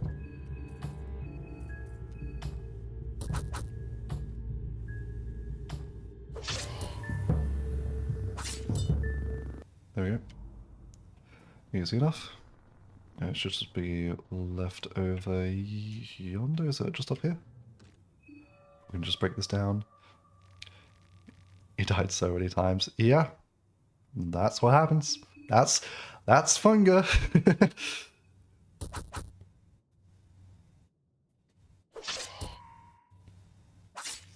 But we'd all be lying if that wasn't part of the charm.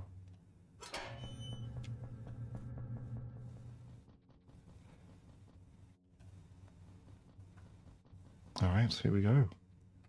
We're approaching logic. I'm going to be honest. I know I said this on my last stream as well. I've never seen phase 2 of logic. Like, I usually defeat her just too quick. So, it'll be fun to see this for the first time. Also,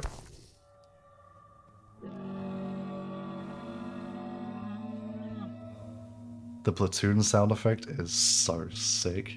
It's so cool.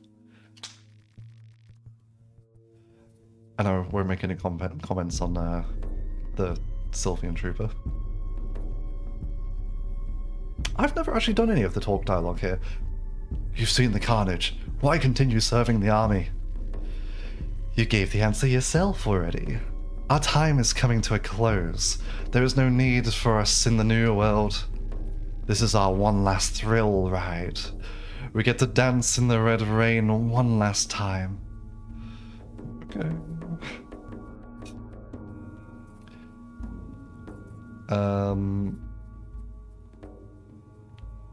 Guard. Do we even want to bother bobbing away? I think we just go full damage.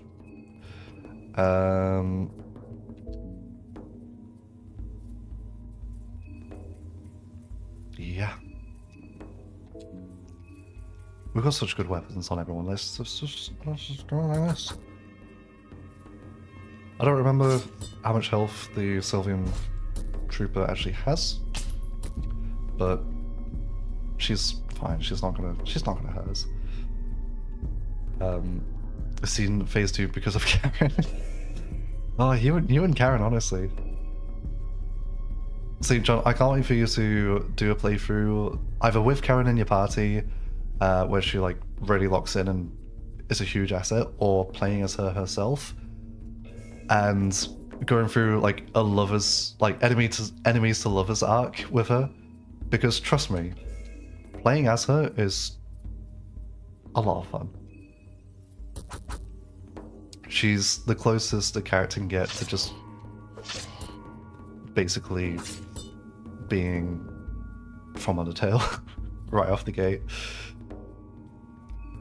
She's got some very dialogue heavy skills, which I appreciate. Yeah, I think we just go raw damage. We're getting some great crits here.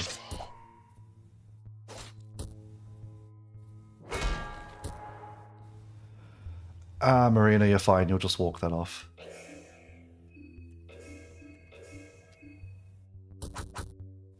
And thanks to the fact that meditation is still bugged, we get that double rev. And I will play this a little bit safe. Dan, can you do me a favor and just heal up Marina ever so slightly? Just give her a little something or other.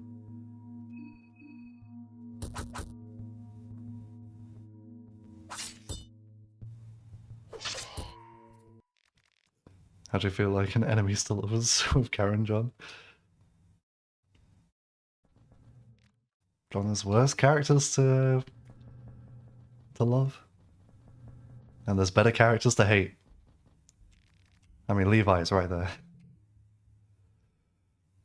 Double rev. This depends on what it's my videos.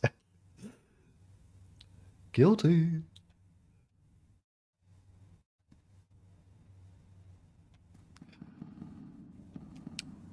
Also, the old gods.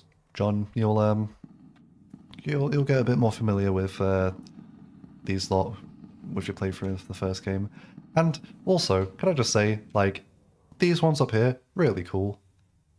I really like the dodecahedron one, and I really like the bird head one. They're very cool.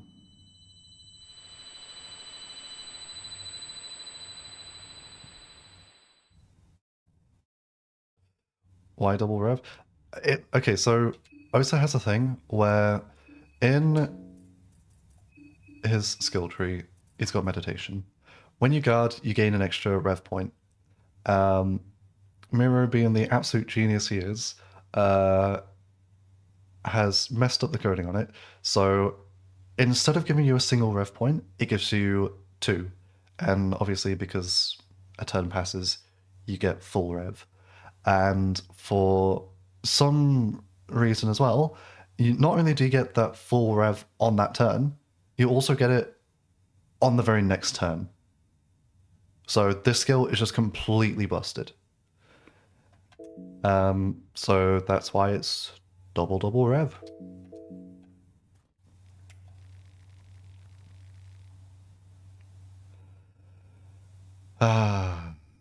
Kaiser.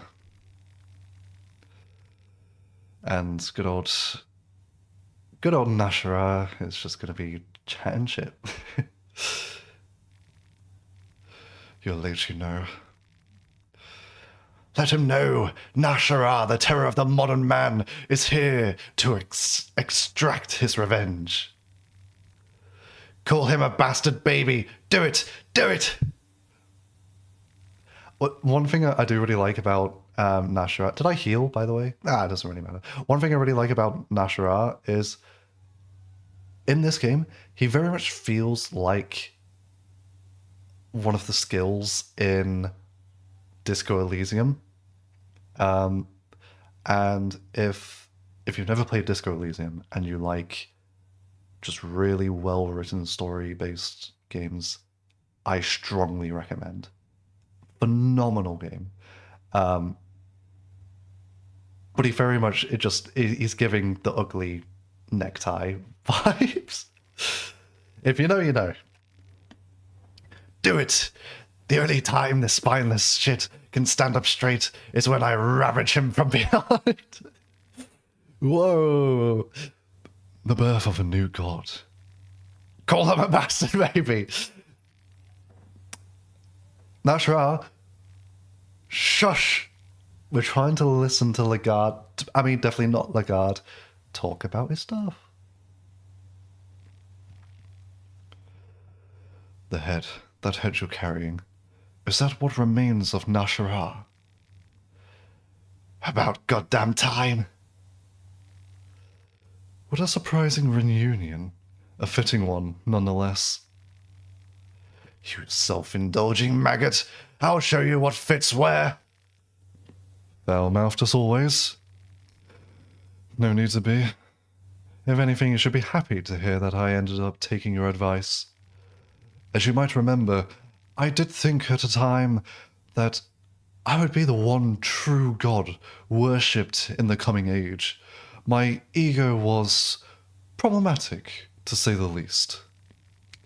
But alas, the world is much too capricious and chaotic, just like you said it was. I was never to be fully controlled. It will never reach true harmony and order. But chaos itself is not something to be dreaded. Chaos is but a transitional phase. Where it leads determines whether that chaos is a negative force or not. I embrace the chaos and saw where it led me. The endless cycles of mankind's struggle for power had to lead somewhere. I twisted the cycles into a spiral. Each cycle pushed us further and further from the grasp of the old world, closer to our true potential. We are now at the climax of that spiral as we speak. We cannot control the world laid down by primal forces, but we can build a new one. I always thought that this ending and the story told here through logic has a lot of similarities to the Painted World in Dark Souls 3, which, again, if you know, you know. Which, by the way, I love. The singularity, our promised land awaits.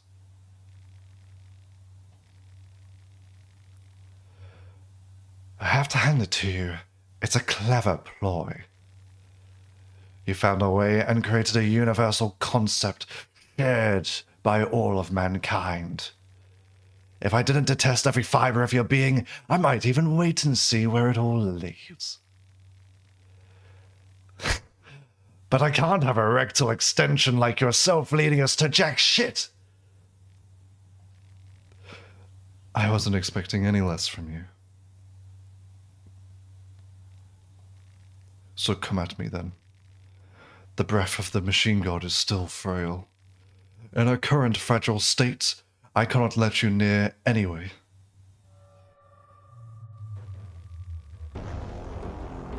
And then one of the best tracks in this game. Oh my god. Blah. Time for words. It's over. Fortunately for us, he's a pushover. I will show a cool little thing. If you cast Rot on him, something very unique happens. Most enemies just get a little bit of like leprosy on their skin. Kaiser, on the other hand, much more. Again, it's been a while since I've done this route. Pretty sure he doesn't actually have that much HP. So I think if we just torso spam, he's gonna be down. Let's actually heal Marina. I don't want my girl going down.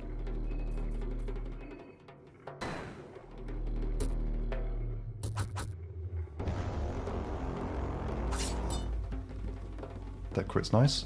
And with the rot, he loses all of his skin.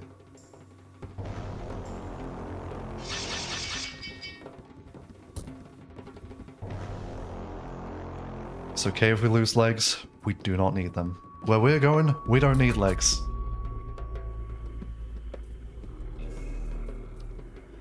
No, don't kill him, he's so cute. Well, I'm sorry.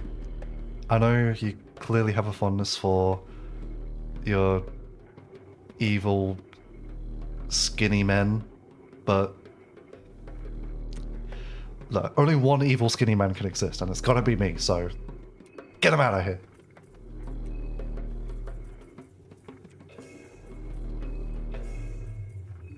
This might just be lethal. With the amount of damage we'll do.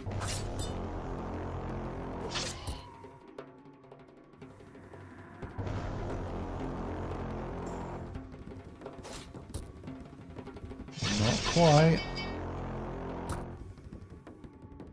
Another leg sweep. I don't care.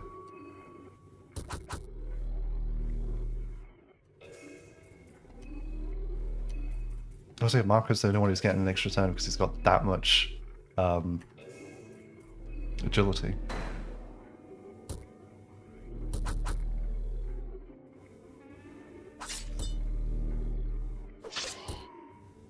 And there he goes. He is a pushover. And also maybe not actually dead. As Nashra says, that piece of filth! You recognize what happened? You recognize this blood ritual? And you let it happen? I knew it was a mistake from the start to put even a sliver of trust in your ugly ass. I'm not even going to talk to you. So this was all in vain. Great. And just to spill it out to a dimwit maggot like you, that great was sarcasm. Thank you, I'm very autistic, I don't pick up on sarcasm. You're such a failure. Well, let's at least see if there's anything we can do about that piece of junk that lies ahead. Pissing on his plans should bring at least some pleasure and solace. Agreed. Let's do that. You'll obviously have to do the pissing with that long hose of yours. Hey, it's canonical. Osa is, anyway. Let us max everyone back out. And get our health back. Lovely. We can probably do some crafting as well of healing items. I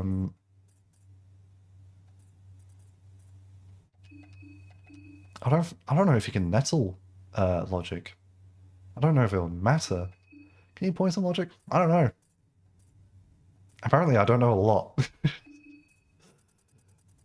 But let's just use the rest of our blue herbs to make a bunch of light blue vials. And oh yeah, we can, I forgot we could have done that as well.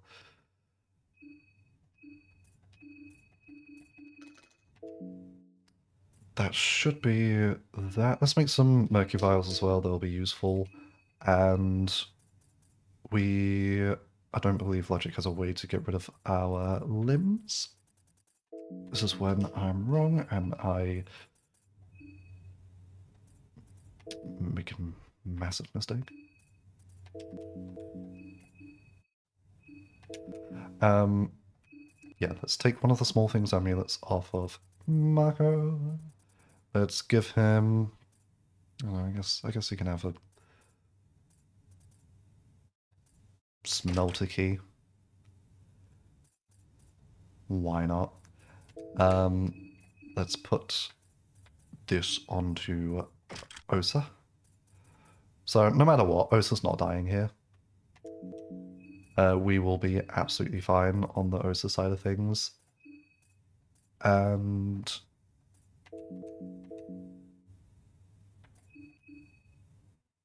Flesh Puppetry.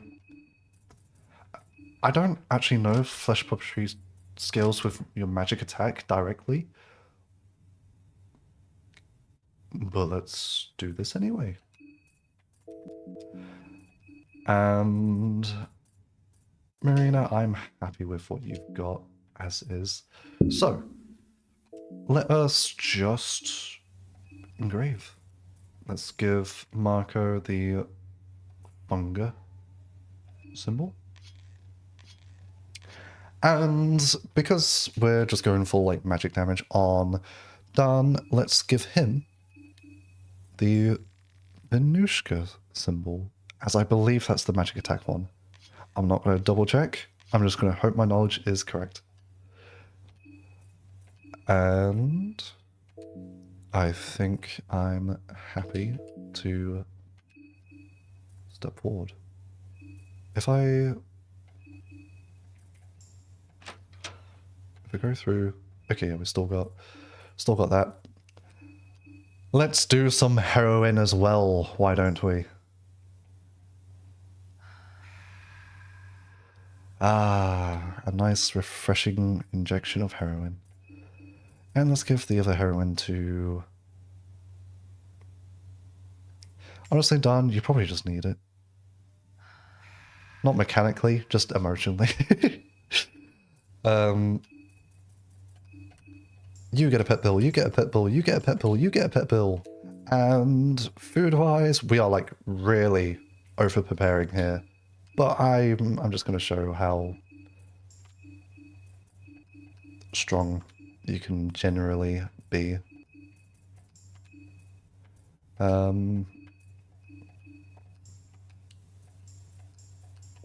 Everyone can have one of those. And finally, one defense buff we can just put on Osa. Here we go.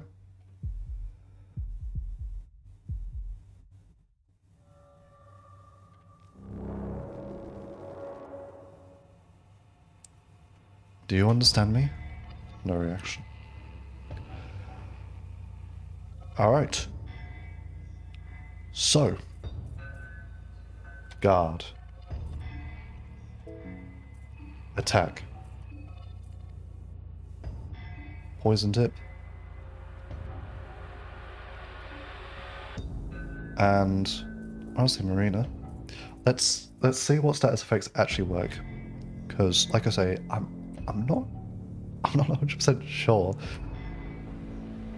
So let's see if irritation does stack on.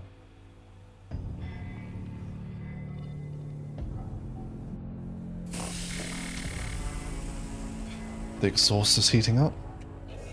Oh, I'm so worried. Marco, you can be the one to throw one of our murky vials just to target everything. Dan, you can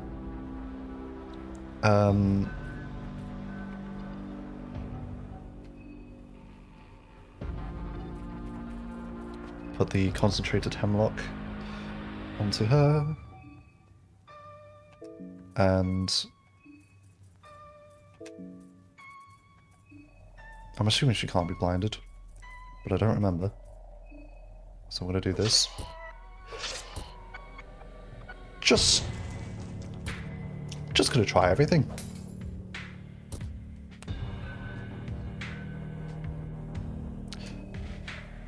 Yeah, I think she is immune to like pretty much every status. So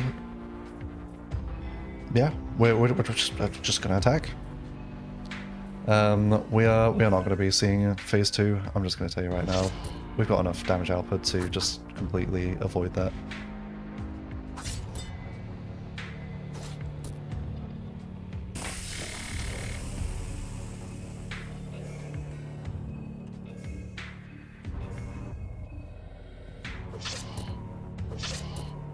Also, another incredible soundtrack. Shall I let them get to phase 2? Honestly, John, that's not a bad shout. It will be something new for me, so let's do it.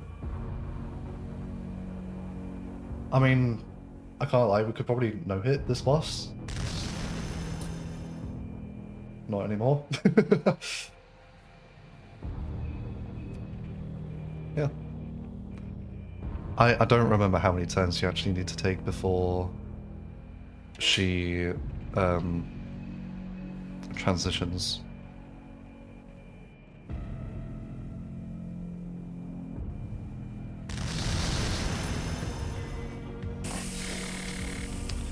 So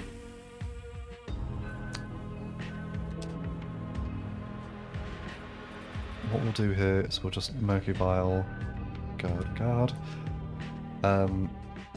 Is no hit funga possible? Yeah.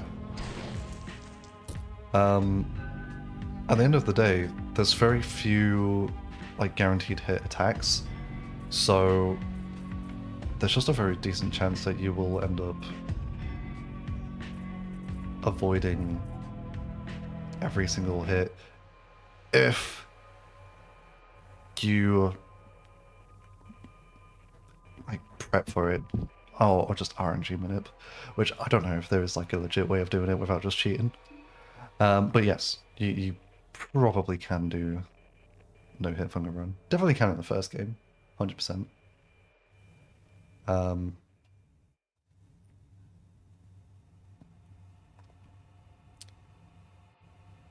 Yeah, we're just stalling right now.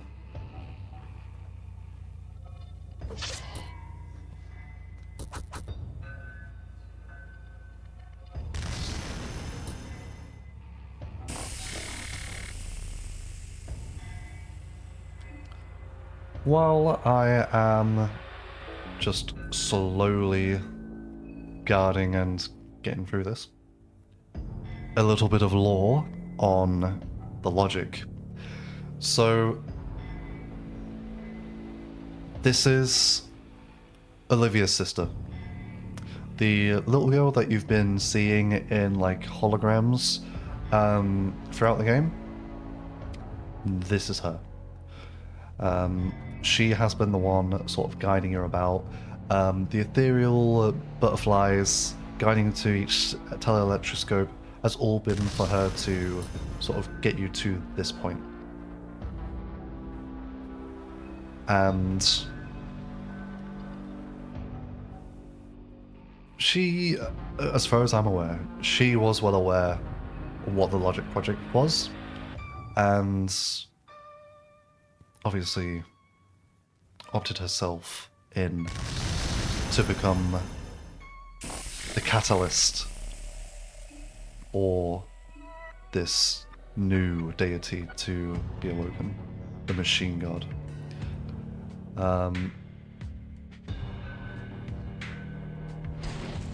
With her being Olivia's sister, obviously that begs the question of, well, then what does Olivia think of this? And actually, if you get this ending as specifically Olivia, you do get some unique dialogue where Rayla, her sister, will just refer to her directly and be like, join me, Olivia, which is really cool. I would say in terms of like a canonical end, Olivia being like the one to face off against Logic makes the most sense to me, at the very least. I know Karen and Abella also have ties with everything that's going on here. But if I explain that, I'll be here forever. But why is Logic a thing? That is because Kaiser wanted to create a new age for humanity, and he believed that he needed the power of a god to do so. And so, with technology advancing the way that it has, at the rate that it has, what makes more sense than a machine god? And making essentially a soul network connecting all of humanity together sounds like a pretty good deal to him. So that's exactly what he did. Or at least is aiming to do. And what we're fighting here is literally just the ascension of a god. Now, that's all like surface level stuff when it comes to Logic, Kaiser, his plan, all this good stuff. What's a little bit more questionable is the reason behind Phase 2. I'll explain what I mean in a moment. I should have attacked that little doohickey. Sorry, did I also just use a cloth fragment? Am I stupid? It's just fall out, who cares? I'm not surprised I've never seen Phase 2. This takes forever to tick over. Jeez.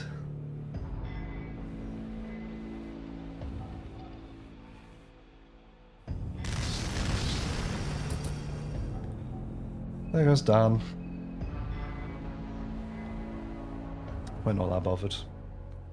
Literally, Osa on his own is gonna win this.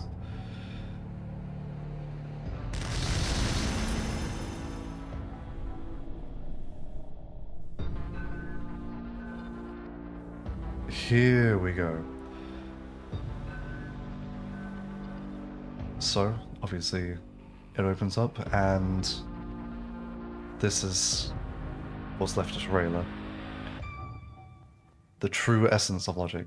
And if you notice the background, those ever so familiar wooden boards, that weird molded fleshy ground that it's based upon,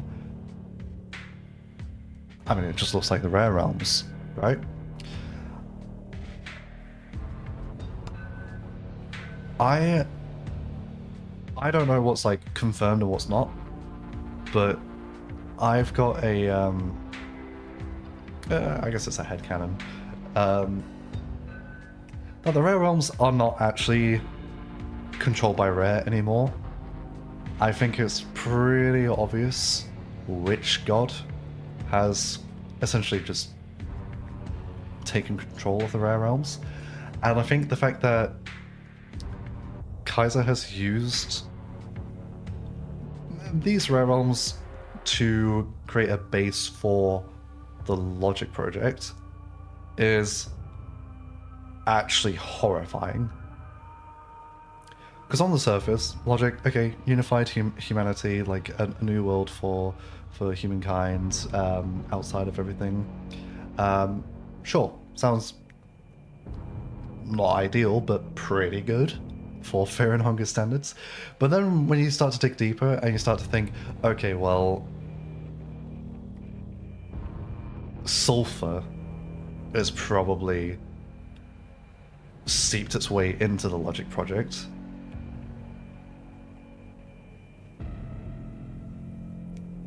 Yeah, it doesn't sound so good now.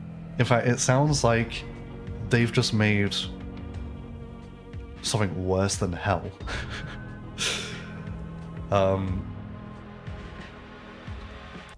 that's... again, I don't know if it's confirmed if the Rare Realms are actually, like, taken over by Sulfur. A lot of signs point to, yeah. So the fact that we've got the Rare Realm aesthetic here, Sulfur is easily the most evil thing in this series. It doesn't really bode well, but anyway, let's finish this. Second phase reminds you of the worm. I absolutely adore Fallout 1. It is one of my favorite games of all time. Fallout 2 as well. And yes, absolutely, the Master, like that body horror mix of like tech and flesh, it is so cool. Have I ever played Undertale? I have. I've played through Undertale many a time. I love that game.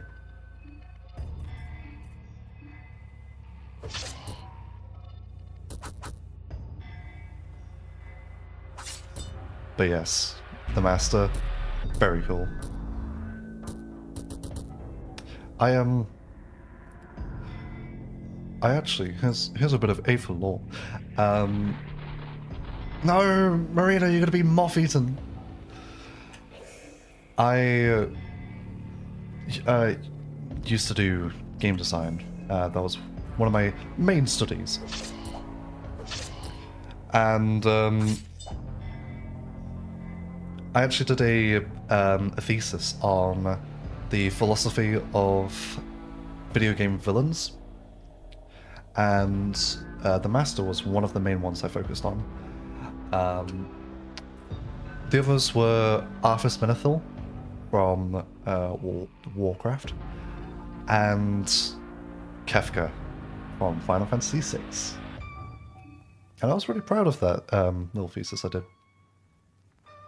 And those three villains have a surprising amount in common. And it's nice just putting like a school of philosophy to each villain and seeing how that translates into like a fully fledged character. You only played it once recently on stream. Can you guess the first one I've really done? I'm gonna guess it's a genocide. Most people obviously default to pacifist, but I'm gonna guess you were just...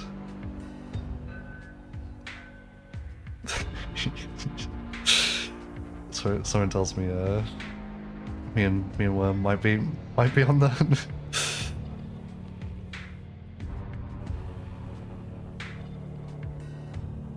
Oh my god. Sorry. I was looking at the email. I was like, what is that? I had to lean in. That is so cute.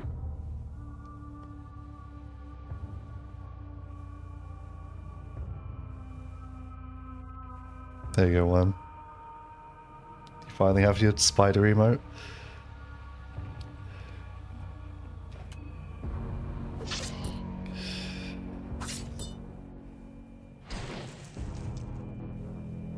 Zero damage. How threatening. Yeah, you sat there and for 4 hours on the Sans boss. I kid you not, I could probably load up Undertale right now and just first try Sans. That boss is so like muscle memory dependent that like once you beat him, you can never not beat him. Grimlock going down. Reckon we don't need them.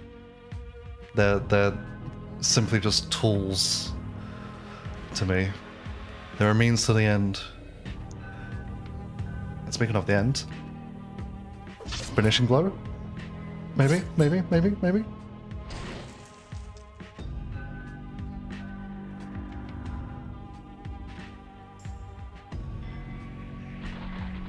Get your muffs off me. What did that do so much damage?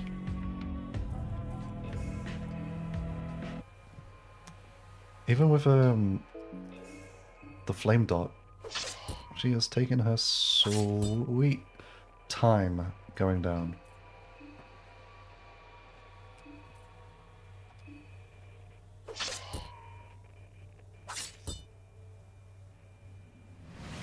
Bye, Marina.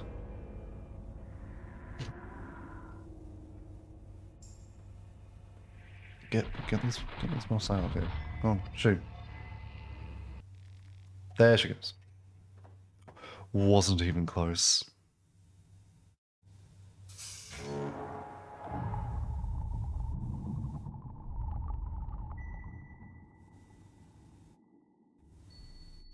Also, an interesting bit, that little cube in his chest, I believe it's a slightly modified version of the Finushka symbol, if not just directly the Finushka symbol. Which is probably the most, like, human god, I would argue. So, it makes sense that they would use influence from them in the Logic project. It's just a shame about my theory about the sulfur thing.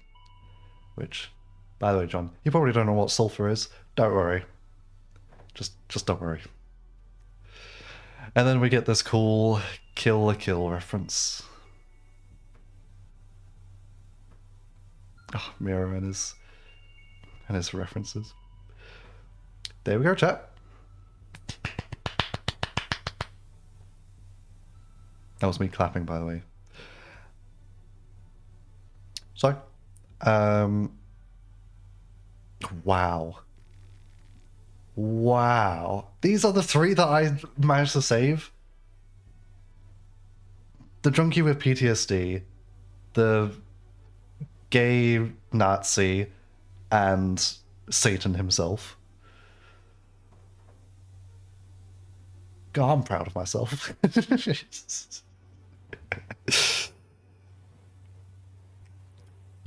And say what you will, is a diverse cast that we saved. Could maybe have a bit more of a feminine touch. I know Pav is, he's quite an effeminate man, but you know, let's not take take any of the female representation away from the females. But yeah, there we go. I will leave the stream there, but tomorrow I'll probably be live again. So feel free to tune in. I don't know what time. It might be a similar time. All depends on just when I do it, really. But tomorrow I'll be killing literally everything, getting the other two endings and showing off how to kill the centaur, and also doing our rematch with the Sergal, which is a fight basically no one does. So yeah, stuff to look forward to. But yeah, you all take care. Have a lovely evening, night, morning, or whatever time it is. And so long.